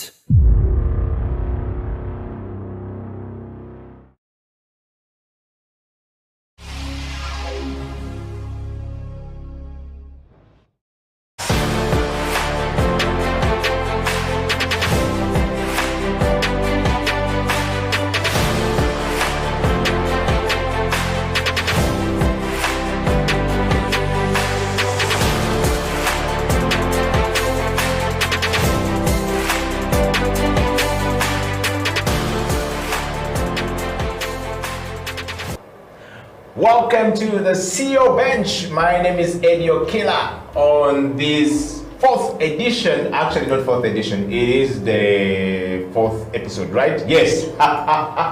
Welcome to the CEO Bench. My name is Eddie Okila. And without any further ado, it says if a man needs too long introduction, he doesn't deserve one. And he who has the opportunity to introduce himself with so much doesn't require one. Ladies and gentlemen, all across the world, live on Facebook, on Twitter, and on YouTube, in the studio is the newest CEO, the one and only Daniel Lugwama Chigozi, aka Navio, actually known to you. Welcome to the program. Thank you. We're not allowed to shake hands. Yes, a sanitized bonga will suffice. Yes. How are you? I'm okay. I'm good. Can't complain, man. It's been a testing time, to say the least. Yes. You know, these COVID environs are not for the faint-hearted. Yes. But you know, I think it's been an interesting one and a challenging one. Yeah. And I think we enjoy a challenge. You know, just me personally. I've had to have seen this like a challenge, and I've had to kind of cultivate a positive mind frame, you know, to make it through everything that's happened. So I'm okay. Let me say that. I'm okay for now. Yes. Yes. Well, welcome to the CEO Bench. Thank you. And the CEO Bench often bring people like you to the bench. And the reason for the CEO Bench is to discuss leadership, change management, and of course transformation of human beings, foray into the people that we become today, the change society.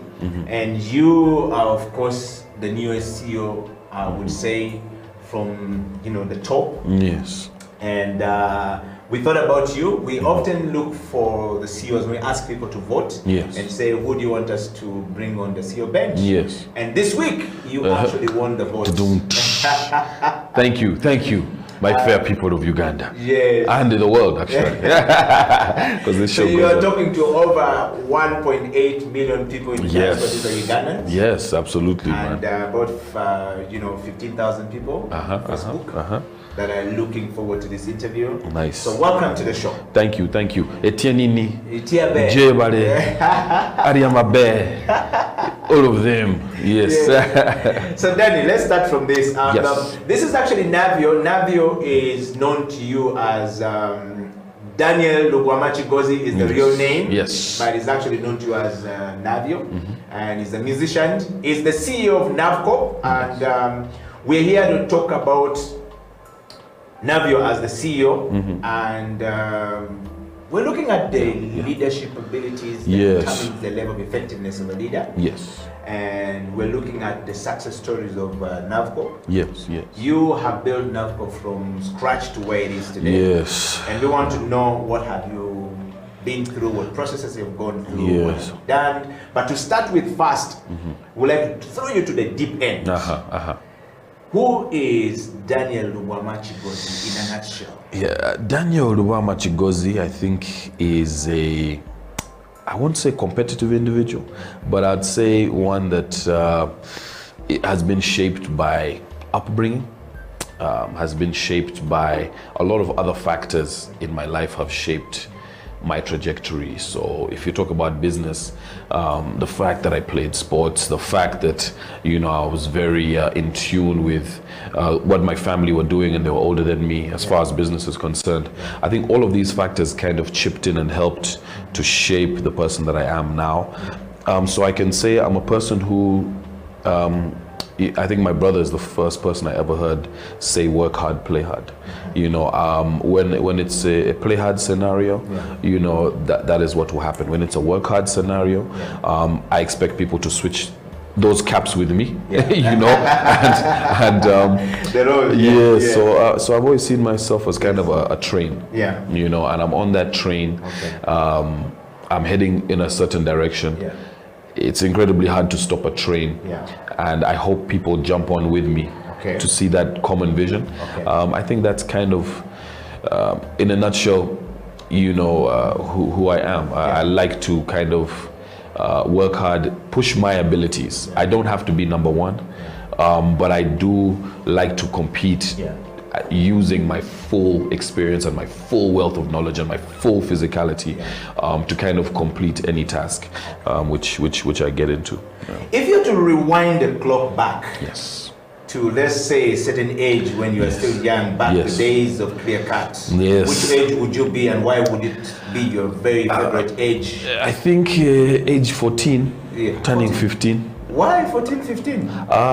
We're being put on a plane as 14-year-old, 15-year-olds, sitting first class next to the Oliver Mutukutsis of this world and the, you know, Papa Wembas of this world, being flown, you know, to South Africa for the Cora Awards. So you can imagine this is like otherworldly for us, you know. One day you're, you know, catching a border, you know, to an underground battle in DV8, and then off your second song, you know, pretty much you're being flown out, you know, and we are nominated for Most Promising and Revelation of the Year. So that was a beautiful experience, and I think those experiences were me still just as an artist. The business of music hadn't yet come in.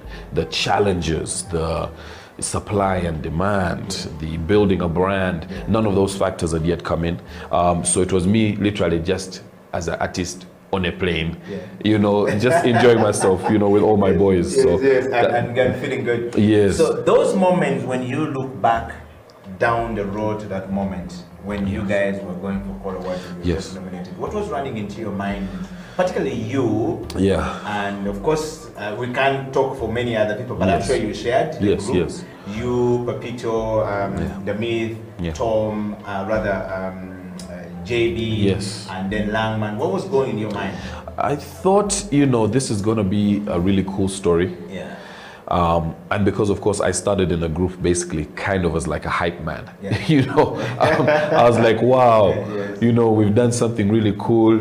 Anyway, back to school, you know, we'll have this story to tell people.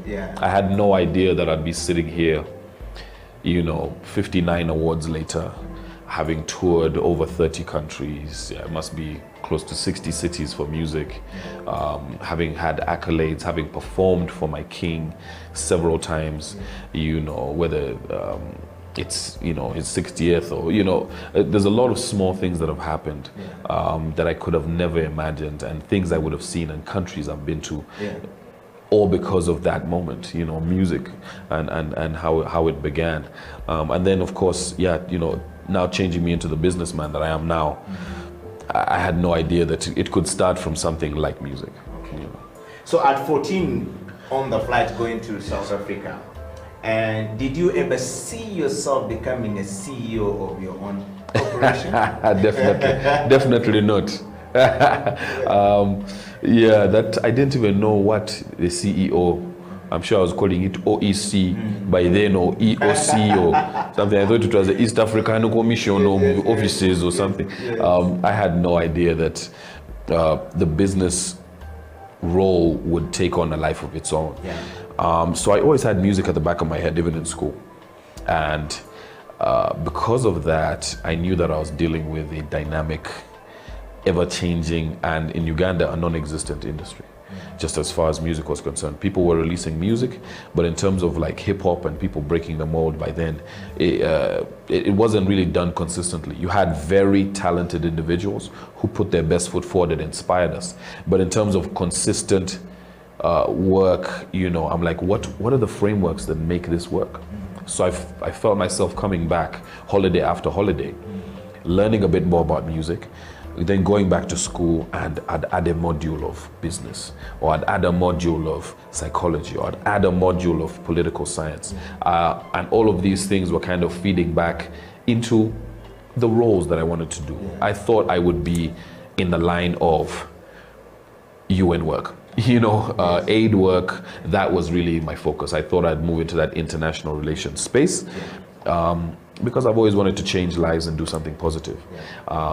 But I knew that there's a lot of similarities between that world and this world. The music business. There are two worlds. Yes, especially if you're treating it as a business. You know, you will be on camera and you will be addressing people and you will be a role model of sorts. And I knew that there were a lot of similarities between the two, so I kind of prepared myself for such. Wow. Well, if you're joining us from all across the world, we are talking to Daniel Lugwama Chigozi, aka Navio, who is the CEO of Navcorp. Navcorp is a company founded and owned by Navio as a musician. And I think he has already given you some really great insights on how it started and how it started, where it is, and where it's going is where we're going now. And so please tap your neighbor, tap your cousin, tap your sister, grandma, grandpa, everyone down and tell them there is a CEO called Navio on television. Navio, we're going to talk about something very interesting. Change management. What is your idea of being a leader now that you're a CEO? First of all, how did you become a CEO of your company? I think for me it was born out of necessity.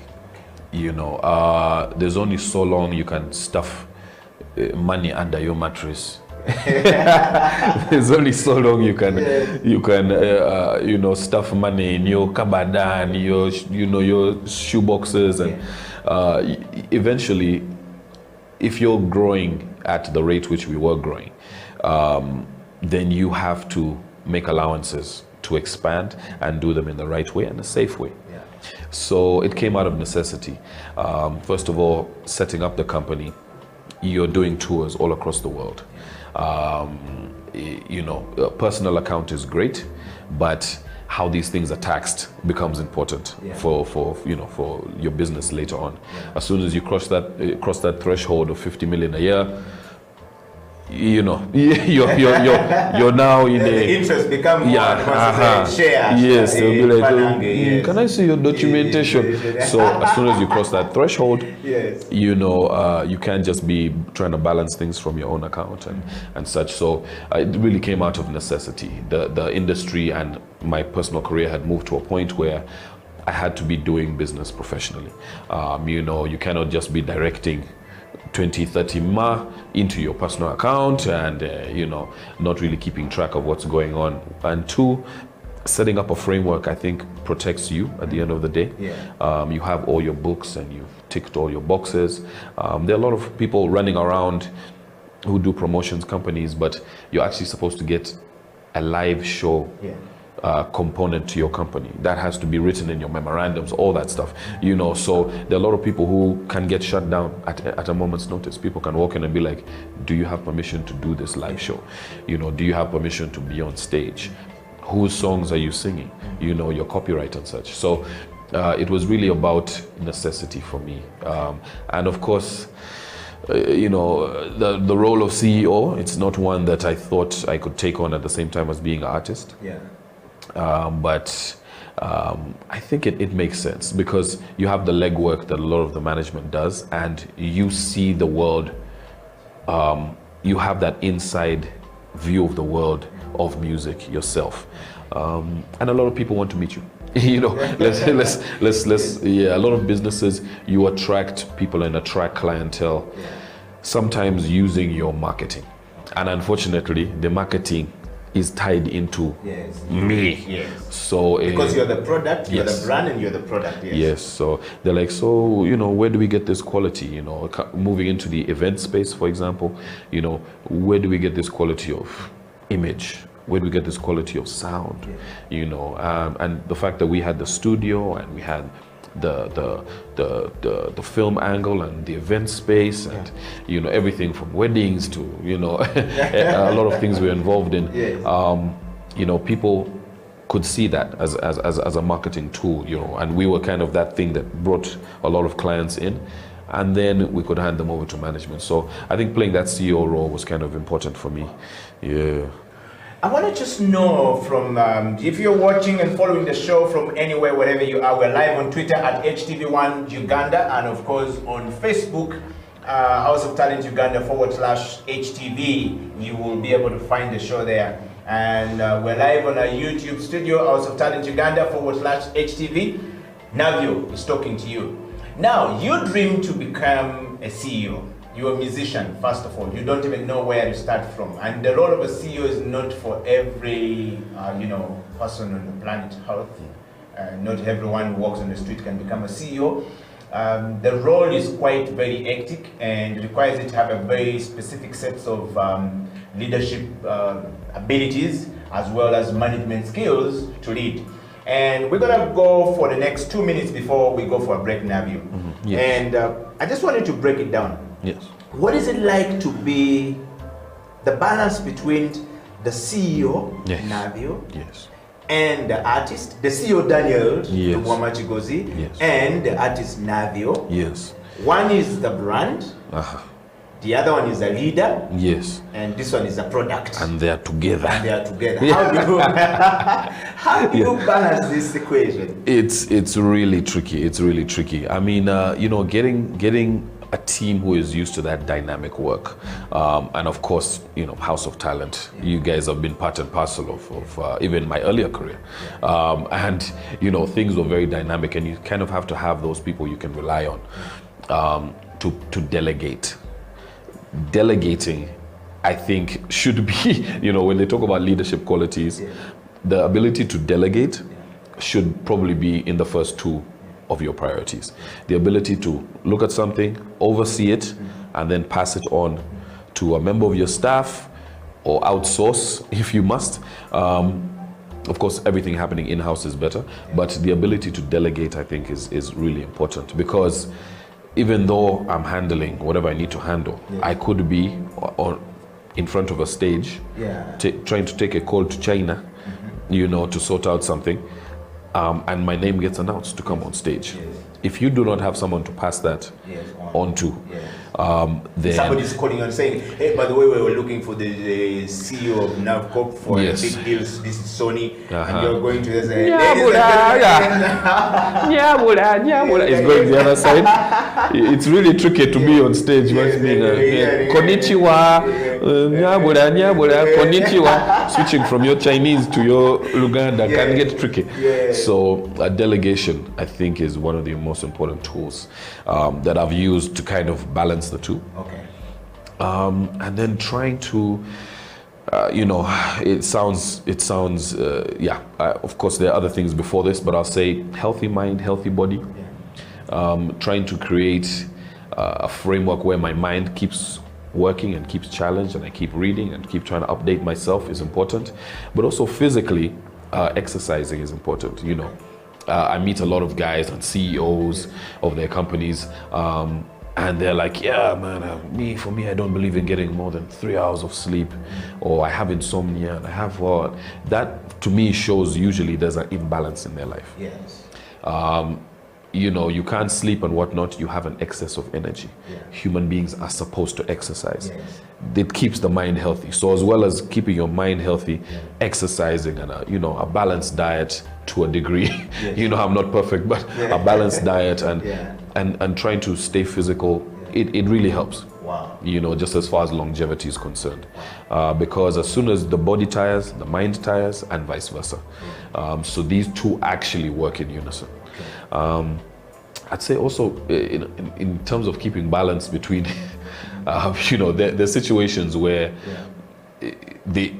it's past you. You have to choose which one you're going to do. You can never be ashamed of losing one deal in order to push the other. Sometimes you'll be in a situation where they invite you to Big Brother Africa. At the same time, there are people who want an event here, and they want you at the helm of that event. Big Brother, you have 400 million Africans watching, plus people online, plus you're getting paid. On the other side, you have a client that's come, future work, you might get a new reference. What do you choose? You know? So that is a real balance for CEO. Yeah. So those kind of decisions, you know, and that's just the music standpoint. You know, so you can imagine all the other things and the farm as well. And the farm and all this stuff. Yes. So you have those kind of deals that come in where people need shipments of stuff and product from the farm, and you know, that's a very precise business. And that one actually makes it easier to delegate. But as soon as you have stuff going in the event space and they want you at the helm, aid work, they need you at the helm. You know, if you're doing a refugee project, and then they're flying in Alicia Keys, and they need your presence there, you know, the balancing act is very careful. But I think as a CEO, the most important thing is knowing you are going to lose something. At some point. Yeah, you can, like they say, you know, jack of all trades, master of none. You know, so sometimes you try and pull 17 different things. And then you fail at 16. Wow. But if you pick 3 or 4 things, concentrate on those, you know, you have a shot of excelling. Wow, we're going to take a break, Navio, and when we come back, Navio is going to be telling us, I think you've probably have an understanding of why this show exists, which is to talk about change management, changing from Navio, the artist, the 14-year-old who found himself in the plane going to South Africa for Cora and, you know, Clear Cut and the group, and now to Navio that had to transform himself to being a businessman and being a CEO, and the complexities that comes with that are not something to play around with. He's been the only CEO, so far we know, as an artist, transform himself into a CEO that is successful in actually running a corporation as a business. Now that's a plus. Stay right there, we're going for a break, and when we come back, Navio will be telling us more onto the CEO Bench. This is the CEO Bench.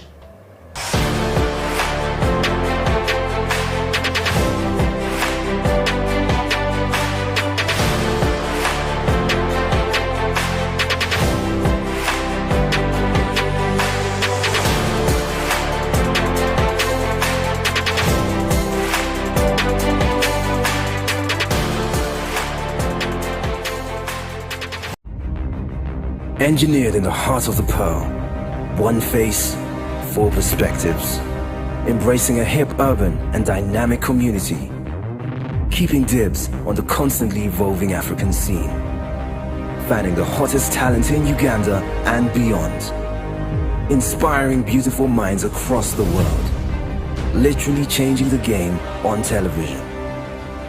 This is XXL TV Show Season 4. Go big or go home. Otherwise, be inspired.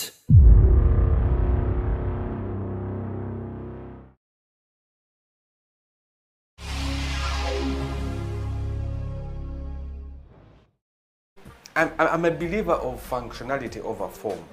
Oh, yes. What will make you function as opposed to what form must you possess? Like you've done all the theories, you've done all these, but I'm a believer of functionality. Now, people will tell you, for academics is not about only just functionality. So we must give you basis, approach, all the things that you need to know. Granted, must it take 4 years? Certainly not. Thank you. So how do we, because you see, time is no longer luxury. And COVID has showed us that. Thank you. So we need to really search deeply and ask ourselves, what do we want? What do we want to achieve with this? And then how do we run the transformation? How do we change? And how do we manage change?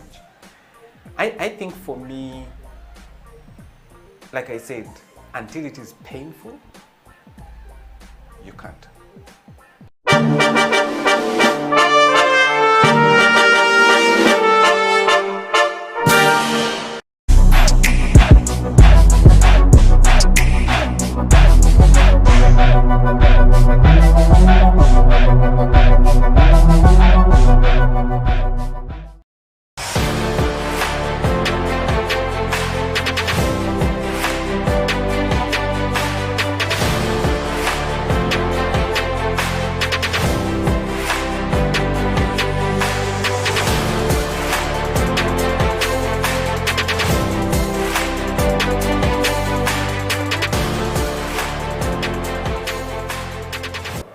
Welcome back from the break. This is the CEO Bench. My name is Eddie Okela, and in the studio is Daniel Lubwama Chigozi, Navio, as actually known to most of you.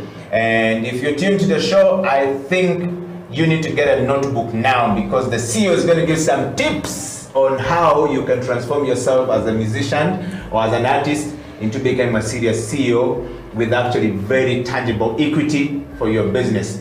Navio, welcome back for the break. Thank you, thank you. I'm enjoying the discussion, Yes. and I want to take you straight to the next part of managing things, managing things. Yeah. How do you manage change from being an artist to being a CEO? How do you manage that from a personal point of view? Yes. So I think management is shaped by understanding your team, understanding your limitations, understanding your targets, and implementing that target with the members of the team who are going to who are actually concerned with that target.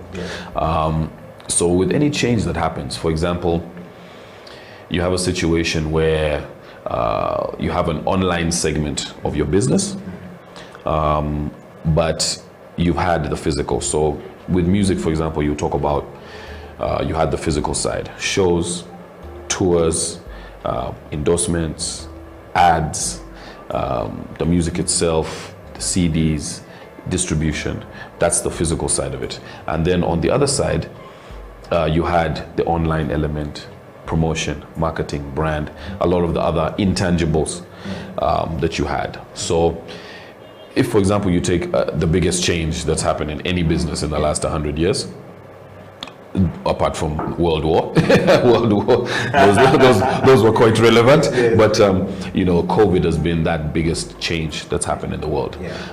So when you take an element like that, you're now taking out all the tangibles. Performing, gone. Touring, gone. Distribution, how you used to do it physically, gone. All of those elements now switch up. So a decision in a situation like that would be now to concentrate on the online. What are some of the intangibles that you've done? So, just using actually the Navio brand as a case study, though of course the company does a lot more, but using the Navio brand as a case study, we thought that a new album is ready. We move it onto the digital space for distribution, do all the usual, Spotify's and the rest. But also we needed an element that capitalized on the fact that we had 50,000 CDs landing at the airport.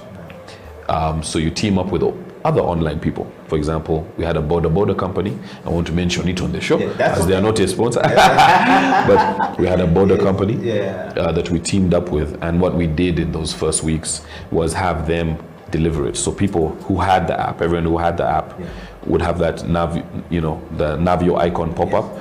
They could click on it, get delivered a CD, wrapped, sanitized and wrapped in plastic, just for extra safety. And so that's one of the little changes that we had to make, was moving from tangible things like we'll make up the money by just sending Navio to Amsterdam and Europe and Germany. He'll do his shows, come back, we're okay for the year. We couldn't do that. So now we had to depend on that. And then for the concert bit, what can you now do on the online space that you haven't utilized to the maximum?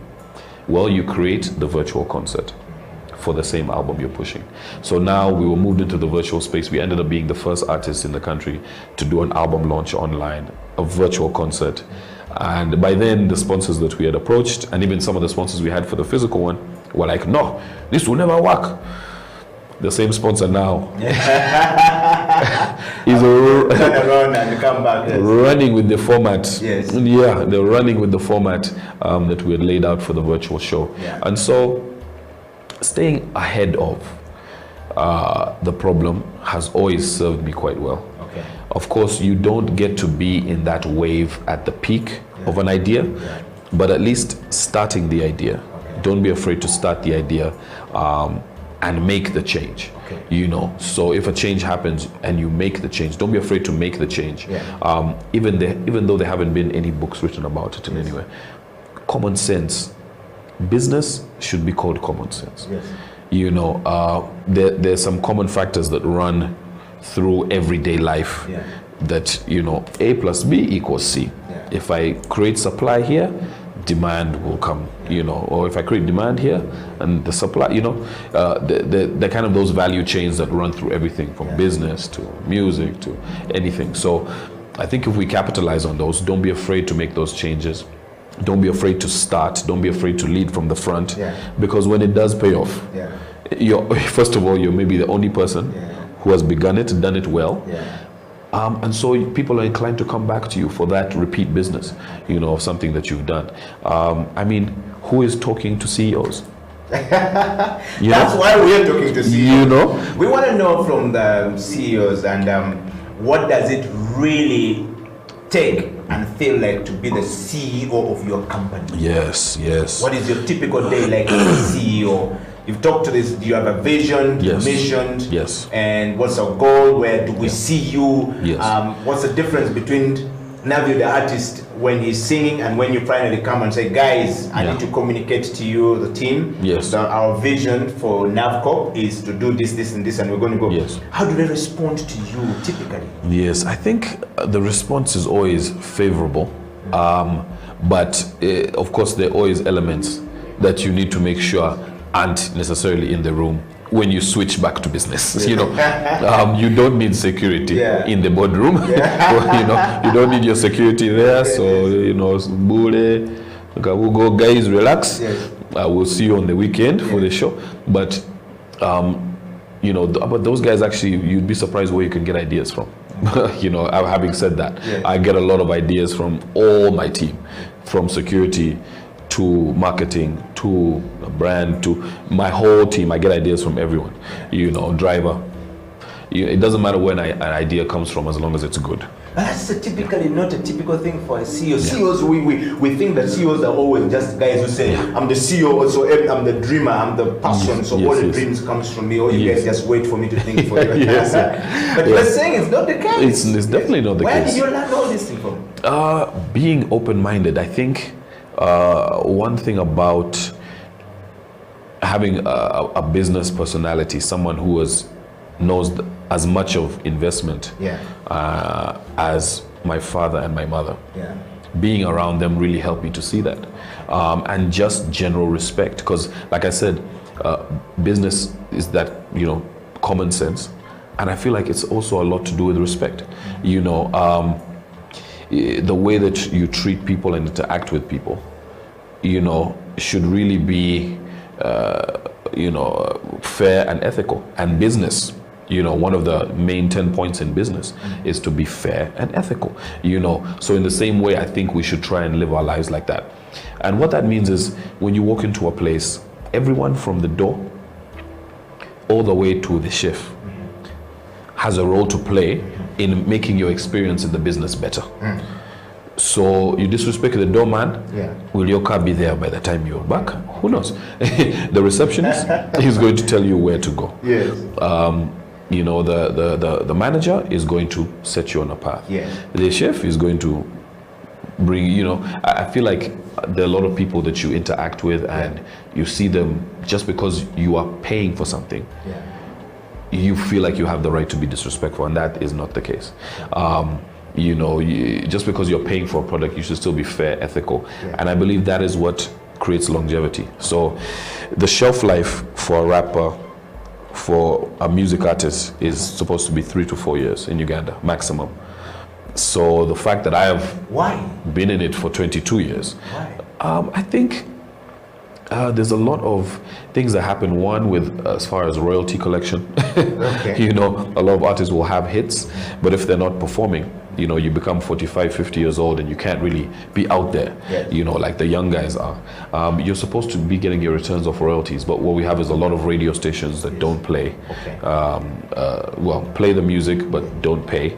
And that's TV stations, that's online. We should be reaping royalties from that. And that should be collected automatically and given to us, I believe, as artists. And so you have that issue that plays a big role. But then also attitudes, and now the state of the industry Africa-wide has now come to bite us.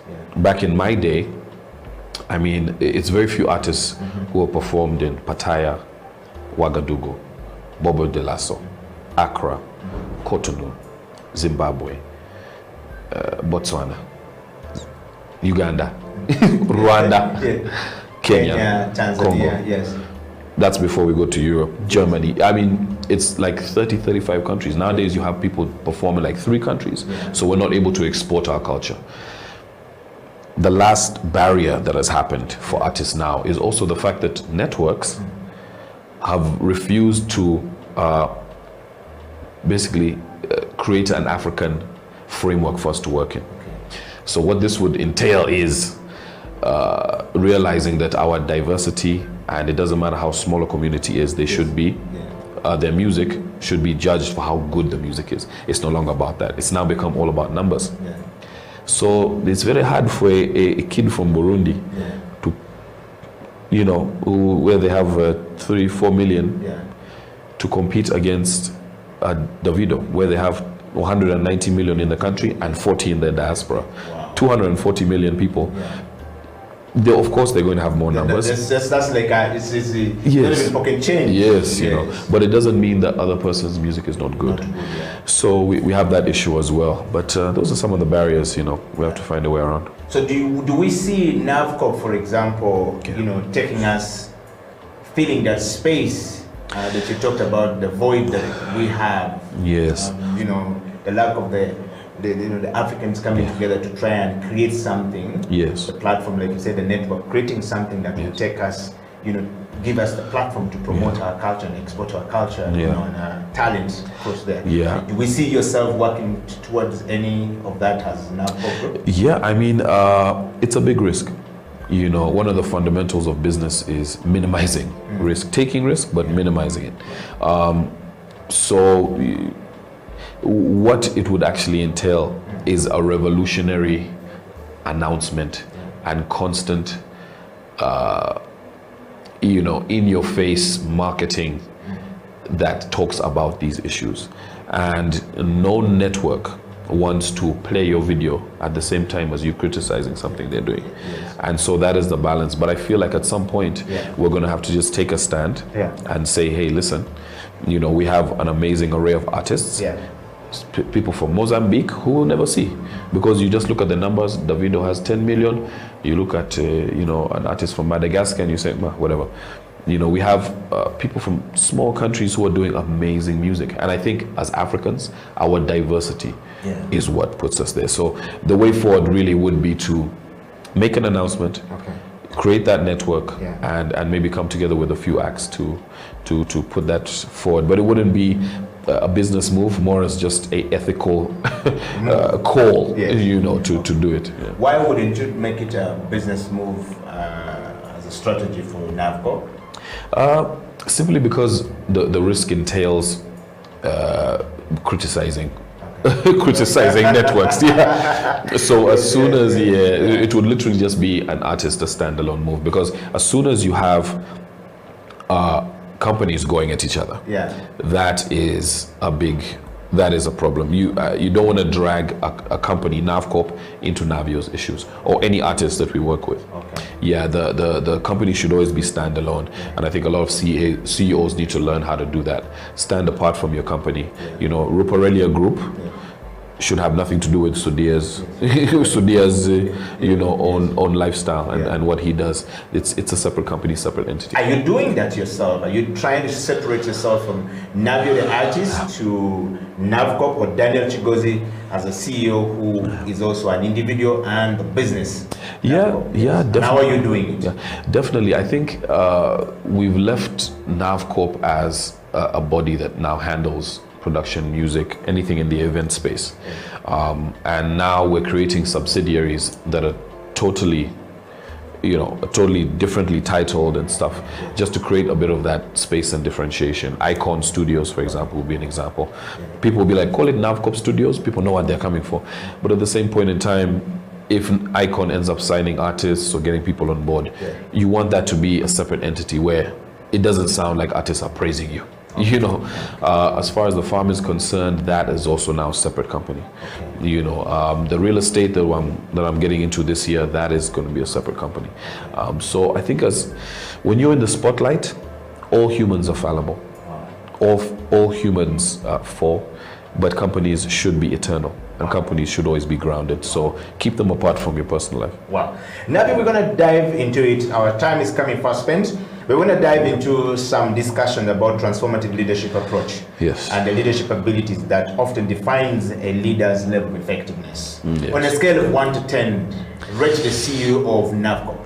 Ooh, I'd say I'm 7.3 on the weekend, and an 8.5 during the weekdays. Yes. why the differences? Performances usually happen on weekends. So I need a little extra rest on the weekends, and then I can get back to work on my 8.5. All yes. right. So when you look at the transformative leadership approach, what transformative leadership approach do you use at Navcorp? I think the most, lending that ear, like you say, directives only become solid once everybody's opinion and once everybody has analyzed every single move that we're making. I cannot make a move without questioning it personally, and I cannot make a move for the company without every individual who is concerned with that coming to some sort of consensus. I need to know the ins, I need to know the outs, I need to know the good, I need to know the bad, how it affects people on the ground, how it affects the politicians. We need to know everything about a move. So I think the most transformative thing about that is that you're not dictating to your team all the time.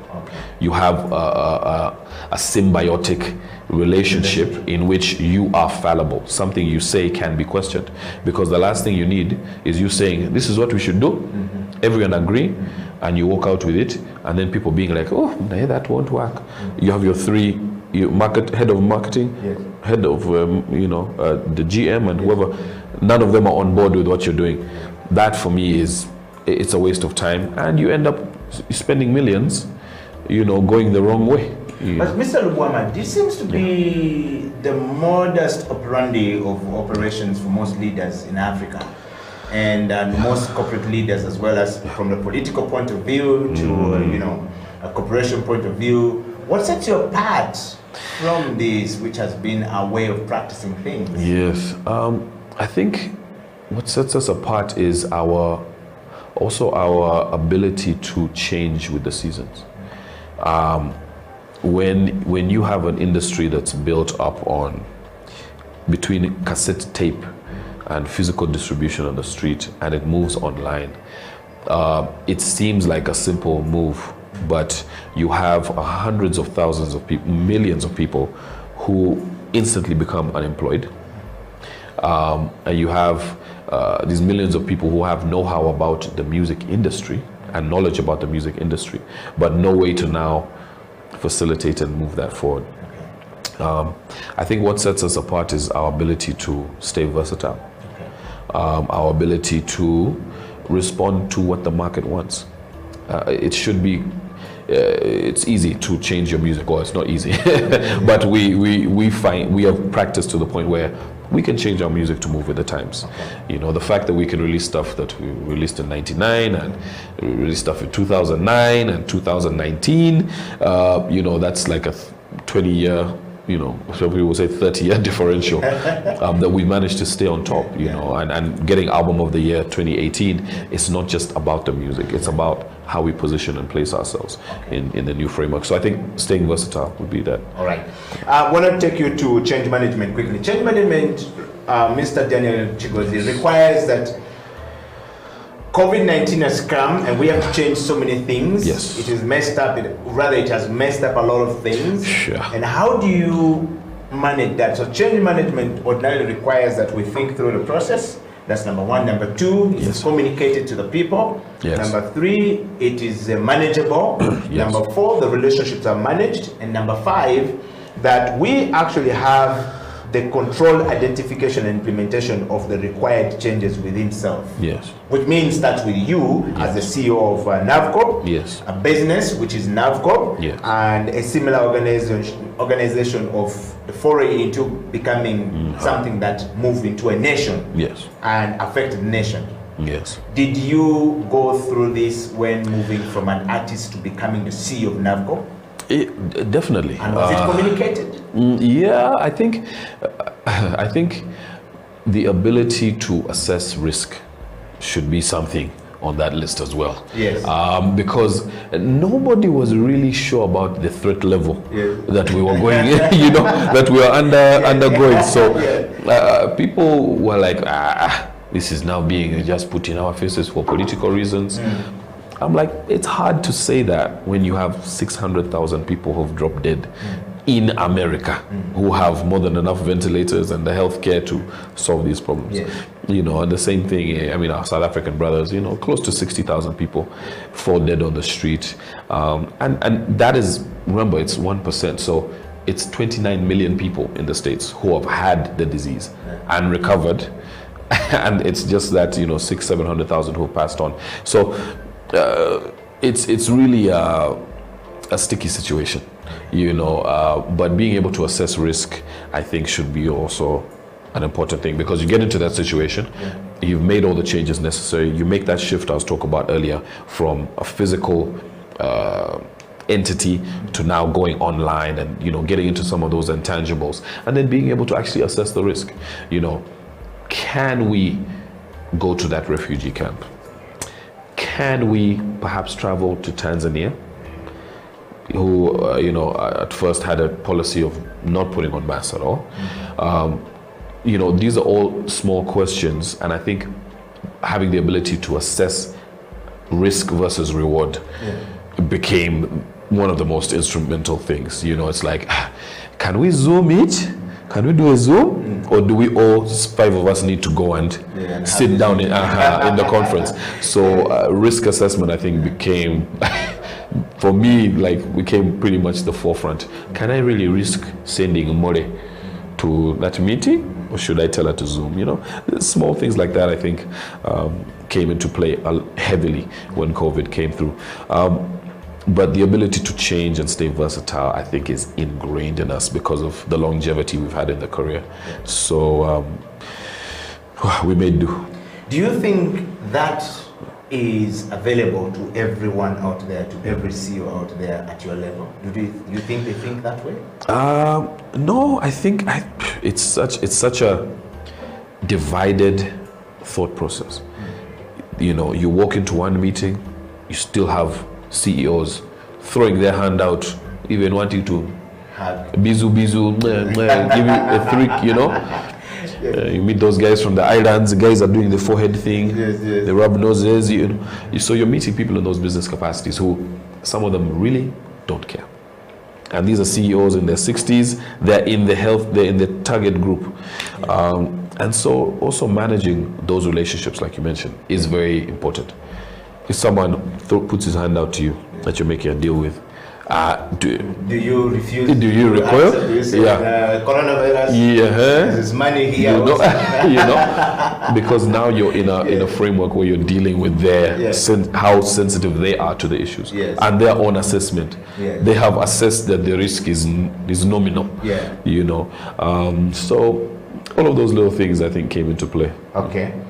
We're going to take another break, Navio, and when we come back, we'll do the last round of this interview on the bench. Yes. Thank you very much. You who is joining us from all across. In the studio is Navio, aka actually Navio, but the real name is Daniel Lubwama Chigozi, is the CEO of Navco Group, and he's here in the studio, and we're talking change management and transformation of a person to becoming a leader and what a leader means to an organization like Navco. And of course, you who is watching at home should be able to send us kisses and disses.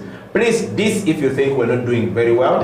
But remember, the CEO signed the check, and then you're going to show up in the... So think about your thinking. Basically, that's what Navi was saying. Think about every process and make sure that you process that information well enough to make an informed decision going forward. Stay right there. We'll be right back after the break. This is the CEO Bench. I have the pleasure to present to you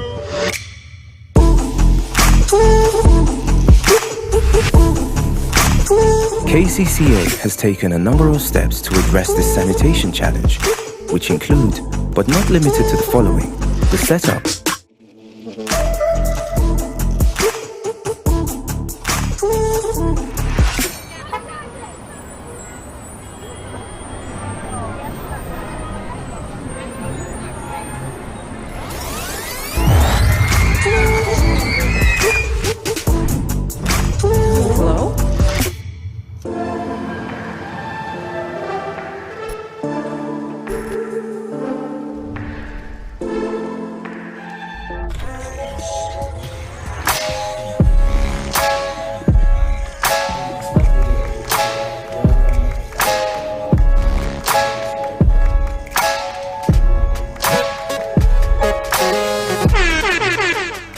Welcome to Slam Dunk Basketball Talk.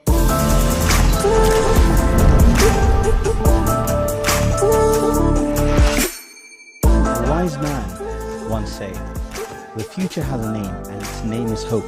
A tiny flicker of light that feeds on hope is enough to shatter any shield of darkness." At Mandulus, we really believe.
A wise man once said, "The future has a name, and its name is hope.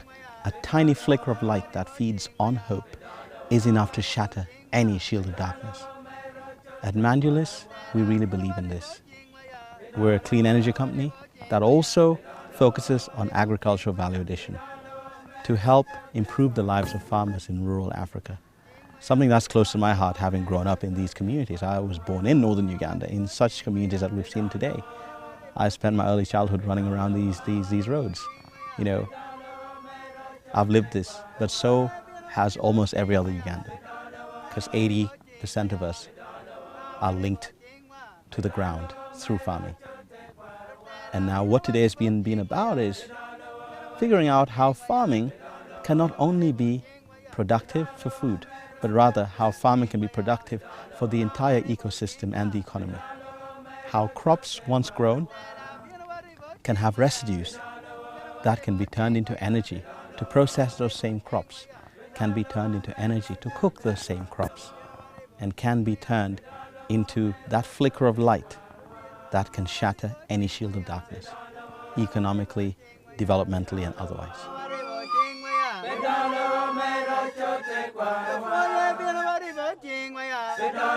I am Jean-Baptiste Fauvel.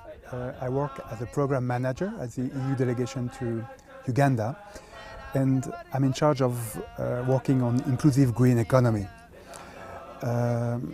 Inclusive green economy is one of two focal sectors of the EU's development cooperation with Uganda, so we have allocated a significant amount of resources to advancing this agenda of promoting inclusive green economy in line with the government's ambitions in this regard, because Ugandan authorities have launched the Ugandan Green Growth Development Strategy end of 2017, and we are keen on supporting this. This visit to the pilot projects implemented by Mandulis in the Gulu district, Gulu region, has been a very interesting experience for me, a learning experience, because I'm not familiar with gasification, the gasification of biomass, and the many interesting technologies implemented by Mandulis here. So I've learned a lot, and I am extremely grateful to Peter and his colleagues for showing this and the very inspiring message conveyed to us visitors. What's interesting about this project, what I've learned from Mandulis, is that they are covering the missing link in rural electrification. And that missing link is that, you know, we try to electrify people, and it always requires subsidy. What they're bringing is they're connecting the value chains, the agricultural value chains, the groundnuts, the rice, the maize, and these value chains, which are worth a lot of money. They're using the waste from these value chains to make energy, which returns resources to the community. And this has not been done successfully in East Africa yet. So this is a really exciting project. And so what my plan and what I'll be working on is to try and help them finalize the business so that it's investable in a way that they can grow to meet all 16 of the target areas. I'm telling you that take this stove, okay, take this shigiri, go home, after you've made your muchama and you've eaten and you've enjoyed yourself, I'll buy back the ash from you. That is crazy, but it's what makes you now say, okay, maybe I should switch, because if I calculate the amount of money, let's assume you're buying 1 ton a year, and that 1 ton you're spending about 500,000 shillings, and let's say you're getting about a quarter of a ton at the end of the year, 250 grams, 250 kilos, that's 5 bags of charcoal. How much is 5 bags of charcoal? You're like, okay. So if you're spending 500,000 and you're earning 100,000 from your waste at the end of the year, in a rural environment, that's covering, 2 terms of school for 1 kid. So it gives that incentive to switch, because you're saying, look, it's still wood, but this is cleaner. It doesn't beat the environment. It's cheaper, but more importantly, it is an income stream for you as a family. I have been very impressed by what I've seen. It's been very inspiring. And I will be very keen on exploring whether and how we could maybe support Mandulis' ambitions in the future. I will share my takes with colleagues in Kampala, and we will explore what can be done. The EU has been a strong partner of Uganda in many different fields, from infrastructure to development to others. And I feel it's crucial for them to see how what we're doing fits in within their plans and Uganda's plans. The farmers are ready. The farmers are ready for someone to come in and make this happen. So we go back to what we need is rural electrification. What we need is we need markets for food crops. The markets for food crops are there, and the opportunities for rural electrification are there, and the farmers are willing to participate. So what surprised me, it didn't surprise me, but is how knowledgeable they are. Mandulis, I think, has raised the awareness, but they're ready to participate, and they understand that they have a role to play in this great activity. And I'm impressed as well at the potential of this region in terms of agriculture and agro-processing. Just have a look at what's around the landscape.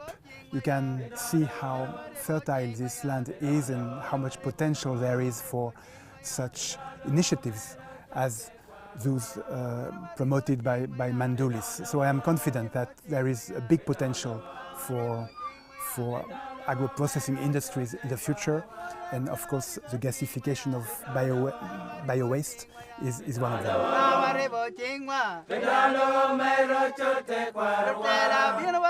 This is a beautiful area. This is a wealthy area. You know, when I heard about Gulu, I had no idea. I kind of thought northern Uganda was very dry, and I didn't really know what to expect. And so when I got here, what I've seen is a very rich area, a lot of crops, a lot of farmers, a lot of young people looking for things to do. And so I think that the agricultural value is here. So what surprised me is the amount of agricultural activity and the potential here. It was fantastic. I was very much impressed by how welcoming and friendly the local communities are, especially here in Paminolango. We were treated with a fantastic singing and dancing show, which I will keep in my mind for a long time. I think it was fantastic, and I'm very grateful to all those people, all those communities here for their fantastic welcome. I have not had sorghum ugali like that for a really long time. I mean, in Nairobi we get maize ugali, but sorghum ugali and then the local food here is just fantastic.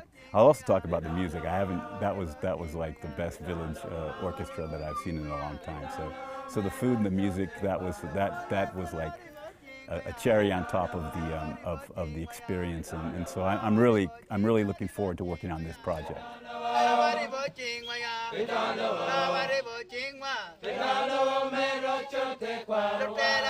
We wanted our guests to experience the warm welcome of the culture in rural Uganda, especially in this part of rural Uganda.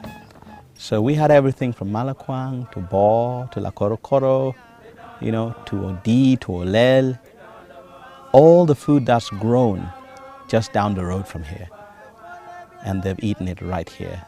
Everything, you know, even those who had the chickens are grown here, and they've been fed on the maize bran and the rice bran, you know, and everything's from around the corner. Fresh food, natural food, cooked with a lot of care and a lot of love for everyone, and a lot of welcoming warmth.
Ching, yeah, me.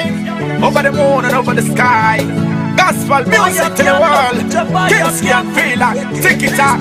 Combination. Yeah. Forever I will always bless your name, Jehovah. See you always guide me, protect and bless me. To you will always lift my pride. It's only you can make me shine. If it's reach your mighty hand to heal me, to save me, and make me see another day. I wanna see you fire fall. I wanna see you fire fall. Look me for the young on the stress, what that one? Big in the camp on the place for bounce walk on. Yes, operation on the tip on them and look me, yeah, they want to take it for fun. Upper stress them love for your place. Them can't find no race results for your gun. Yes, yes, yes. Tell us that Jesus make them on, make them come off and they watch and the fire be fall. It's only you can make me shine. If it's reach your mighty hand to heal me, to save me, and make me see another day. I wanna see you fire fall. I wanna see you fire fall. Jesus, wanna make your fire fall and touch me heart. Now make the devil come on, no visit me joy. Me call your mighty hand, we bless me soul. Bless me, I forgive Jesus, you're the one. Me not gonna live like a sufferer, heal like a sufferer, move like a sufferer. Jesus, I the emperor. Jesus, chocho wunda kama tendo kimbakuwa. Ulisa makuwa gangi na viyo chendaga. It's only you can make me shine. If it's reach your mighty hand to heal me, to save me, and make me see another day. I wanna see you fire fall. I wanna see you fire fall.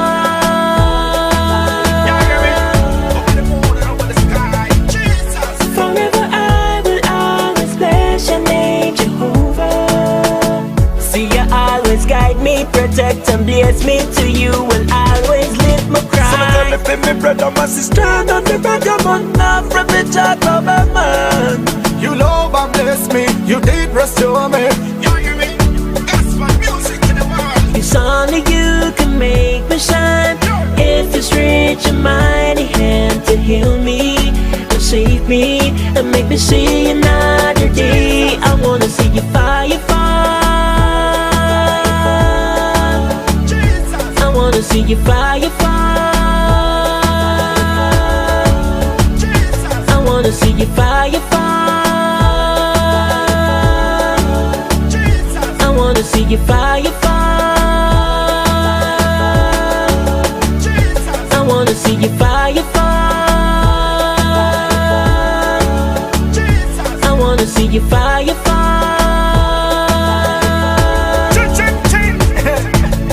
Gospel music to the world. Kimsky and Fila, Digita, for Jesus Christ. Yeah, yeah, me. Fire piano, fire piano. Fire piano, fire piano. Fire piano, fire piano.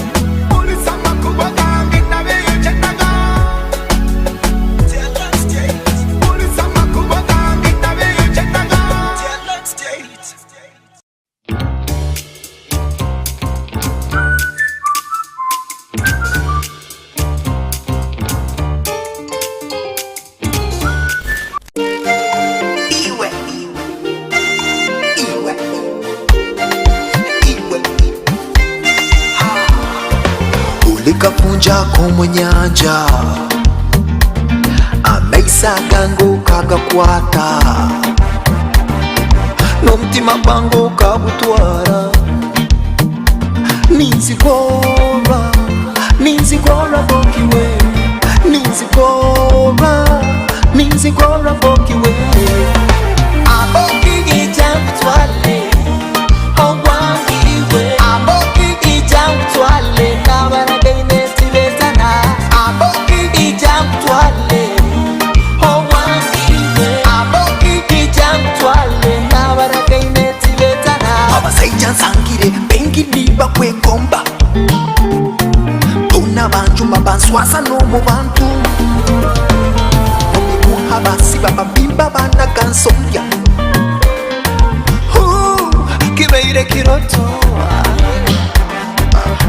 you, love you, love you. Aboki ijam twale, owangiwe. Aboki ijam twale, nabaraga ineti metana. Aboki ijam twale, owangiwe. Aboki ijam twale, nabaraga ineti metana.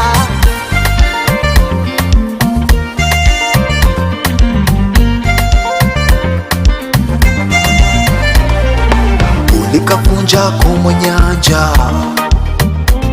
ameisanga kakakwata, n'omutima gwangu kabutwara. Ninzigora bokiwe, ninzigora bokiwe. Aboki ijam twale, aboki ijam twale, nabaraga ineti metana. Aboki ijam twale, ungi muliza. Aboki ijam twale, nyenda kumurira kaliawe. Aboki ijam twale, pesa bitugu kitwisi kyange. Aboki ijam twale, nabaraga ineti metana. Aboki ijam twale, owangiwe. Aboki ijam twale, nabaraga ineti metana. Ijam twale,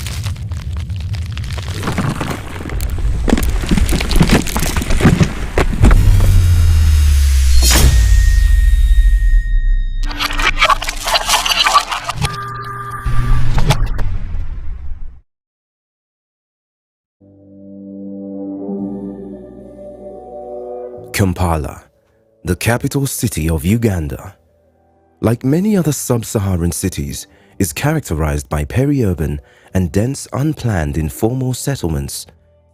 And with an ever-growing population that is gradually surging past the 1.5 million mark, city amenities are at times overwhelmed. Kampala Capital City Authority, KCCA, a body established to administer Kampala Capital City on behalf of the government of Uganda through its Directorate of Public Health and Environment, has been at the forefront of efforts to improve on-site sanitation in Kampala City. So Kampala is one of those cities with a low sewer network coverage. Ours is less than 10%. And that means over 90% of our people rely on non-sewer sanitation. So in the bid to get innovations and solutions, RASOP has provided quite robust learning solutions in terms of capacity building to provide non-sewer sanitation, in terms of innovations. Under the Reinforcing African Sanitary Operators Partnership, RASOP project, focus is on providing technical guidance to promote sustainable sanitation, including non-sewer systems and fecal sludge management, building capacity of sanitation operators, enabling and facilitating the adoption of appropriate regulatory framework for implementation of sustainable urbanization and project management and governance. We've had several trainings or capacity building programs that have been held in Kampala City. We've had different trainers coming in from different cities to train our own emptiers, and this has helped them to develop their businesses. For example, creation of and interpretation of sheet flow diagrams, where we had different sanitation stakeholders getting really to learn how to draw a sheet flow diagram. They just used to see it on paper. They didn't know how it came about. They didn't know how to write a report, but everything has been done and we are having some results come out. When RASOP also came in, people were told to put on safety gadgets. You can see people now are putting on overalls, they are putting on gumboots, and when they go to work out there, they're also putting these things on so that they can safeguard themselves from the disease related to their business. 3 years down the road, through investments like RASOP and others, we're actually seeing fecal sludge management coming to the fore. It is now something that whose awareness is now raised, and actually the different various stakeholders are willing to participate to see that it is even improved better. Since the inception of the RASOP program, KCCA has been able to secure the participation of various private sector players, research institutes, communities, the government, and many local and international partners in its drive for a cleaner and healthier Kampala city.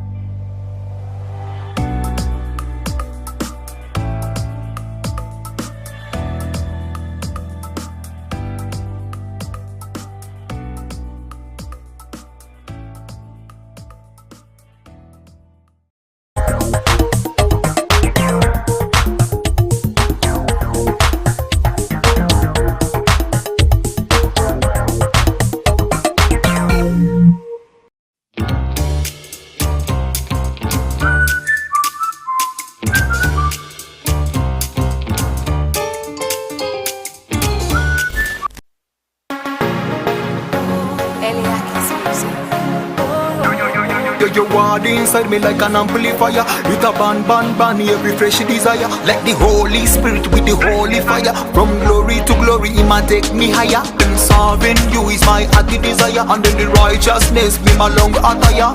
Jesus blood and data me a please. Holy gabi we are coming star. Uri mu mutima wanjye sinza kwitesha agakiza wamaye kandutira byose ubuzima bwanjye bufite intego ni wowe nkesha kubaho kwanjye ni wowe byiringiro bizima Yesu. Give me the blessing so that me can prosper. Me only daddy and me papa and me doctor. Water me get every time when me thirsty. Oh yes, you love me. Daily yes, you dey put food for me on the platter. And then your eyes watch over me. And then the heart full of praise and thanks that me offer. Ain't your light inside? I feel alive inside. I cannot deny.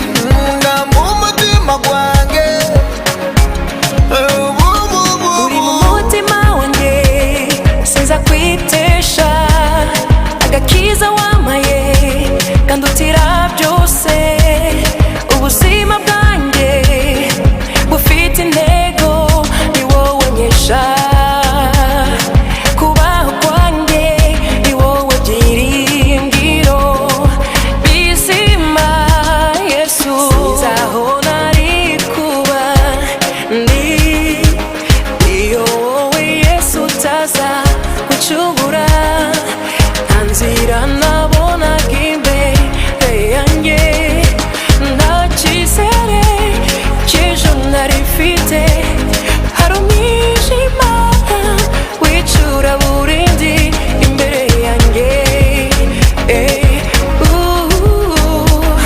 ariko Yesu waraje uramurikira uri mu mutima wanjye sinza kwitesha agakiza wamaye kandutira byose ubuzima bwanjye bufite intego ni wowe nkesha kubaho kwanjye ni wowe byiringiro bizima Yesu. Serving you is my hearty desire. And then the righteousness be my long attire. Jesus blood and data me a please. Holy gabi we are coming style.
It was like the Psalms. When you look at David, he's passing through hard things, but then he's willing to talk about them. So music allowed me to be real, authentic. To God, he uses song to minister to me. So it was more, it's personal, I can relate to it, and he's helping me overcome through that, to be able to be used as that vessel that delivers this message, which I know that I've just borrowed from heaven. Down for my soul. Why don't you hold My music statement is to write music that will be able to speak to the heart, soul, and spirit, restoring the goodness. You know, when in the Bible it says, and he looked at it and it was good. The message that I have, there are 10 songs. They will be specifically invoking that God has already said, that we have to embrace as his image, to restore goodness in this world. Music is not what defines you. For me, that was a great revelation, that my identity is more in God, in who God calls me. If I can inspire you also to use your gifts and talents to make a difference, I would have played my part in this world. I will rise and rise. Now is the time. Rise and praise you, Lord.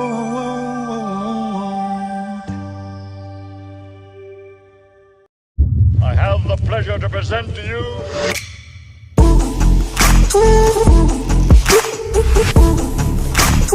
KCCA has taken a number of steps to address this sanitation challenge, which include, but not limited to the following: the setup,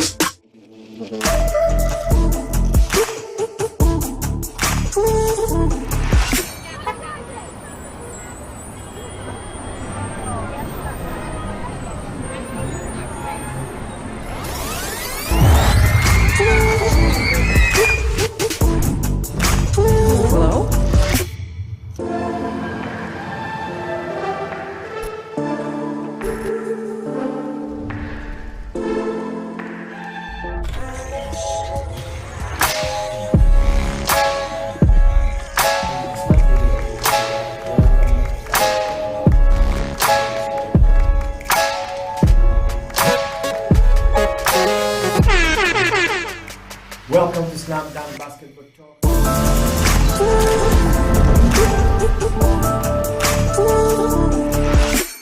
A wise man once said, "The future has a name, and its name is hope.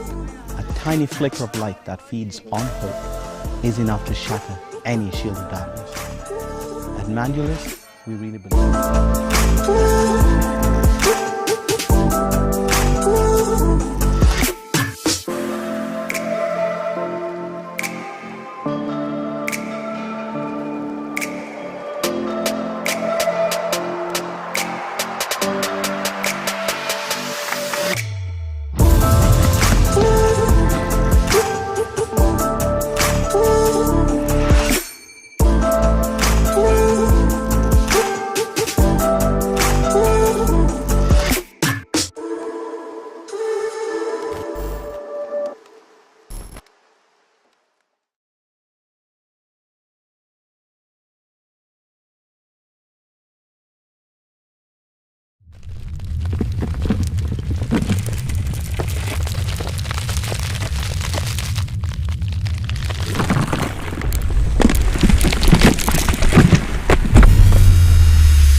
Engineered in the heart of the pearl, one face, four perspectives, embracing a hip, urban, and dynamic community, keeping dibs on the constantly evolving African scene, fanning the hottest talent in Uganda and beyond, inspiring beautiful minds across the world, literally changing the game on television.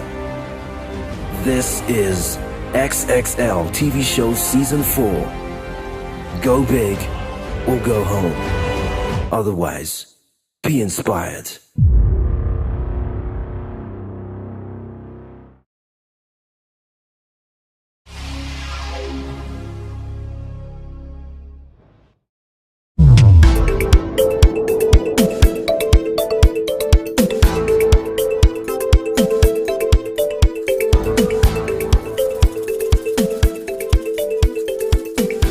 Welcome to This Week. Our speaker is Reem Kassim from Alexandria, Egypt. Hi, my name is Reem Kassim, and I'm a cultural manager and producer and cultural researcher currently based in Abu Dhabi.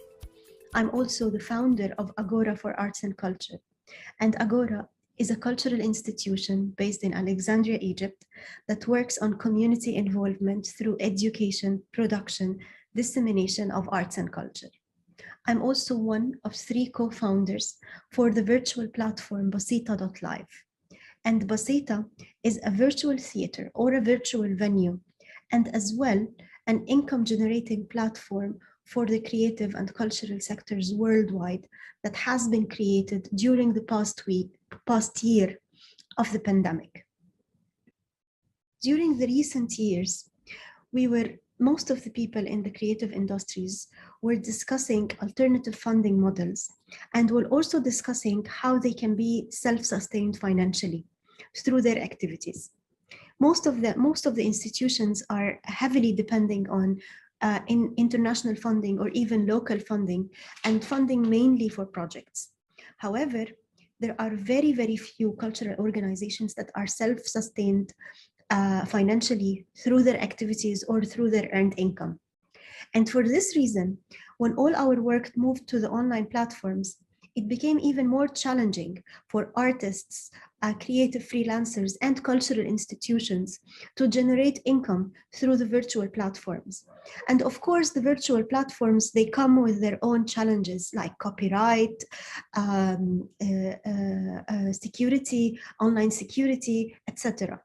So during this period, we thought, the co-founders of Basita.live, that creating a platform that is safe and secured, that also helps the artists and the institutions worldwide to share their online content in a secured way, while also being able to charge their audiences a fee / a ticket, would be very helpful during this critical time. And that's why immediately in April last year, April 2020, we started interviewing artists and having conversations with different institutions worldwide to understand their needs if such a virtual platform would become a reality. And from that, we started developing Basita.live and launched it in May 2020 as a test version. And from May till August, we started adjusting the platform as we saw suitable after consultations with artists. So we heard from filmmakers, we heard from performers, theater makers, dancers, what are the features and the elements, the technical elements that would help them take their art and present it worldwide, while also being able to have a sustainable, automated income from what they present. Then in August, we officially launched the platform with the first event. It was on 4th of August. And since then, we've hosted almost 25 events so far, ranging from musical events, film screenings, dance performances, theater performances, and talks as well. And we have noted that audiences, they are still not used to paying for creative and cultural content, while they all are fine with paying for mainstream content on platforms such as Netflix or, for example, Spotify or Apple Music or other different platforms that present mainstream content. And still, the culture is new for audiences to start accepting the fact that also artists and cultural institutions, they deserve the same support that the mainstream content receives. Therefore, during this period, we are heavily working on audience awareness and awareness in general, that artists should be equally supported, that the independent artists and the independent scene and creatives who present cultural content in general, no matter what the discipline is, they also deserve the same support that other creatives from the mainstream sector receive. And to do that, we have launched several campaigns and we have launched several info sessions, and we are still planning to do more. So the way Basita.live functions, it's very easy. Basita actually means simple. It's an Arabic word, but also resonates to different languages. And its translation is simple.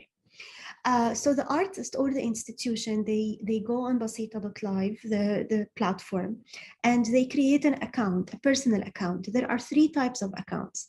An account as an artist, so a musician, a filmmaker, or even a visual artist, an individual artist can create an account. And there is also the venue or an institution account. So if it's a cultural center, if it's a band or a festival or any type of institution or a venue can create another account. We also have a 3rd type of account for audiences. So also audiences create accounts. And creating an account is very simple and straightforward. They just fill in some information, a quick synopsis, bio, a photo, a profile photo, and social media links, and that's it. Once the artist or the institution, they create their account on Basita.live, then they gain access. They have a username and password from which they can log into the platform and start creating their events. And creating an event on Basita.live is also very simple. They start also filling in the information of the event name, the event type. And on Basita, we have 2 types of events. We have the live events that are happening in real time, and we have the premieres. And the premieres are all the pre-recorded content. And then they fill in the discipline. Is it a concert? Is it a film screening? The genre. They choose their ticket price. So audiences from anywhere in the world, when they log in, they see the currency of the place or the country they are logging in from. And they see also the time zone of the place they are logging in from. And then the artist also adds the synopsis about the performance, the photo. And then if it's a premiere, then they have to upload the content, if it's a film or a filmed concert. And if the content is not ready, the artist can also skip this step and upload the content anytime later, but it has to be within 48 hours before the premiere date. And then the artist submits the event for approval. It goes to us for review. We review the event details, and then we approve it and confirm. Once the event is approved, then it appears publicly on our homepage, and the artist can start promoting the link. People can start buying tickets, and it works really in an automated way. Also, there are several different features that the platform offers. So for example, for films, there is the option of uploading subtitles. Also, for all the events, there is the option of geo-blocking. We understand that some people, sometimes they want to make their content available in some regions or some countries, and some countries not. For simple reasons, like for example, they don't own the distribution rights in certain regions, and they only own it for certain countries. So this feature is also there. There is a feature to make the event with invitation only for a limited number of people. You can make your event available for unlimited ticket purchase, or you can make it only available for a certain number of people if you want to keep it for a small number of audiences. And of course, the content is very secured. We use 2 types of security. First of all, encryption technology, so the content is encrypted. And second, on our web version, we use watermarking technology. So of course, anyone who accesses the content, who buys a ticket, has to have an audience account on Basita.live. And therefore, when the audience are watching the content, their IP address and email address appear on the screen as a watermark every 5 minutes randomly. So anyone who wants to screen record or try to infringe the content in any way, the content owner will be able to know who this person is. And also the platform offers detailed statistics to the creative users, the artists and the institutions. So whenever an artist creates an event, in their panel, their events panel, they can see statistics such as who are the people who bought the tickets, their demographics, their information, from which country, which nationality. And while creating the platform, we thought that this is very, very necessary during this period when we moved to the online platforms and our audiences are beyond the geographical place or boundaries we are in. We have to understand more from where are our audiences from, so that we can also enhance our outreach and marketing efforts. So the statistics are also downloadable in a PDF format, and we have the advanced statistics that also give the artist the contact details, the email addresses of his audiences. And this is something that is written in our terms and conditions, where the audiences, they approve and allow the platform to share the email addresses with the artist, since they have bought a ticket for his or her event. Our observations so far, after hosting nearly 25 events during the past 9 months, are that we've seen that audiences, they have the tendency to pay for the online content. And this is when the audiences are from the loyal followers or the fans of the artist. People who don't know the artist are less likely to commit to paying for a ticketed online event. But also we noticed that theater, dance, and film are selling more than music. But we haven't hosted a lot of musical events so far. We haven't hosted new performances so far, new musical performances so far. So also we don't have enough data to confirm our analysis. However, from our initial findings, we thought that because music is widely more available online and there are so many music platforms such as Spotify and Remi and other, that's why audiences have lots of alternatives. However, we are also going to examine again when we have a new production on the platform or a new collaboration, something interesting that is not available on other platforms.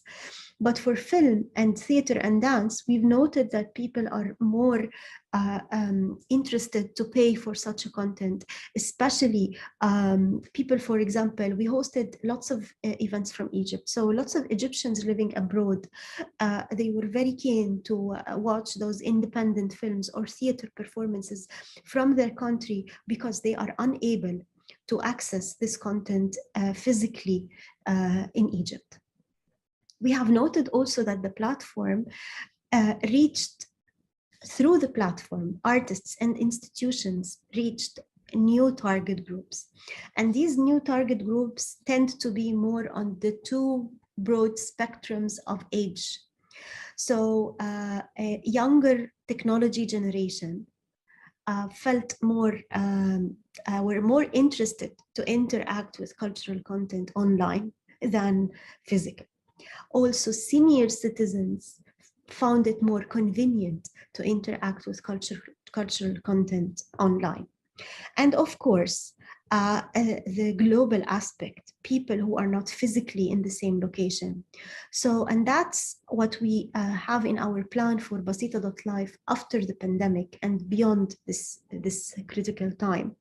When people are back to theaters and institutions are operating normally, we think that the virtual option still will remain as an option, as an interesting and crucial option as well for some target groups who are not able to be there in person or physically. So we see the platform offering a big opportunity for artists from all over the world and from the region as well. The platform is currently in English and Arabic, and we are planning to add more languages in the future. And we would like to encourage more artists to register on the platform. It's free.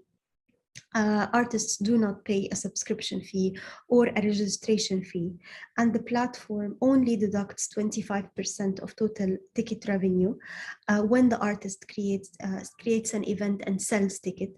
And the platform also includes the events in its newsletter and takes the risk with the artist, if the artist sells tickets or doesn't sell enough tickets, the platform only deducts the 25% that is actually the fees of the payment gateway and the streaming service and the servers, etc.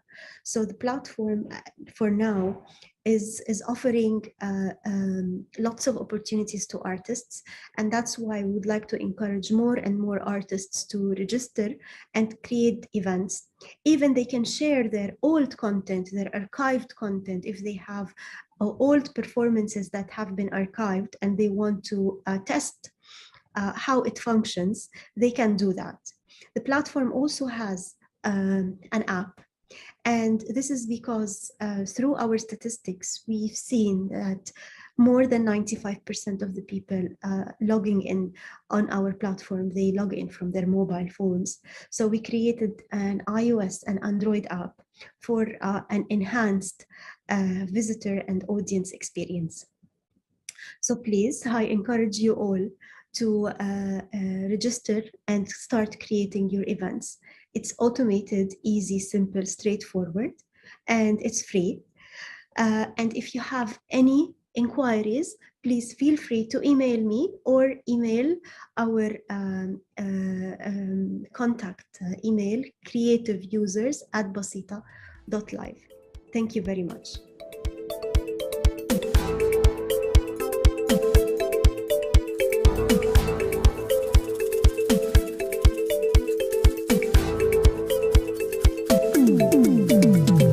Welcome, ladies and gentlemen, to Doa Doa 2021, the virtual docu-series. As you've heard from the speaker, now let's get to know the artist. The artist in focus this week is Deo Munyakazi from Kigali, Rwanda. Enjoy.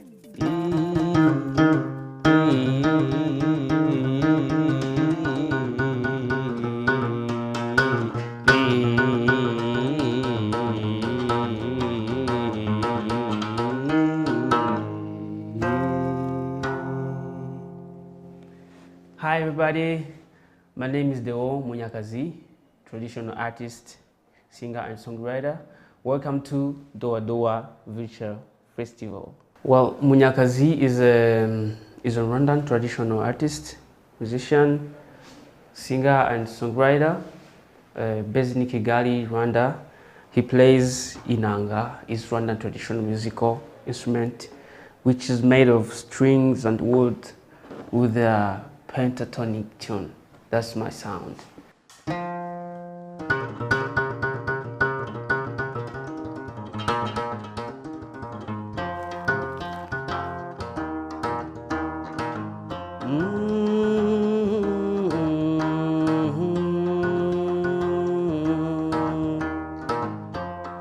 Nimuze kwimakaza umuco w'abanyarwanda nk'uko byahozeho, duhuza amarembo tugwiza amararo, dusenga n'Imana dusangire byose, dufumbata imfubyi dutera n'inkunga, duhana inka duhanira abageni,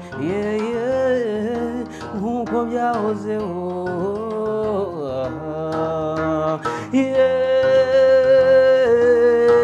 Isoko dusangiye ni umuco w'abavuka Rwanda, ni umuco w'abavuka Rwanda.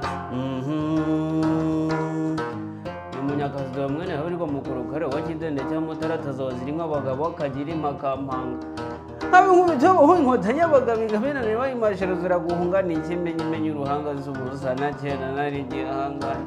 Nangara insurance marangara insurance mwiza insurance mukonyi insurance cyane mu bwana cyangwa bagiye batera ku ruti rw'abantu bahagurutse bavuga makwaya miseke n'imiseke bagwiza muri tembo nanjye ncyura inganje ngabandi sanzu nk'irya rusuka mwene tema hagari wo mu gisaka.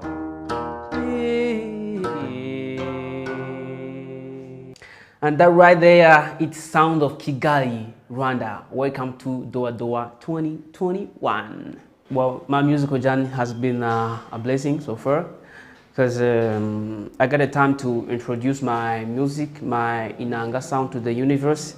I did collaboration with different artists, worldwide artists. I've been traveling in the music festivals, workshops, and many different projects. So, and I've released my album, which is named Isoko Dusangiye. So far, I'm still working, so I'm feeling grateful for my instrument.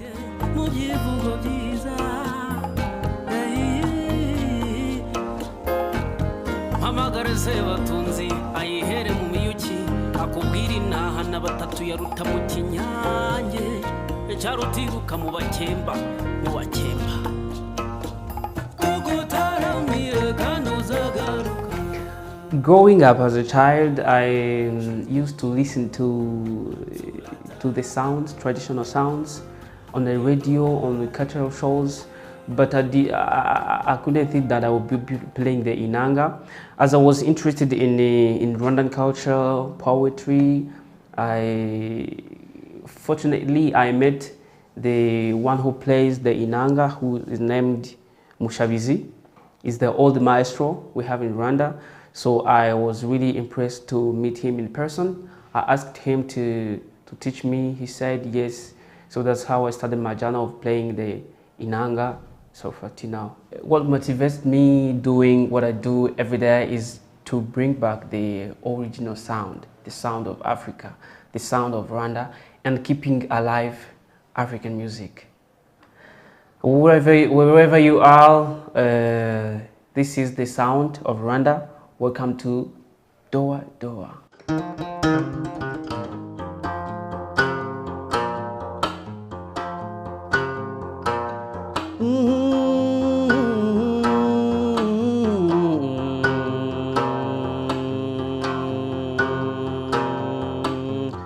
Winongo jano mutaruta inyambo ahamata vuni mitozo nazanye nazivumera ebesabo begana injishi ibyanze ku ruhembe dore abana b'ibisage bitetera batamba namararo bahu namararo bako mwiriwe kandi muraho iye ngwino tugutembereze ngwino tugutembereze ngwino tugutembereze iwacu mu Rwanda ngwino tugutembereze ngwino tugutembereze ngwino tugutembereze iwacu mu Rwanda.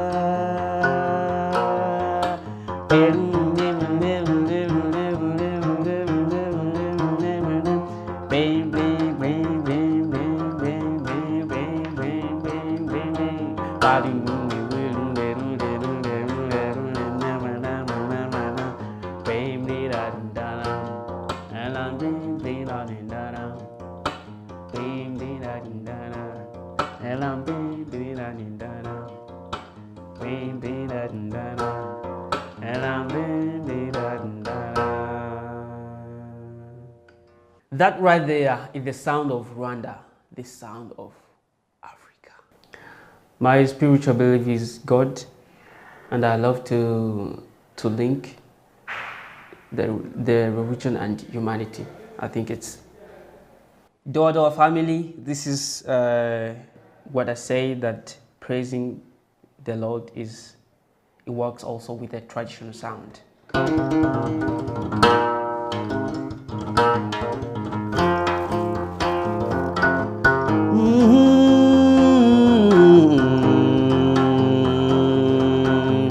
Burya uwaguhaye uramushimira, uwakugabiye ukamwitura, maze nshimire yaduhanze iyo gahangwa amasiteka, niyitugabira tugatunga, yaduhezagira tukeza, yadusiga tugasa neza, niyirinde intambwe z'ibirenge byacu ngo hato tudatsikira shimwa mwami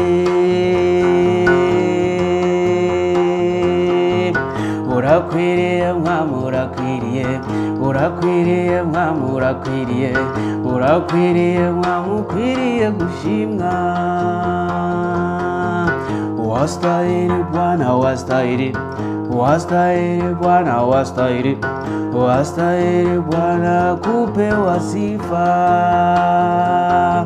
osanide mukama osanide osanide mukama osanide osanide mukama okwebazibwa obonge nalo kumunzambe naga obonge nalo kumunzambe naga obonge nalo kumunzambe nangaye okwanenera ra okwanene okwanenera ra okwanene okwanenera ra okwanene okuzimirwa urakwiriye mwami urakwiriye urakwiriye mwami urakwiriye urakwiriye mwami ukwiriye gushimwa. Well, my dream is making the world, the universe more better than yesterday through my sounds. I love doing collaborations, been working with different musicians, Joston, Keza Jones, and many more, Cecilia Kairebga.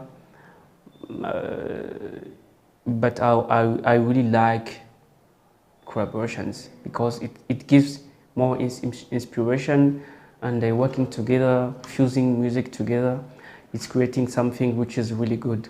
And I've been part of Urban Music Label. It's a nice project which combined together different producers and electronic DJs and traditional musicians just to make new sound which never been before. So the one I'm dreaming to work with, to collaborate with, is Richard Bonner. He's my favorite. Well, my favorite venue so far is Doa. I've been there. We've been there at festivals. It was really, really good. We had so much fun. Good experiment. And so far, another venue I would like to be is New York. I want to experiment the sounds of New York with the different musicians and Canadian festivals, Memorial, and somewhere else. So I like to travel the world experimenting new sounds. Do I have a new song very soon? Yes, I'm working on. I'm in studio. I'm working on my new song, my second track of my second album, which will be released maybe in 3 weeks. Wherever you are, you can find my music on digital platforms like Amazon, iTunes, Spotify, and you can also buy my album on Bandcamp. You can find all my music, and on my YouTube channel I use Munyakazi Deo. You can follow me also on Instagram, Facebook, Twitter. I use Munyakazi Deo as well. Wherever you are, you can get my music.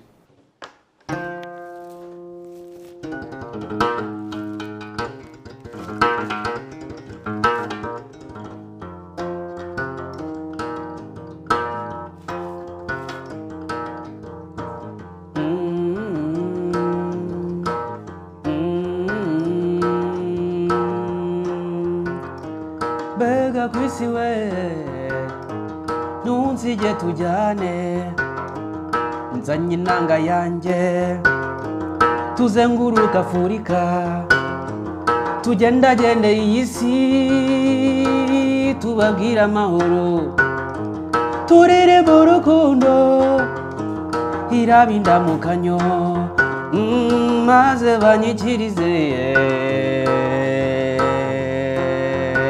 ye amahoro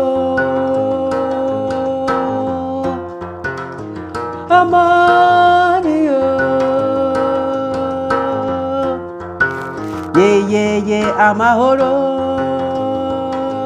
emilembe amani amani amani amani amani amani amani amani amani amani amani amani amani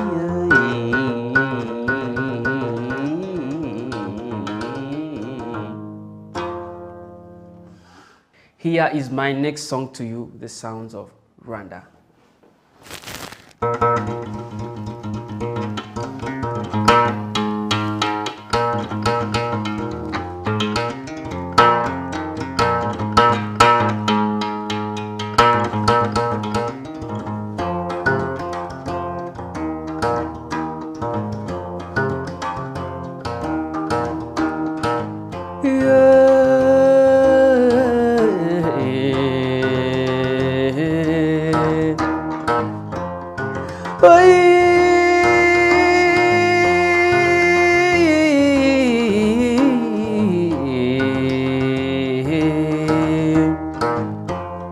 nimuhuze twimakaza umuco w'abanyarwanda nk'uko byahozeho duhuza amarembo tugwiza amanaro dusenga n'Imana dusangire byose tuvumbata imfubyi duterana inkunga duhana inka duhanira abageni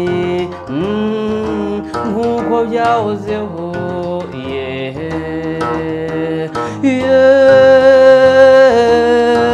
isoko dusangiye ni umuco w'abavuka Rwanda ni umuco w'abavuka Rwanda abana b'ibisage batoza urukundo abakobwa b'iwacu basusurutsa uruhembe ababyeyi b'i Rwanda barwambarira impumbya abasaza mbakunde bari mu misango nk'uko byahozeho nk'uko byahozeho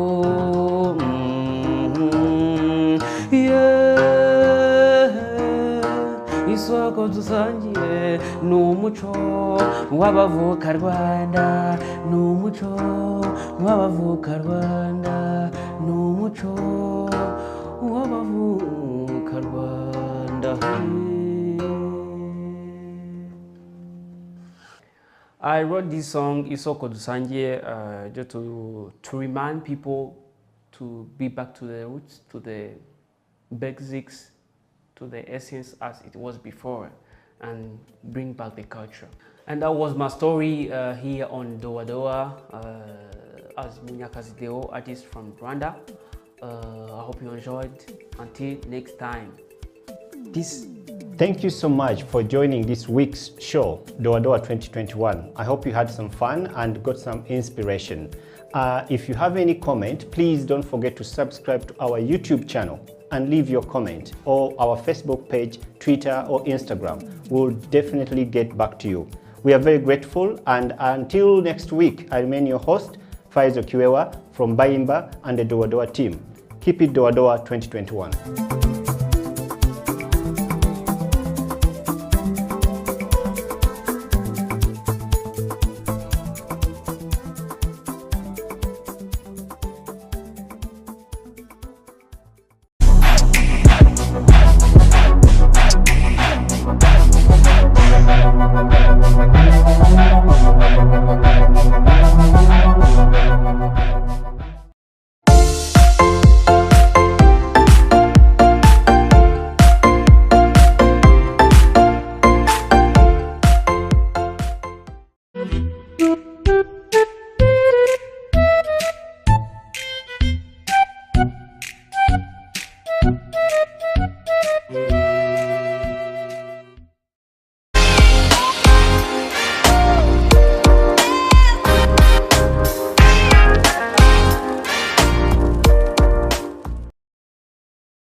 COVID-19 has tested our hope and faith as individuals, families, and the country at large. Besides destroying many aspects of our lives, the novel coronavirus has also affected our human rights in many ways. You and the Law, the COVID edition, is a 30-minute weekly television program that focuses on the impact of COVID-19 on human rights in Uganda. The program engages experts to explain the importance of rights-based approaches to the success of any public health response to ensure the respect, protection, and fulfillment of human rights amidst the challenges presented by COVID-19. You and the Law, the television program, brought to you by Legal Hub Uganda, taking the law to the last mile in proud association with I4C Africa Hub and House of Talent Television.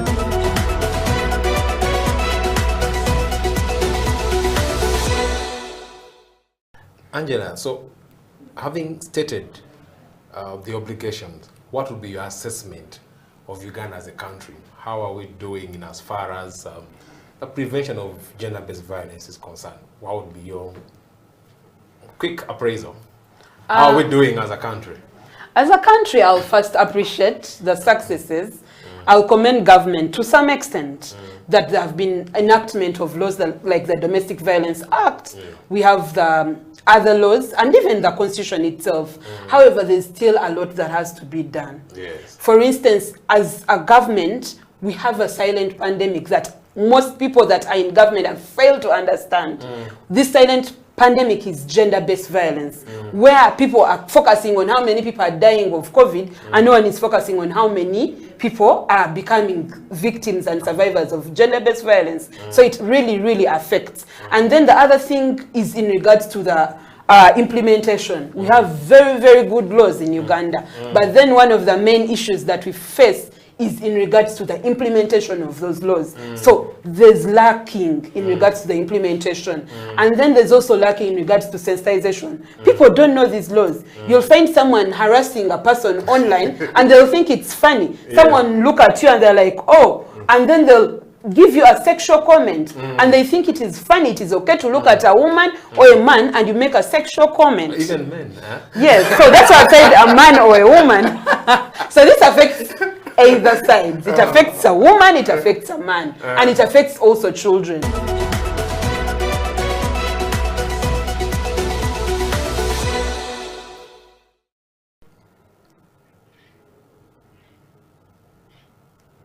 Hello viewers, welcome to yet another episode of You and the Law, the COVID edition here on House of Talent Television. My name is Jonathan Ochom, your host. Today we're discussing yet another right or another aspect of our rights that has been affected significantly by COVID-19. As you know, in the previous episodes, we've been tackling different issues. We talked about employment law, we talked about land rights, we've talked about access to justice, we've talked about human rights broadly as a theme and how COVID-19 has affected it.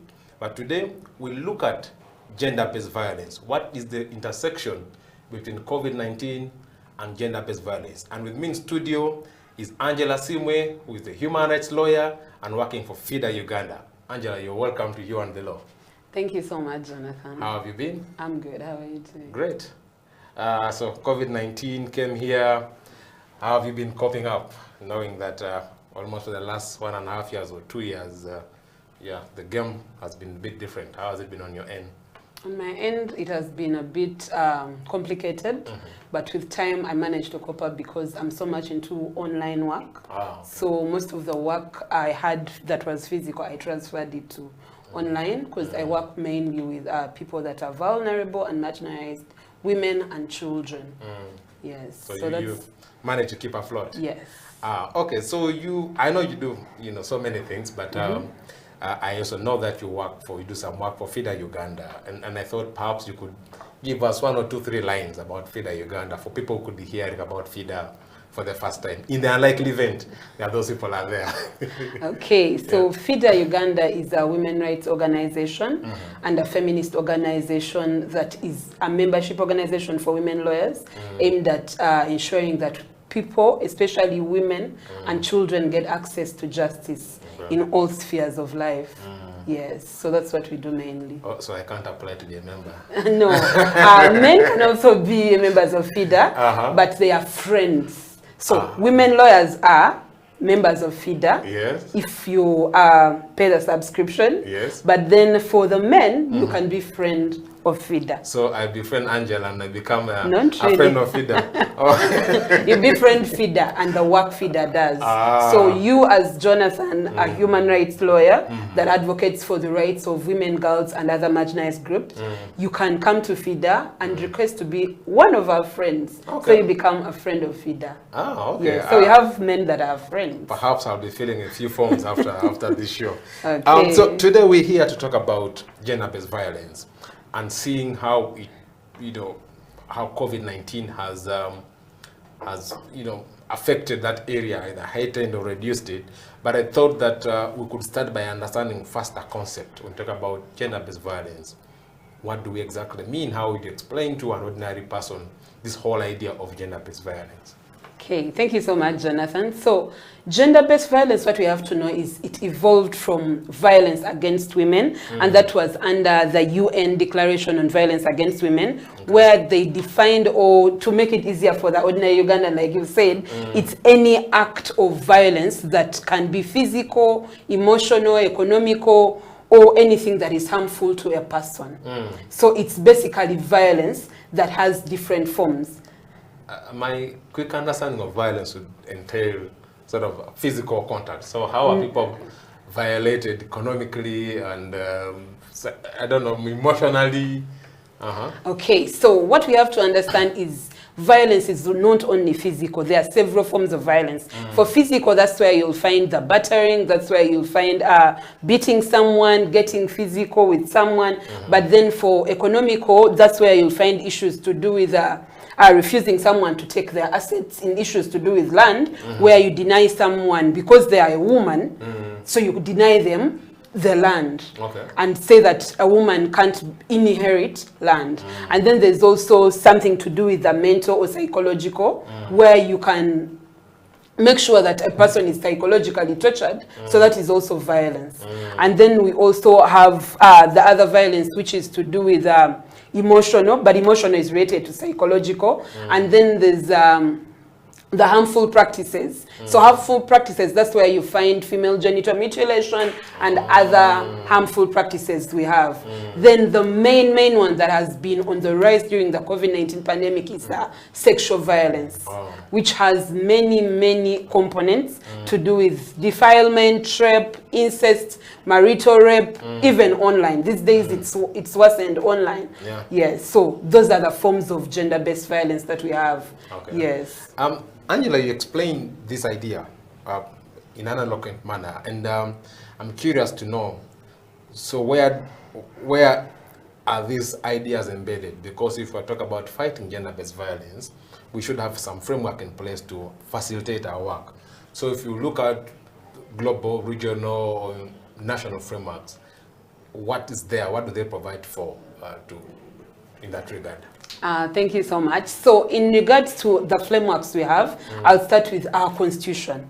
The Constitution of the Republic of Uganda under Objective 14. It's very clear that the state is obligated to protect rights of people. And then we have Article 33, which is rights of women. Because gender-based violence mostly, especially in Uganda, affects more of women than men. However, we're not saying that men are not affected. So Article 33(3) is clear that it's in regards to protecting rights of women. However, in the Objective 14 of the Constitution, it's protection of all rights of people. So that's where you find gender-based violence issues that are aligned. And then we have other laws like the Domestic Violence Act. I'm privileged to be one of those people that belongs to the Domestic Violence Coalition.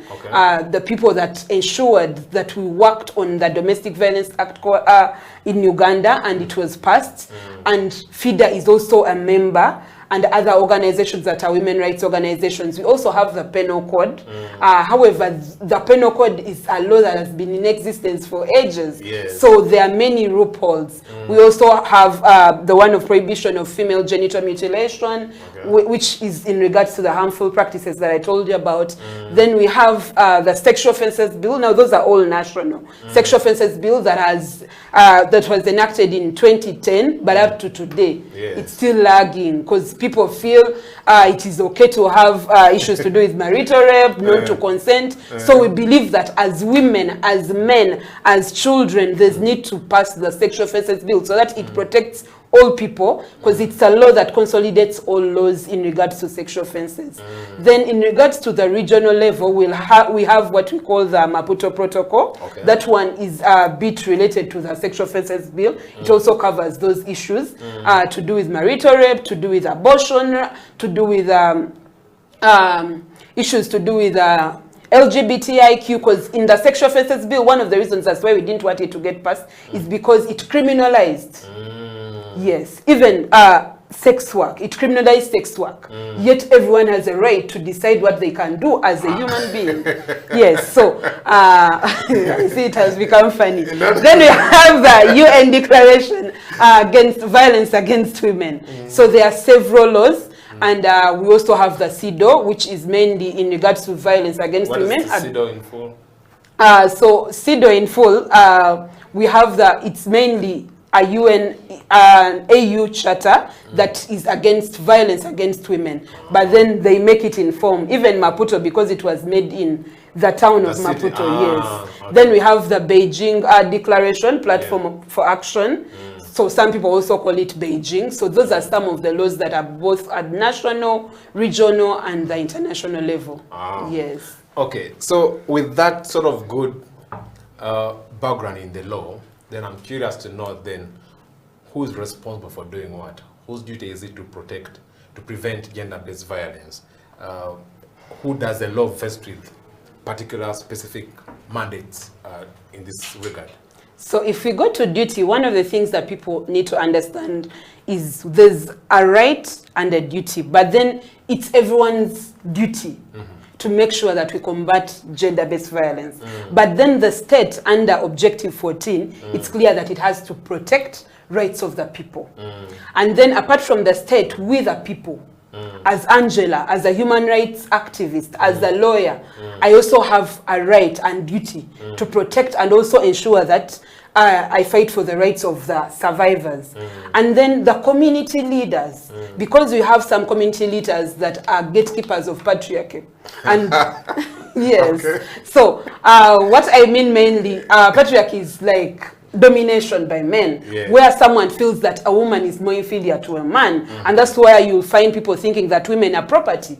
So a woman is abused just because a man paid dowry, and then they don't know that dowry is something where the case law is now clear that it's not buying a woman, it's just a gift. So you don't have to beat a woman just because you took something. And then there are also religious institutions. They also have a big role to play. So every time they keep telling women, you have to submit. If a woman beats you, a man beats you, it is okay. So we also have to engage them so that they play their role. And these days they are trying to do a good job, because I've listened to radio stations, TV stations, and it's clear. They tell people that gender-based violence is a vice that needs to be stopped.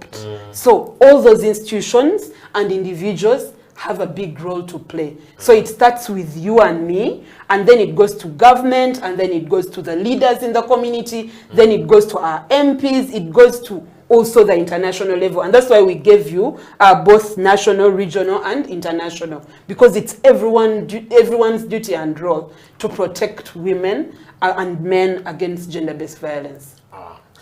Angela, so having stated the obligations, what would be your assessment of Uganda as a country? How are we doing in as far as the prevention of gender-based violence is concerned? What would be your quick appraisal?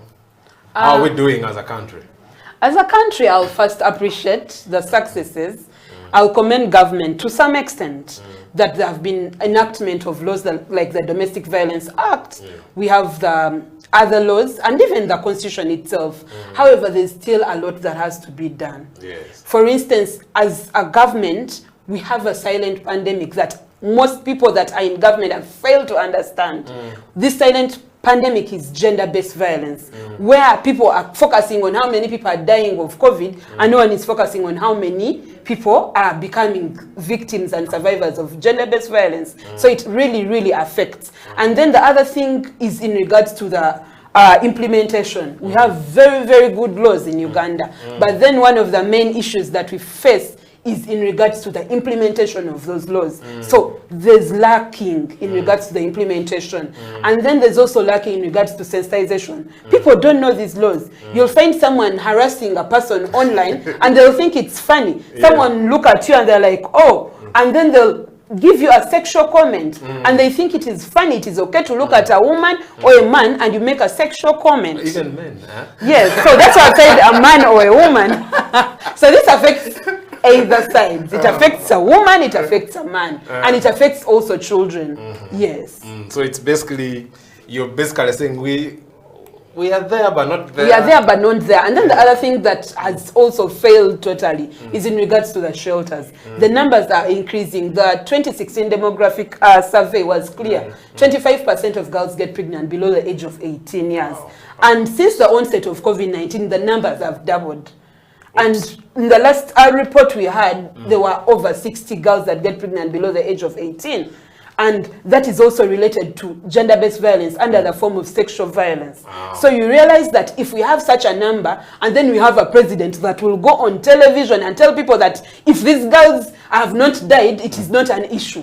That is really, really crap. We can't say that this is an issue. So, because this is a silent pandemic. Every now and then they are releasing numbers of girls that are getting pregnant. And yet we have a government that has done nothing about it. We have no shelter.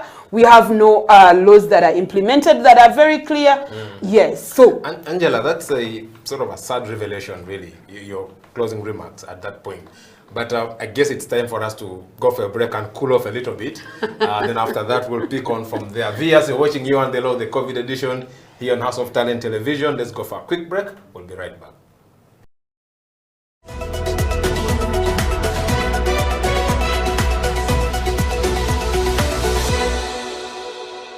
When it comes to the law, we basically live the law, you know, on a day-to-day basis, you know.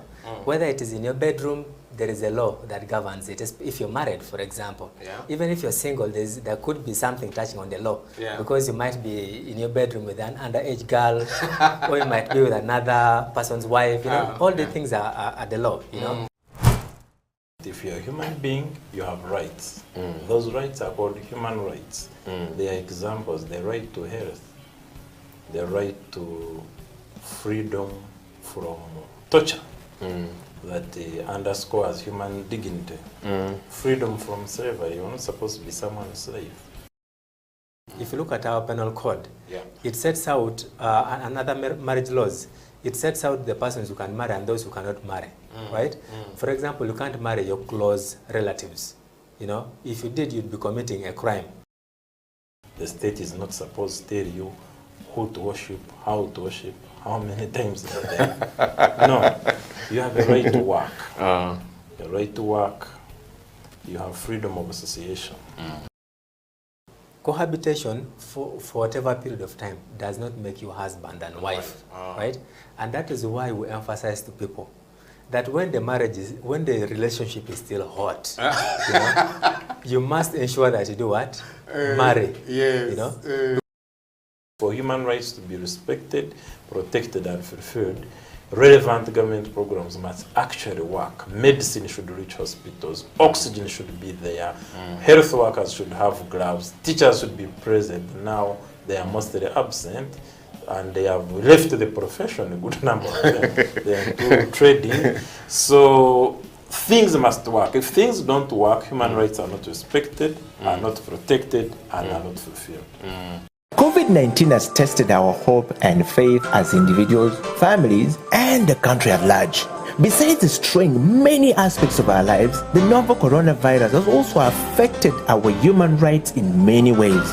You and the Law, the COVID edition, is a 30-minute weekly television program that focuses on the impact of COVID-19 on human rights in Uganda. The program engages experts to explain the importance of rights-based approaches to the success of any public health response to ensure the respect, protection, and fulfillment of human rights amidst the challenges presented by COVID-19. You and the Law, the television program brought to you by Legal Hub Uganda, taking the law to the last mile in proud association with I4C Africa Hub and House of Talent Television, coming soon.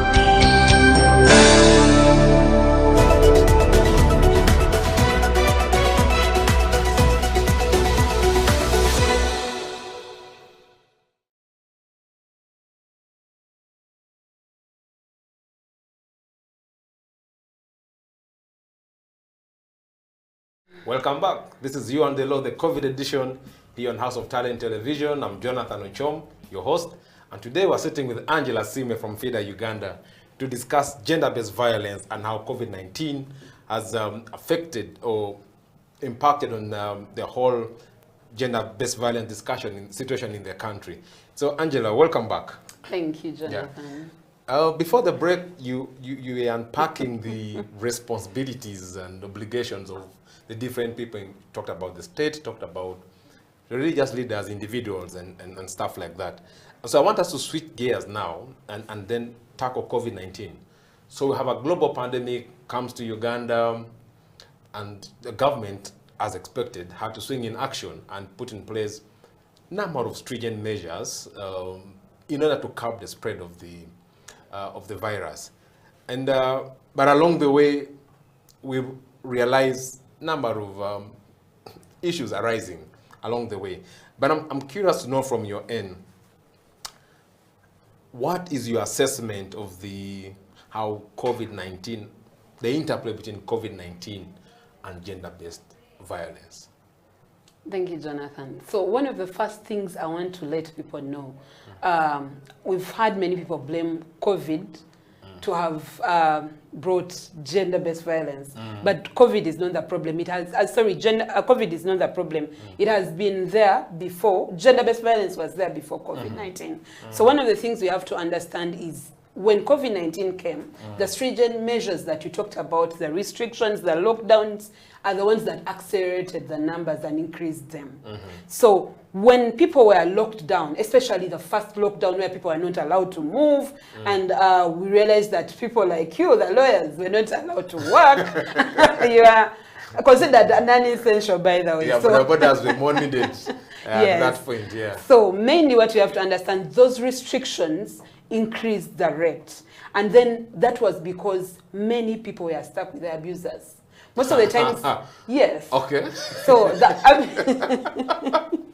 I thought people were stuck with their spouses, their loving spouses. There are people that were stuck with their loving children, loving spouses, but then there are also those people that were stuck with abusers.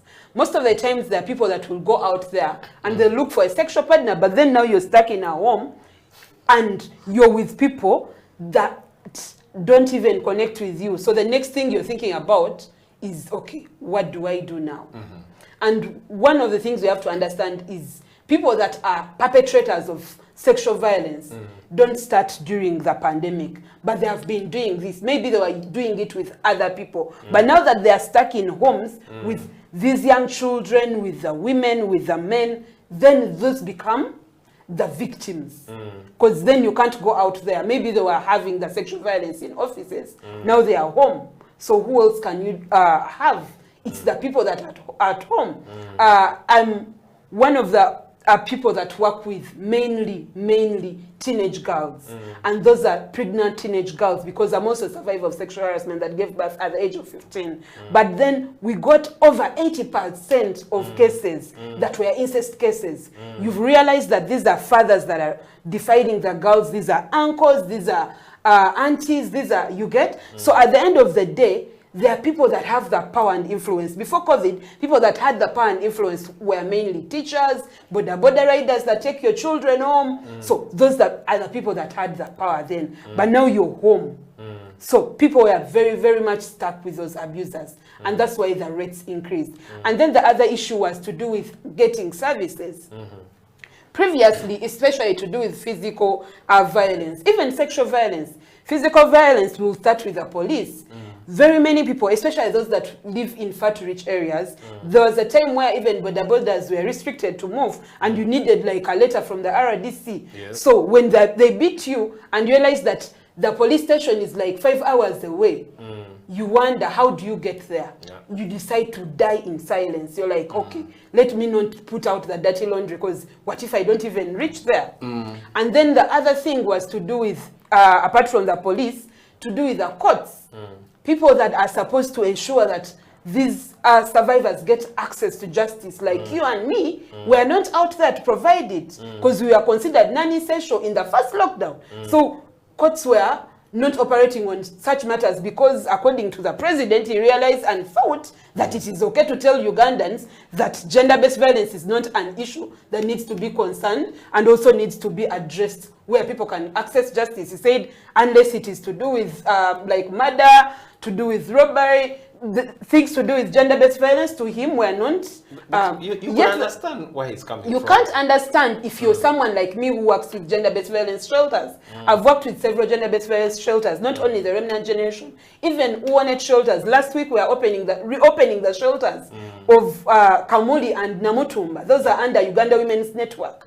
And that is in relation to the shrinking civic space. We have a shelter that is closed just because the government is threatened and thinks that women rights organizations are terrorists, which is stupidity, because how do you call a women rights organization a terrorist? So they close the shelters, the numbers are increasing, and these people have nowhere to go. Action Aid also has.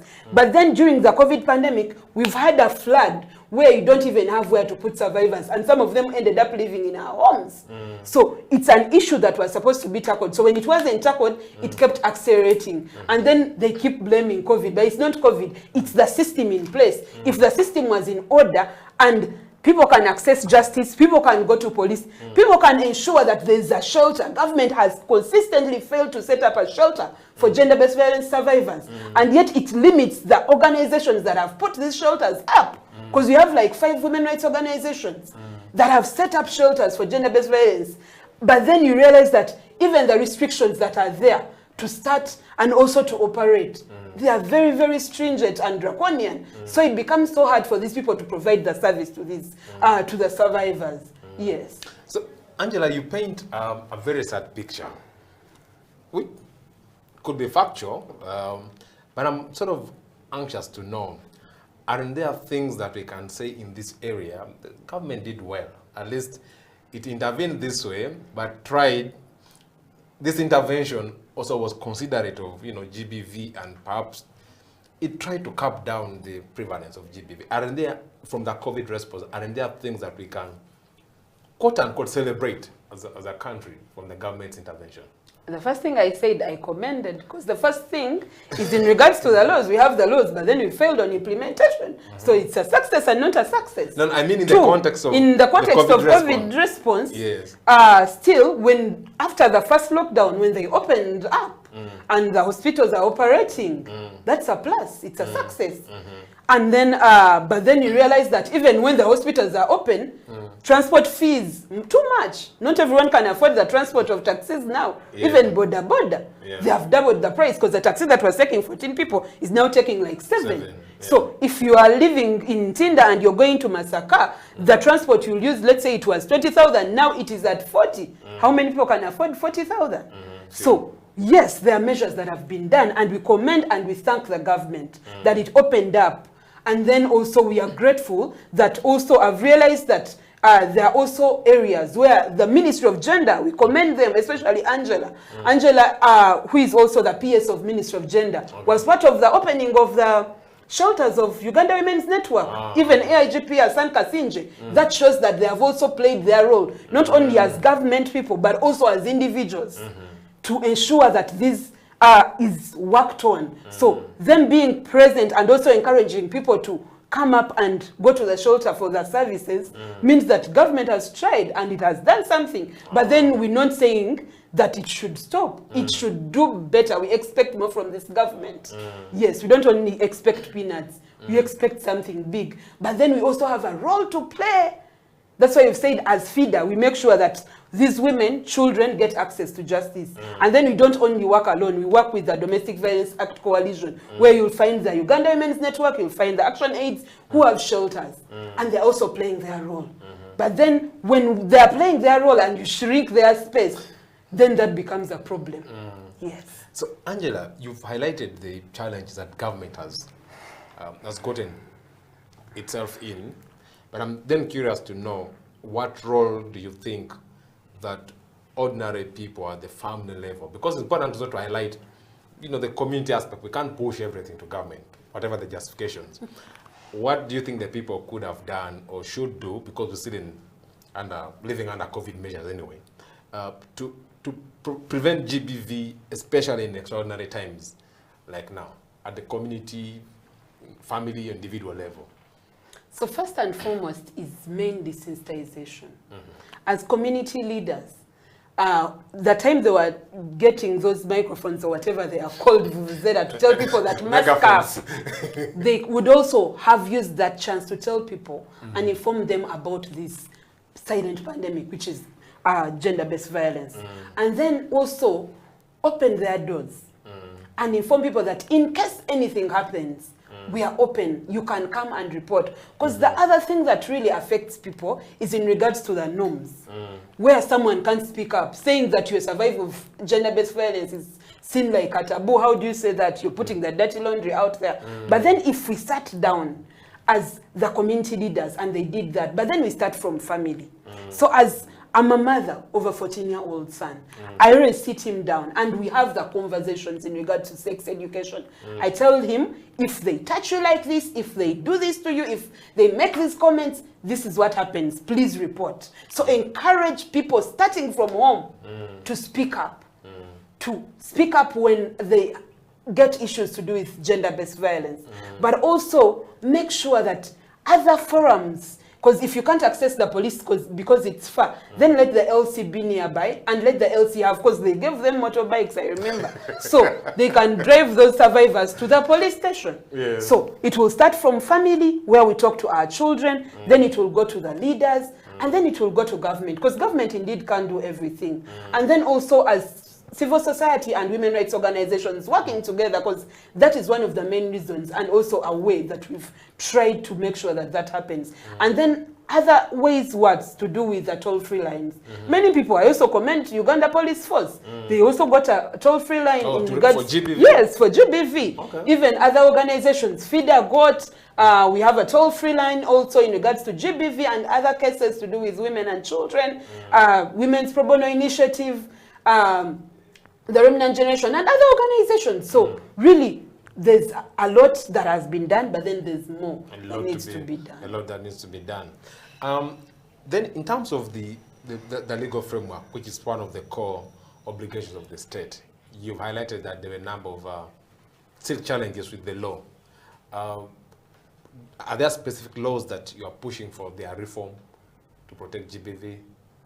Yes. So the main law that we're pushing for is the Sexual Offences Bill.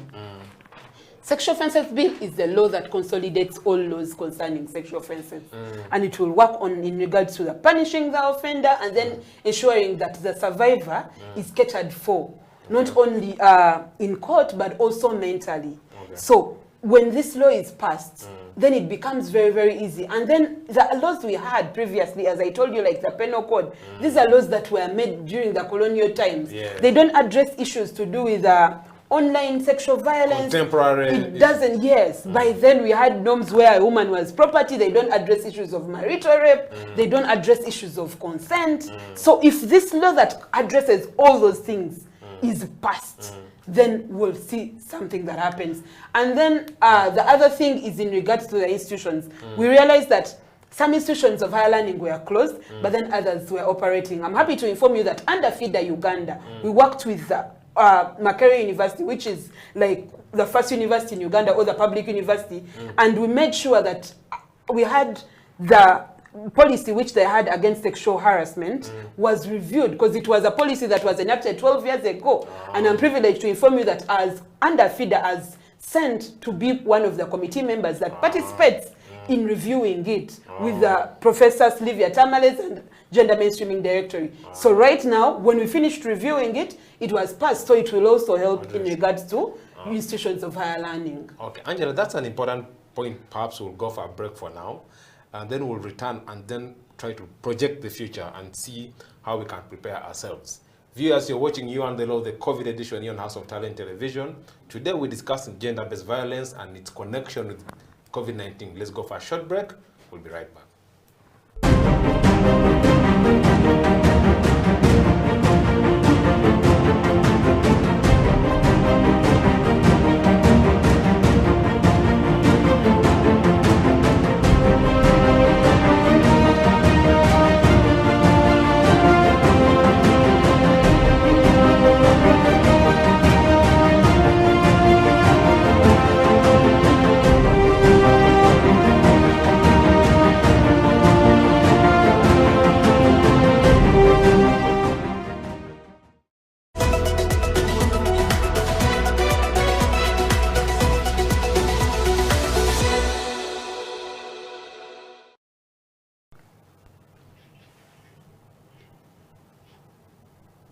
This is You and the Law, the COVID edition here on House of Talent Television. I'm your host, Jonathan Ocho, and today we are sitting with Angela Sime from FIDA Uganda to discuss the connection between COVID-19 and gender-based violence in the country. Angela, welcome back from the break. Thank you. So this is our final segment where we look at the future, because we recognize the fact that, yes, we're in pandemic times right now. It could come to an end at a certain point. It could stay for 5 or 10 years or whatever it is. Hopefully it doesn't. But then also we could find ourselves in with another problem of a similar magnitude.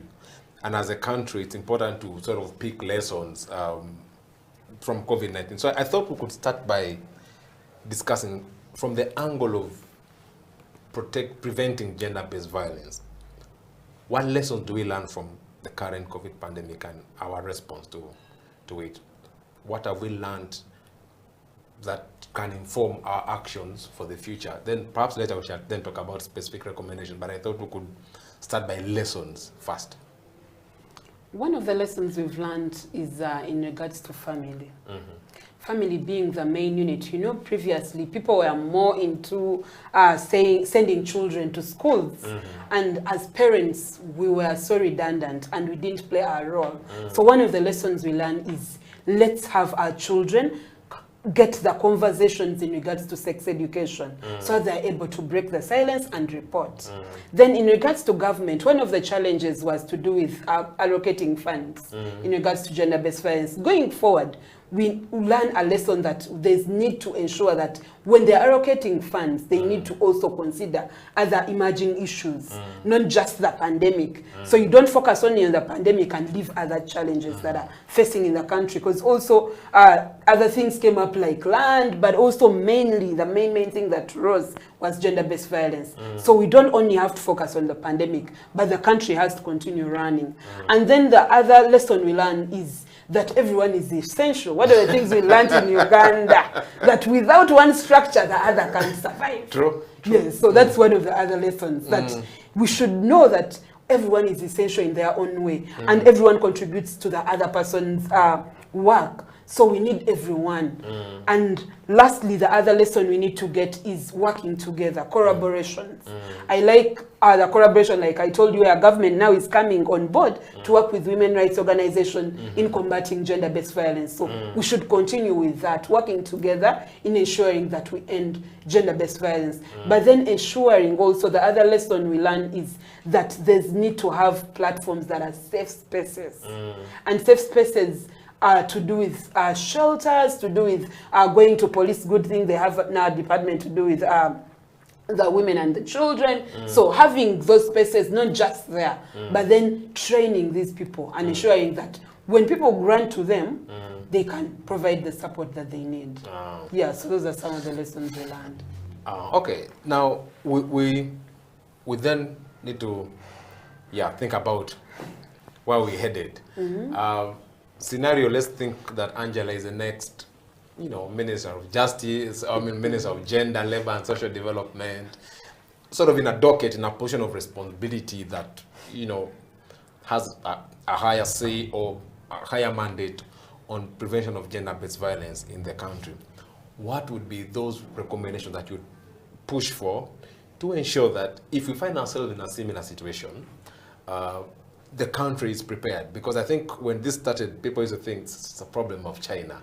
It's a problem of the rich world. It can't reach here in Africa. And remember at the start they were saying that it doesn't even catch Africans. You know, black people are okay. And then until the thing came through into the airport and spread across the country.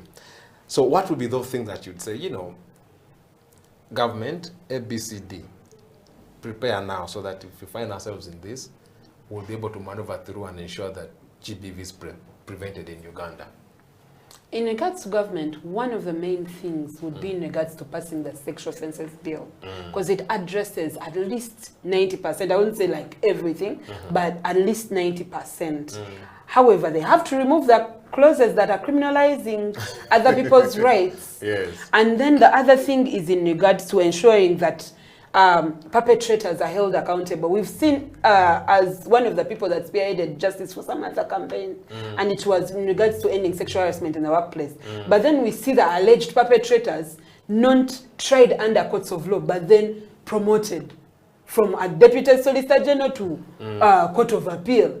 So we need to have stringent measures of ensuring that the perpetrators or the alleged perpetrators are brought to book, where the survivors can feel safe that, okay, if court said that this person is innocent, then that's okay. But then if you don't try this person in a clear court, which is a court of judicature, then it doesn't also help the survivor, because the survivor will also suffer again. And then the other issue is in regards to ensuring that the laws we have are implemented. Because like you said, if as Minister of Justice, I would ensure the first thing was to ensure that there are measures that are clear and these laws are implemented. Because having good laws like the Constitution and all these other laws, and these laws are not even implemented, doesn't help anyone. Yes. And also maybe encouraging people out there to break the silence. Yes. To break the silence and know that this vice, if you don't break the silence, then you can't help other people that come out there and they're also survivors. But when you break the silence, like Angela comes in and tells you that she's a survivor of sexual harassment, then it is easier for the other person to also speak up. So encourage more people to speak up. Then we also need to ensure that even the institutions that help in combating gender-based violence, like the police, courts, local councils, we need to have more trainings. I commend women rights organizations, especially FIDA, the Remnant Generation, Uganda Women's Network, who have done a great job at training police officers, at training cultural leaders, religious leaders, in regards to combating sexual and gender-based violence. But there's more that needs to be done, especially at government level, where now the women rights organizations have done this. So they should also complement and do something in regards to that. So those are some of the things that need to be done in regards to combating gender-based violence. You highlighted training as an area of investment, but I'm sort of curious to know what other areas do you think need government deliberate attention on? Because I know if you talk about training, you're talking about resources. What are the other areas that actually resources should be dedicated to? So that we're able to deal with pandemics or any other situation like COVID-19 and prevent GBV. The other areas in regards to resources is to do with our budgeting, especially the national budget. You realize that most of the times, even now when COVID came, since the onset of COVID, all the money is directed to COVID. So they need to allocate some money in regards to Ministry of Gender and towards fighting or combating gender-based violence. Because if most of the people who are engaging in Ministry of Gender, they were like, okay, we also want to support, but then we don't have a budget for this. And there's nothing much you can do about it. So as women rights organizations, if you're to work with them, you'll end up even funding them. You'll pay for most of their services to make sure that something works out. So there's also need to also ensure that they direct some funds in that docket. Yes. As we come to the end, Angela, I want to sort of get your parting shot, but in the form of, want to make a case why we should invest in prevention of gender-based violence. What benefit shall we reap as a country when GBV is prevented as we come to the end of the show? When GBV is prevented in Uganda and in the world, women and girls can achieve their full potential. As Angela Simwe, a survivor of sexual harassment that gave birth at the age of 15, I was able to achieve that because I broke the silence. So if we invest in this, then more girls can be like Angela, and even better, then more girls and women, plus even men and boys who are survivors of sexual harassment, they can be able to achieve their full potential. They can be able to achieve gender equality, and then they can contribute to the development of the country as Uganda, but also Africa and beyond. Thank you so much. Thank you so much, Angela, for taking your time to be with us here on House of Talent Television, discussing COVID-19 and the relationship with the gender-based violence. You've made very strong points for the need for the government to invest in areas that matter, training, skilling of actors on prevention of gender-based violence.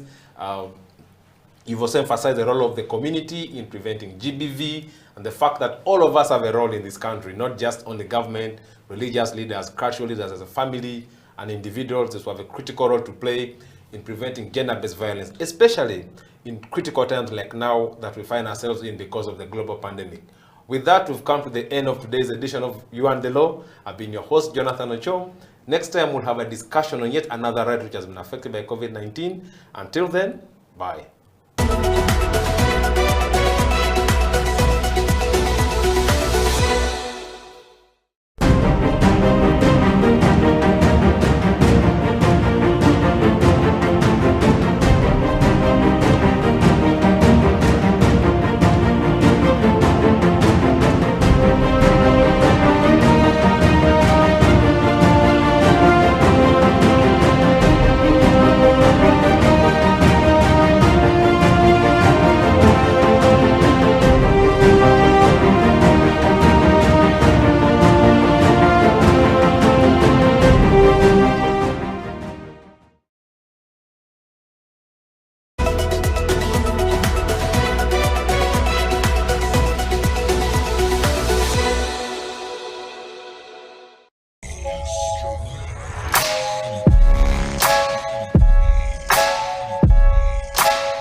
Hello and welcome to Slam Dunk Basketball Talk on House of Talent Television. My name is Emmanuel. Remember, this is the show where we dissect the game of basketball happening in Uganda and internationally. We get to talk about the various things that are happening, the basketball competitions. We get to analyze what goes on in the game of basketball, especially what's happening in the Ugandan League. Remember, you can catch us on our social media handles at House of Talent Uganda, that is on our Facebook, at House of Talent Uganda live stream on YouTube, or at House of Talent ug.com on our website. Make sure to share this show. If you know there's someone who needs to be watching right now, just let them know that the show is on and we're going to be talking about basketball. My counterpart Felix Upal couldn't be here today, but I know that he's somewhere watching and he will be here next time. But nonetheless, I have a man in the studio today who has played the game of basketball for a very long time, and he has got a lot of experience. He has transitioned from just being a player into being a coach, and he is here today to talk about his experience and also the status of university basketball in Uganda. This is none other than Osito Jacob. Jacob, you're very welcome to the show. Thank you very much. It's weird to call you Jacob because on court we just know you as OJ. You know? Yeah, just like I know you as Eti. As Eti. Yeah, so for those who are watching us live, on the basketball court, we are not known by our government names. We are known by different nicknames that you can get through, you know, playing the game of basketball, and they're called street names basically. So like a stage name. Yes, like a stage name. So if you went and asked for Emmanuel at pool court, they wouldn't know it was me. Yeah, but Oche, you're very welcome to the show. Thank you very much. It's very good to have you. I'm humbled. Thank you for honoring our request to be here. And we'll just jump right in. I know that you've been playing basketball for a while now, and sure. You're transitioned into being a coach for the Makerere University Sparks ladies team. Yeah. Congratulations on that. Thank you very much. Yeah. So we just want to find out, you start, obviously all of us start our journey, you know, not knowing the game of basketball at all. True. Yeah, and I believe that you had a start, and right now I don't want to say you're at an end, but you're in the process of becoming something bigger. You know? So we just wanted to walk us through how you started from being a player and transitioning all the way into a ladies coach. I mean, you could have coached the Makerere guys team or something, but now you're coaching the ladies. So what was that transition like for you? What is that journey that, you know, we can listen to? Okay, first and foremost, thank you very much for hosting me. I'm really humbled, and I'm blessed to be here. Yeah, surely. Talking about basketball, personally, my journey of basketball started from far, very far. That was in high school, and in a situation whereby we did not have enough exposure. We didn't have coaches. We didn't have the facilities like we do have them right now. Without saying this like there are so many years ago, there are not so many. That was about, I began knowing basketball in 2007. That was at KPC when I was in P7 vacation. That is end of 2007 actually, that KPC North. That's when I first touched the basketball. Then 2008 when I joined Namilyango in Senior 1. I saw people playing. Actually, the people whom I saw there playing and inspired me were Sally of, he played for Chambogo Warriors. Do you remember him? The left-handed. Yes. And Omongin. Omongin, last I saw him playing for City Oil. Those were the guys whom I found in Namilyango. I was in Senior 1. These guys were playing basketball at another level. And we would actually just go there to watch them. You know, for us by that time, they couldn't allow you to step on the basketball court that those guys are on, because they were senior 6s. You are a senior 1. You just the best you can do is watch. Other than that, you don't step there. But nonetheless, that's where I started. Beautifully, or I would say lucky for me, that when I was playing with those guys, once in a while when they could see me about midday 1, when the sun is very hot, when they are still resting and waiting to come. So when we would go to court and, you know, try a few shots here and there, and then they would come and they meet us, they would see what we are doing, and, you know, they would identify talent. I don't know if I can use that one. So, you know, one or another, they identified my talent. They realized I could at least throw in the ball. At any sport. They would just give it to me. Although I was weak, I didn't know how to bounce. They only told me one thing: throw in the ball. And throwing in the ball gave me an opportunity to play with them. When I was in Senior 1, Senior 2, but still, of course, I still had people who didn't believe in me, and it was challenging. More so because Namilyango College is a school that is known for rugby. So everyone who went there, the first thing was rugby. You hear anything out there when the guys are talking about Namilyango College, it's rugby. So when you come in here and it's basketball, you're like, I've not heard about basketball here. This one is not going anywhere. And you know, when you're in high school, it's usually the outings that motivate us a lot. Those who play rugby would go out like every weekend. And you're in Senior 1, you're like, this is what I want. I want to be going out every weekend. That was like the epitome of everything in high school. But when I tried playing rugby, unfortunately, I had a very serious injury. By then, that's what gave me a chance to go and check on basketball. Someone dared me, one of our very good players by the way of rugby. He dared me, and they gave me a ball, and he wanted to tackle me. So I also wanted to prove a point that I can knock him. Unfortunately, I hit him successfully, but he also hit me successfully. So he hit me, and I dislocated my finger. That is an injury that he left on me permanently. Each time I look at it like this, I'm like, It was called Donnie in high school, but it's called Donald. He actually finished from Seta High. Each time I look at it, I'm sure he doesn't even remember. Each time I look at it, I'm like, Donnie, you hit me here, but you're the reason I play basketball now. So after that, I went and tried basketball, but it was still hard because, you know, I came from a primary school that did not have any sports background, especially basketball. And that school is in Ntinda. I studied from Kalinaviri Primary School. That's where I hail from before I joined Namilyango College. But I went to Namilyango, I didn't know basketball, and there were these other kids who knew the game. So even if I had the height advantage, they still knew the dribble, the rules, and the what. So that's where I got challenged. These guys would put me aside because they're like, he doesn't know anything. So it was very hard for me to break through. But I think I have that nature of being persistent. So I kept on going there each time I had the opportunity. Because I couldn't go back to rugby. Yeah. No, I couldn't. After that knock, I was like, no, I'll try another sport. And I loved sports naturally. So I kept on persisting, and then the senior sixers of Omongin realized I could throw in the ball and they could give me a chance. Yeah. So I went on shooting once in a while until my senior two there, that's when I began. Now, by my senior two, Naminyango had constructed another basketball court, but it still had a lot of dust on the floor. Yeah. Now, that was our court. So that's where for us would go and play. Yeah. That's where I got my basketball experience from.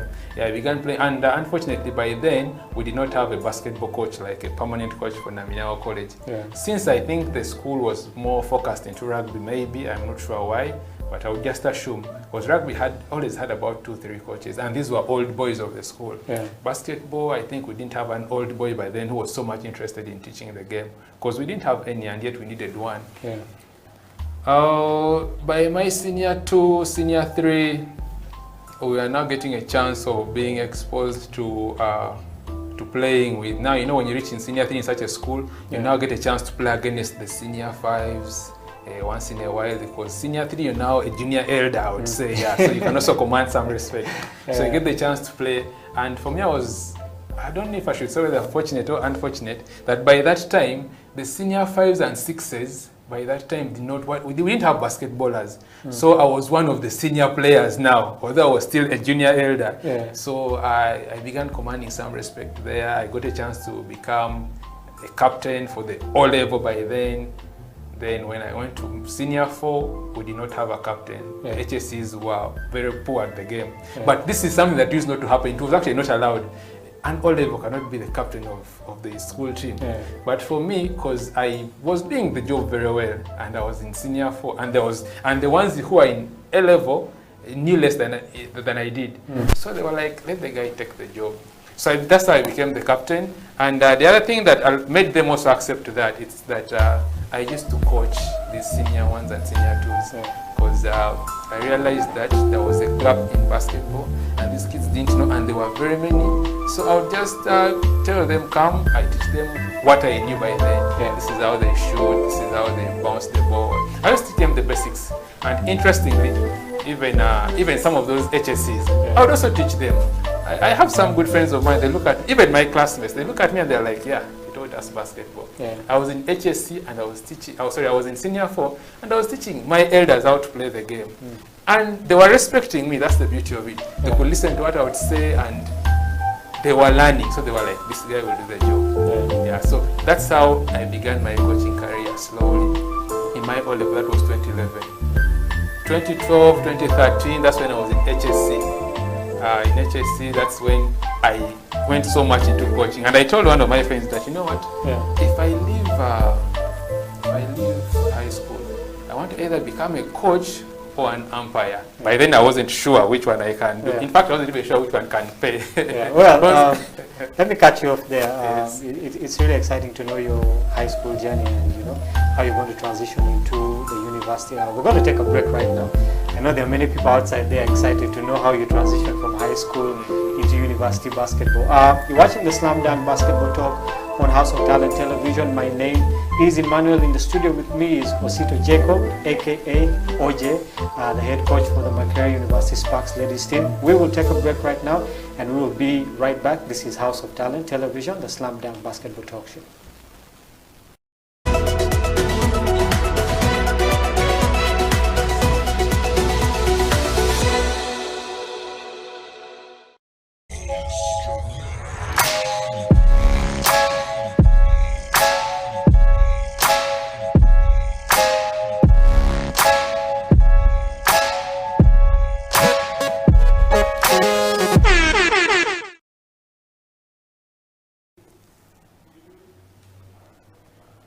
Welcome back to the Slam Dunk Basketball Talk. My name is Emmanuel and this is House of Talent Television. Remember, you can catch us on our socials at House of Talent TV. That's on our Facebook.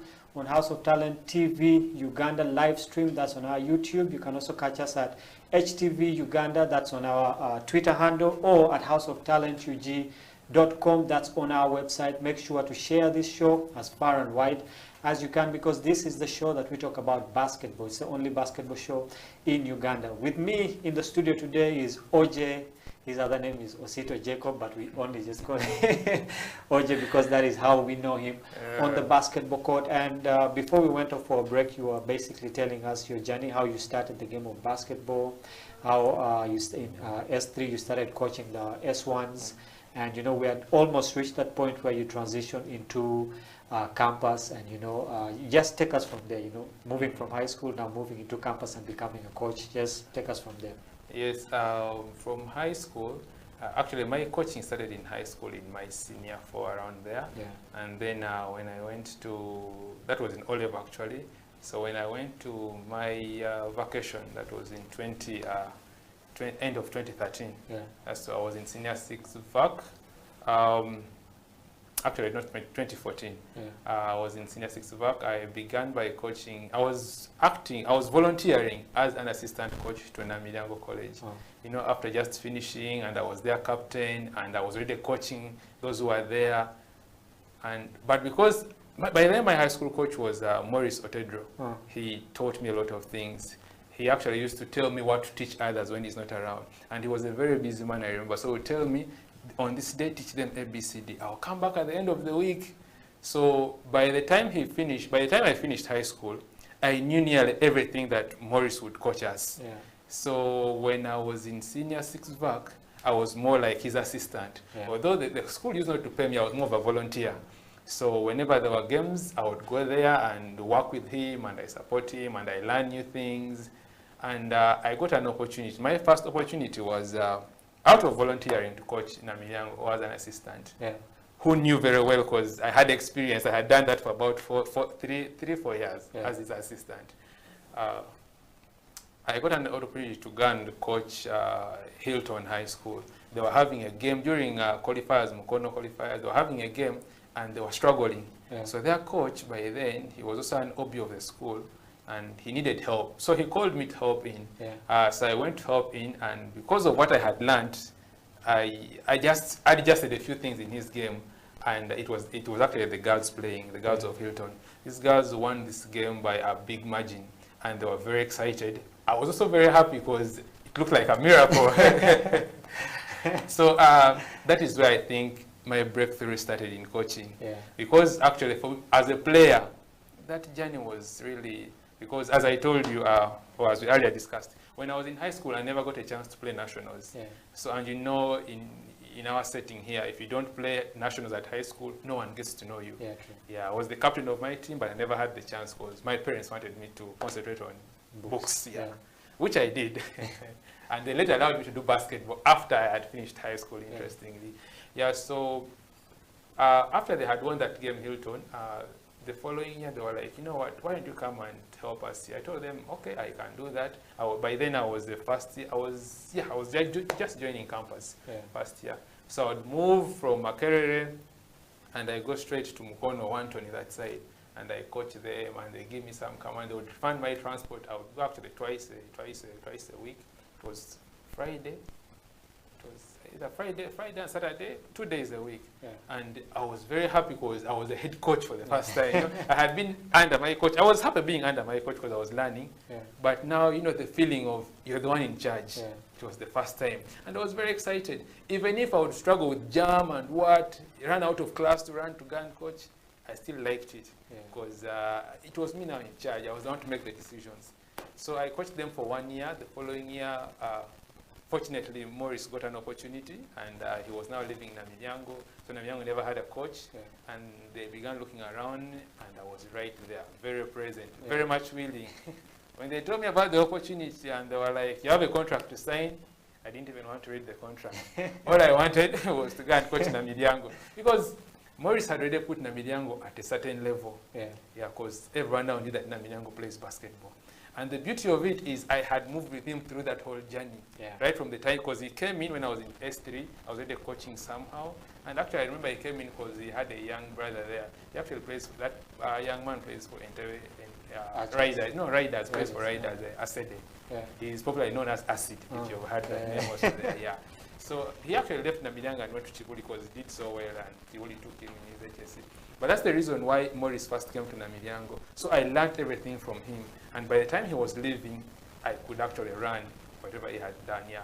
So I ran Namilyango from about 2016, 17, up to now. I'm still their coach up to now. And the beauty of it is that I was very successful. We always qualified for nationals until Fresh Diaries in Mbale, which was the last, that was 2019, I think, yeah, 2019.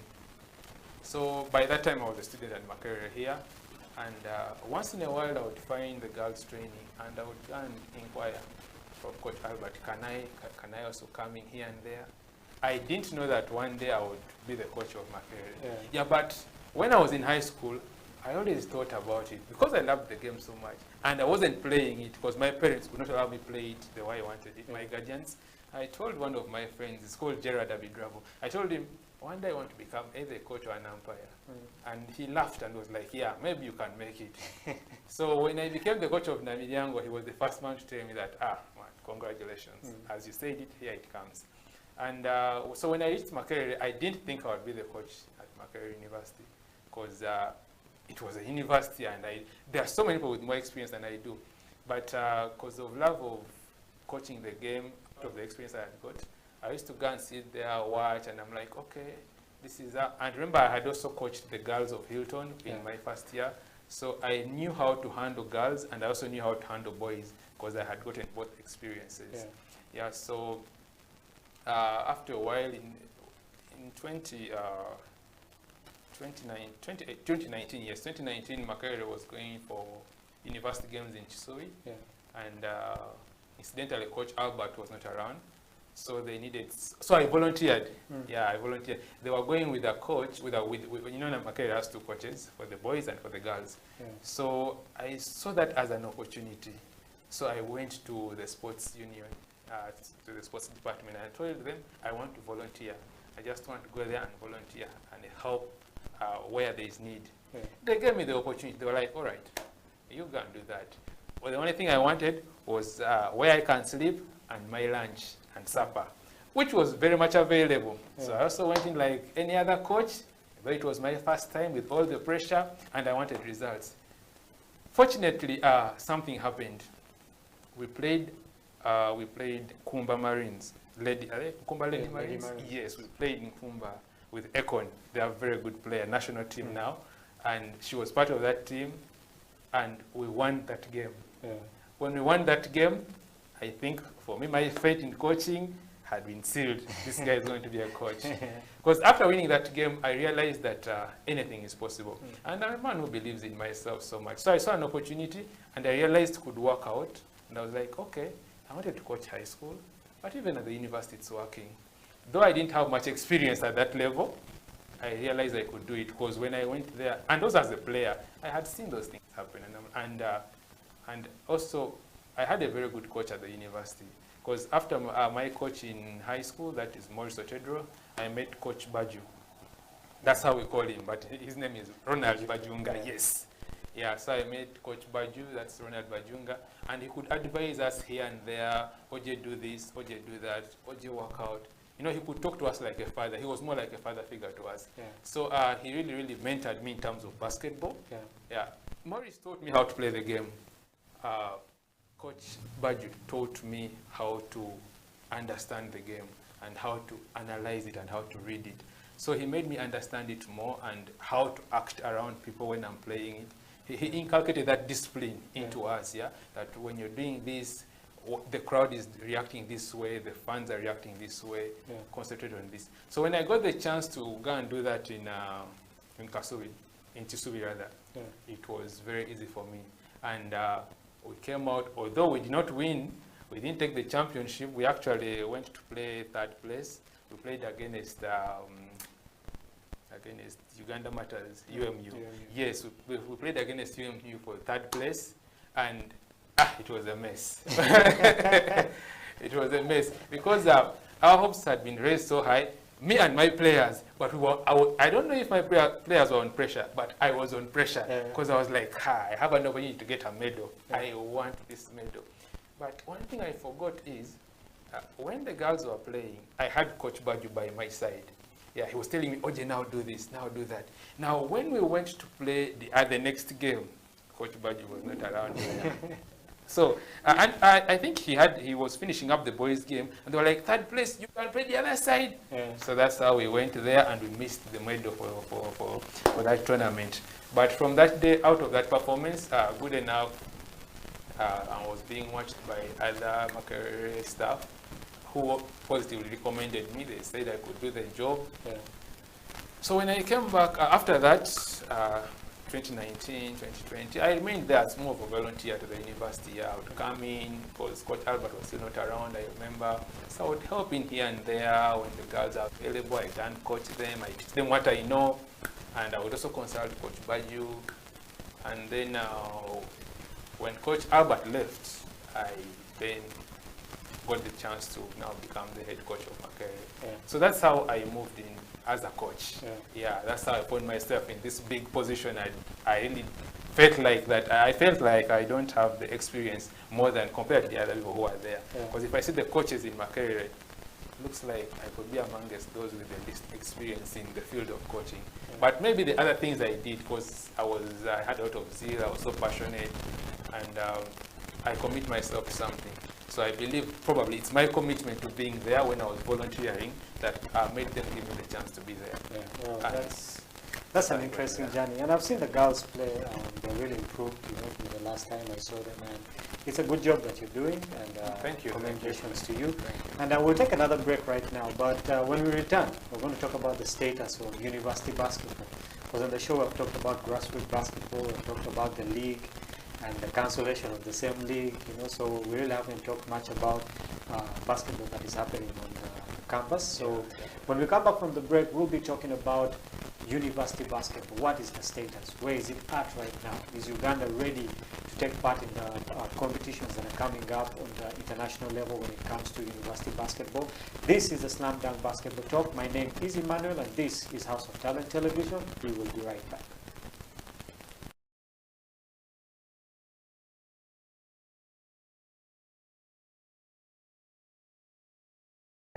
How long have you been there struggling before? But now we had more medals than them. So the key thing here is corporate companies please come aboard. The government will do their part. They will also squeeze whatever they can to come through. National councils will also keep on budgeting to see what they can do better on us. And also federations, all of them, basketball, football, whatever they come through. Let us have a fair share to everybody. I know football gets the biggest share in Uganda. I don't know why, but because I know my small analysis is athletics and basketball right now, and netball. Those are the top 3 games in Uganda that have carried athletics, netball, basketball, continental and worldwide. We're doing so much. So we need to also get a fair share to compete with football, which is getting $1 billion shillings plus. We should also be given that opportunity.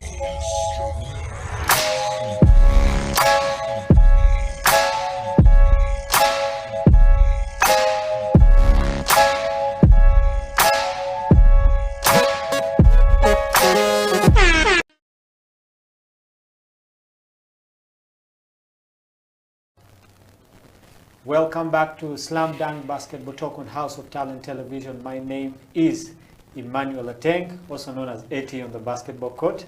Remember, this is House of Talent Television. You can catch us on our socials on YouTube, House of Talent TV Uganda, live stream, or you can go to our website at houseoftalentug.com. You can go to our Facebook, House of Talent Uganda. Catch the show live. Let us know what is happening. Drop us a message in the comment section. If you love the show, let us know. Share some love with us. If you want us to change something, let us also know about that. But in the studio with me today, I have a man who is called Osito Jacob, but he's known as OJ on the basketball court. That is his street name.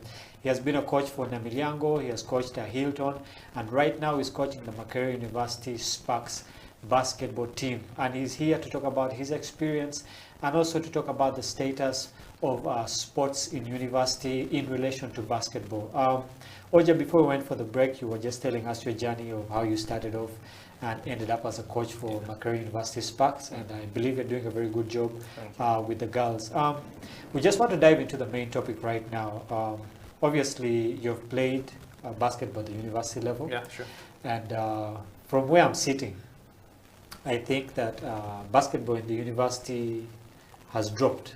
Okay, not only at Macquarie University, yeah, sure, but looking at it on a general scale, on a general picture. Because back in the day, we had a lot of university tournaments. You know, you talk about there was the University League at some point, there was the Floodlights at a certain point. We had games, East African games and all these things. And one could say that because of the lockdown, okay, it slowed down a couple of things. But if memory serves right, the University League, then the Floodlights actually stopped way before the lockdown came. Yes, about 2017. Okay, and I think since then, basketball has really been on a decline. We've been focusing more on basketball in the league. Okay, so according to your perspective, okay, what are some of those points that you can share with us that led to, let's say, I don't want to say the downfall of basketball, but the decline of basketball at the university level? Well, on that issue, with the current situation, I am not the best person to answer that question because I don't have the detailed information. As I told you, I am a rookie in this field. So surely, but at least because I was playing at the university level, I do have some information, at least out of observation. But putting the issue of lockdown and corona aside, I think that the reason why basketball is declining generally in universities, I think it's because of the kids who are coming into the universities. I think their kind of basketball is not the same kind of basketball like the one of the kids, of the guys who used to join basketball that time. So the talent that is in right now is, I could say it's raw compared to the talent that used to come in those days. We can't put out the aspect of the people who are joining university by then were mature men who knew what they wanted and what they were doing. They had the self-drive. But right now, the people who are joining university can only train when the coach is there. You can see how that is a big challenge. So for me to make sure that my team is ready, I have to be on the basketball court on the official training days and even other days that I'm not supposed to be there. Because if I don't show up, chances are high that many of them are not going to show up. But if I show up, even if I'm not supposed to be there, but then I just show up, they'll know that, oh, on such and such a day, coach passes by and he says on our free days we should shoot. So let me go and take a few shots. So that's what drives them. But compared to the days that you and I joined, maybe yours were much better than ours, but even me, the times I joined, when you wanted something, you would go and work for it. And I think that is one of the disciplines that I was taught maybe from high school, that when you want something, you go for it, you work for it, you push for it. You don't need someone else to push you to get what you want. And I think that is one of the things that we are lacking right now and I don't know how that can even be worked upon, because surely if the kids are finishing high school when they are younger, whose fault is that? I don't think that's anyone's fault. But maybe if the coaches in high school could do the job, which is also very hard because high school needs a lot of time and yet they have the least time, by the way, compared to the university. So the aspect of the people who are joining in being younger is what is causing the biggest difference right now in the way basketball seems those days and now. But now when you talk about the aspect of the different leagues, I think I'm not the best person to answer that, because now that includes the issues of money, the sponsors, the institutions. I don't really know how much they operate to know that they want, because I really don't know why the Floodlights was cancelled. I'm one of those who played it. I think I played the last season of Floodlights, because I think that was 2017, I remember, with Macquarie University.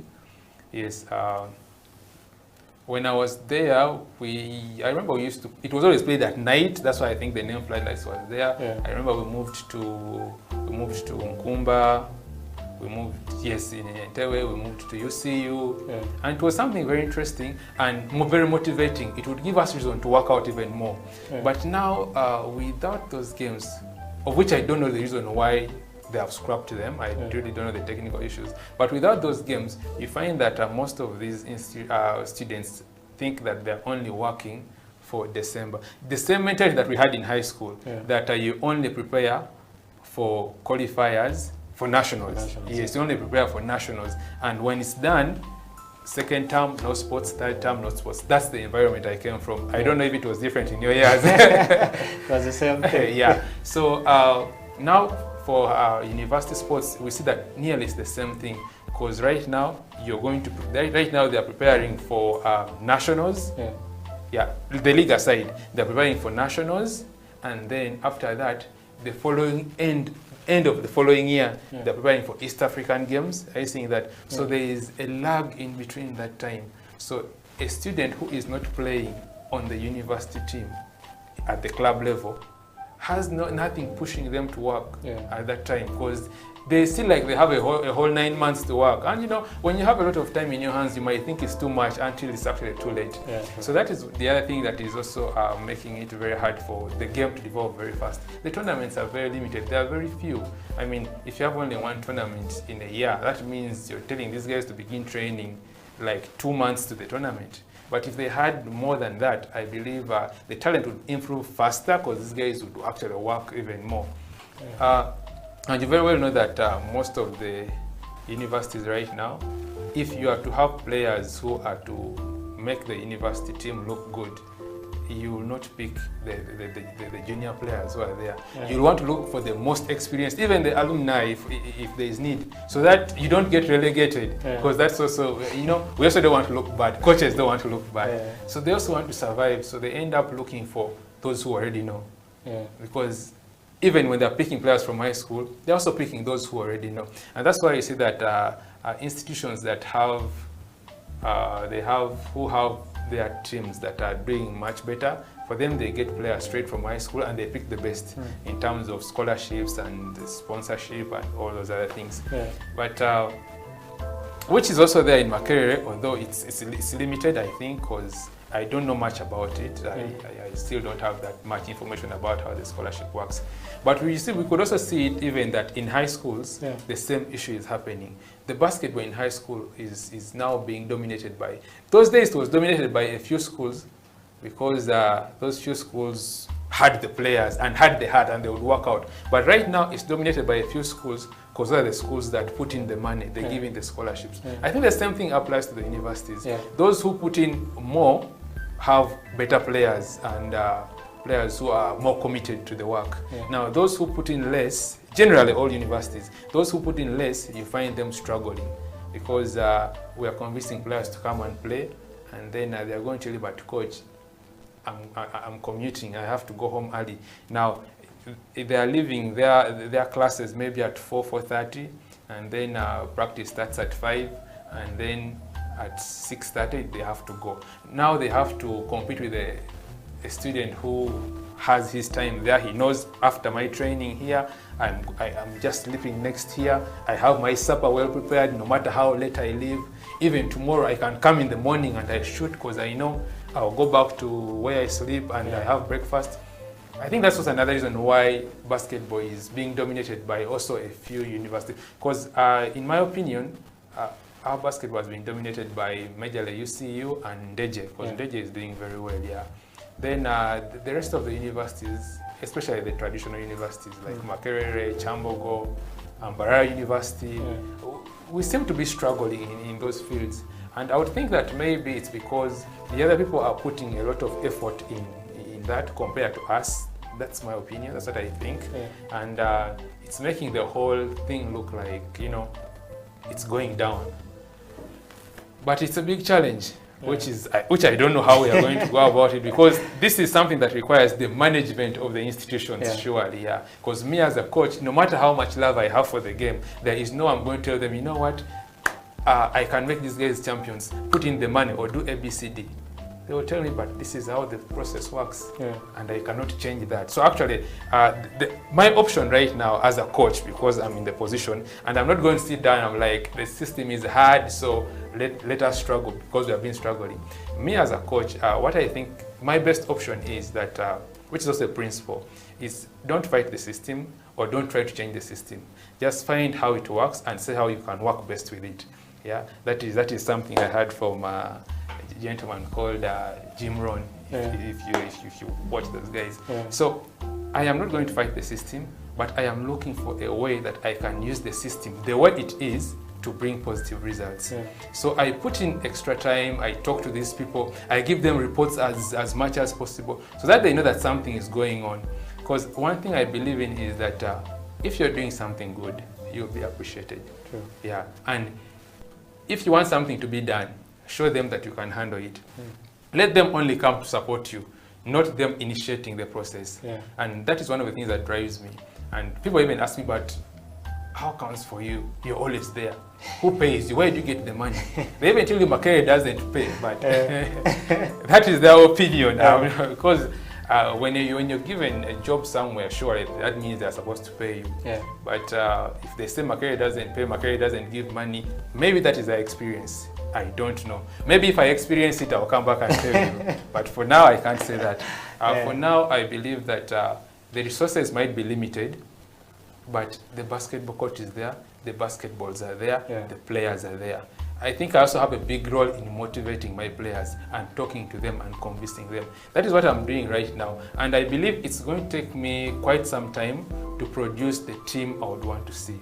Because now I am trying to see how I can work within the system the way it is. So it's going to take me time because now that means I have to nurture junior players who are just coming in, which has not been the case. And it's not the case with other universities. Other universities get players whom they know are going to actually do the job. Now for us to get players, we get people who know how to play the game, not players. We get people who know how to play the game, and then we convince them to come and play for the university. Are you seeing how that is different? So by the time you convince someone, then they show up, and then you're telling them that we can't pay you, and the other side they are being paid. It makes things very hard because Makere, I'm sure Makere has students who are actually players in other clubs. Are you seeing that? But even them coming back to play for the university, they'll ask you, what are you offering? Are you giving us transport? Are you giving us this? If it's there, which sometimes it's there, if it's there, they are willing to come. But if it's not there, you are going to, try and convince them. And of which, if you convince them and they said no, surely you wouldn't force them. Because they will tell you, but the situation is hard. And you're also seeing it's hard, so you wouldn't push so hard.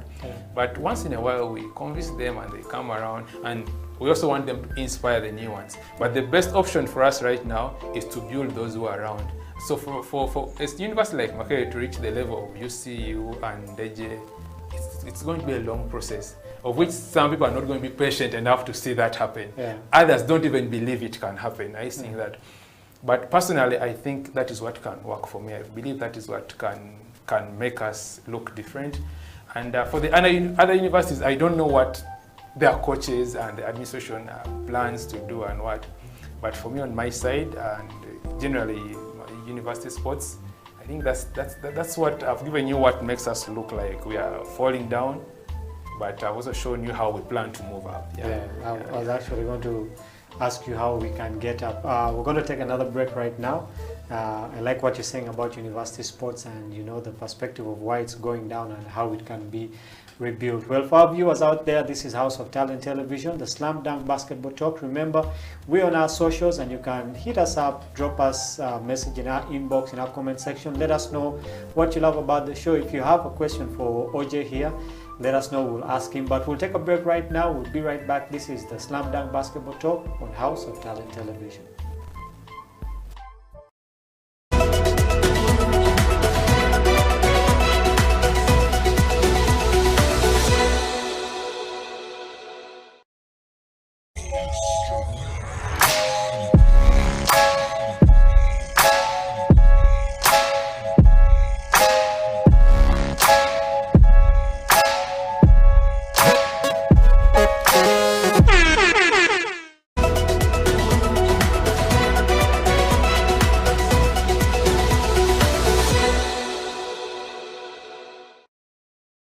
a lot has been happening in the game of basketball. First of all, as Slam Dunk Basketball, we would like to first thank the Silverbacks for doing the nation proud and for making it to the first time in the quarterfinals of the Afro Basketball Championship down in Kigali. It was a tough task, and history was made when the Silverbacks, our boys, were able to beat on Nigeria.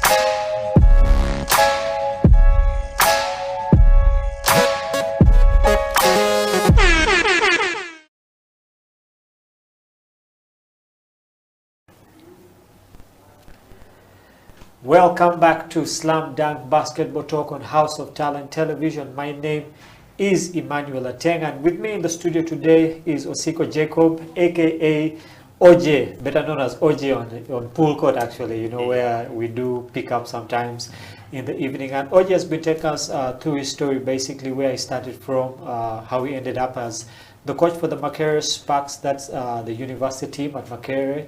And he also told us about the status of sports, especially basketball in the universities, why it seems like it's on the decline, and what are some of the things that can be done to raise it back to the level where it's supposed to be. And having young people like this in those positions of coaching is a very good thing. So if you're out there, you're a young coach, you're a young player, and you want to get involved into the game of basketball and put it back to the level where it's supposed to be and take it higher, this is your opportunity. We're hearing very wise words coming in from the coach here. And I just want to backtrack a bit, back to that story you told us about being in school and, you know, not being allowed to play on the team, because I know that in most high schools, actually, there is always that divide between the guys in the higher classes and the guys in the lower classes. Your elders. Yeah, your elders. In some schools, they actually say those two don't mix. They're like volatile, you know, chemicals.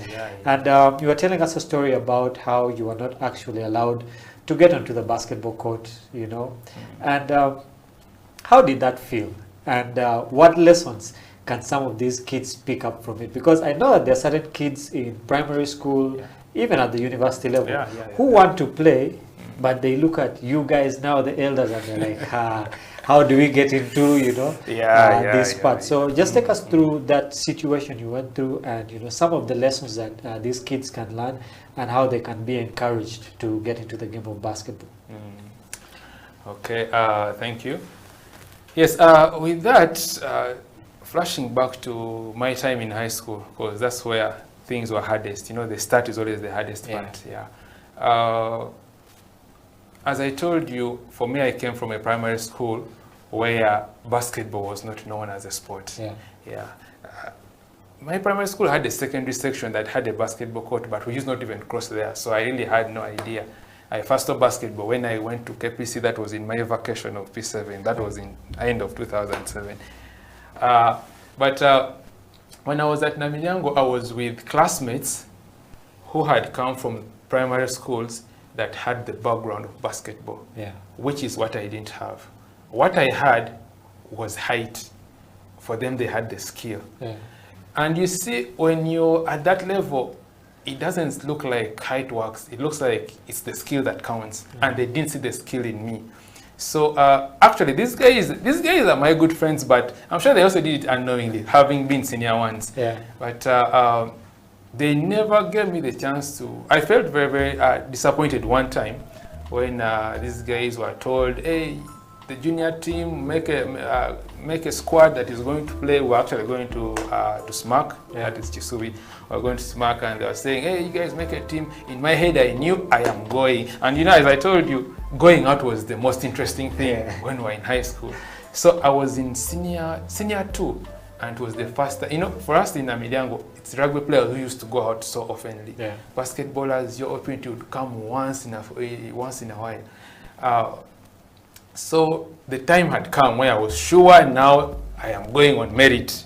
Yeah. Little did I know that my friends on the other side are like, that tall guy cannot make it. So we prepare that weekend. I don't check the list assuming that I am going. I don't check. Yeah. The following morning, I go to the dining hall. That was a Saturday morning, to see the list of those who are going, and my name is not there. I was heartbroken. I even actually, with all the anger, I still went to the bus with the hope that I would enter. Yeah. I stood there. I saw them enter, and I saw them leave. I was in senior town. And in my head, I was like, you know what? You guys have done this to me, but one day, I'll be the one writing your names on that list. Yeah. So after that, actually, I remember that day I went back to play. Because I enjoyed the game, actually. Other than just going out, I enjoyed the throwing in, and it was actually my shooting started. I think that's the talent in me. The talent is just shooting. The other part of the dribbling, I think I don't have that. But I enjoyed just throwing that ball, and it would just go in like automatically, and everyone would be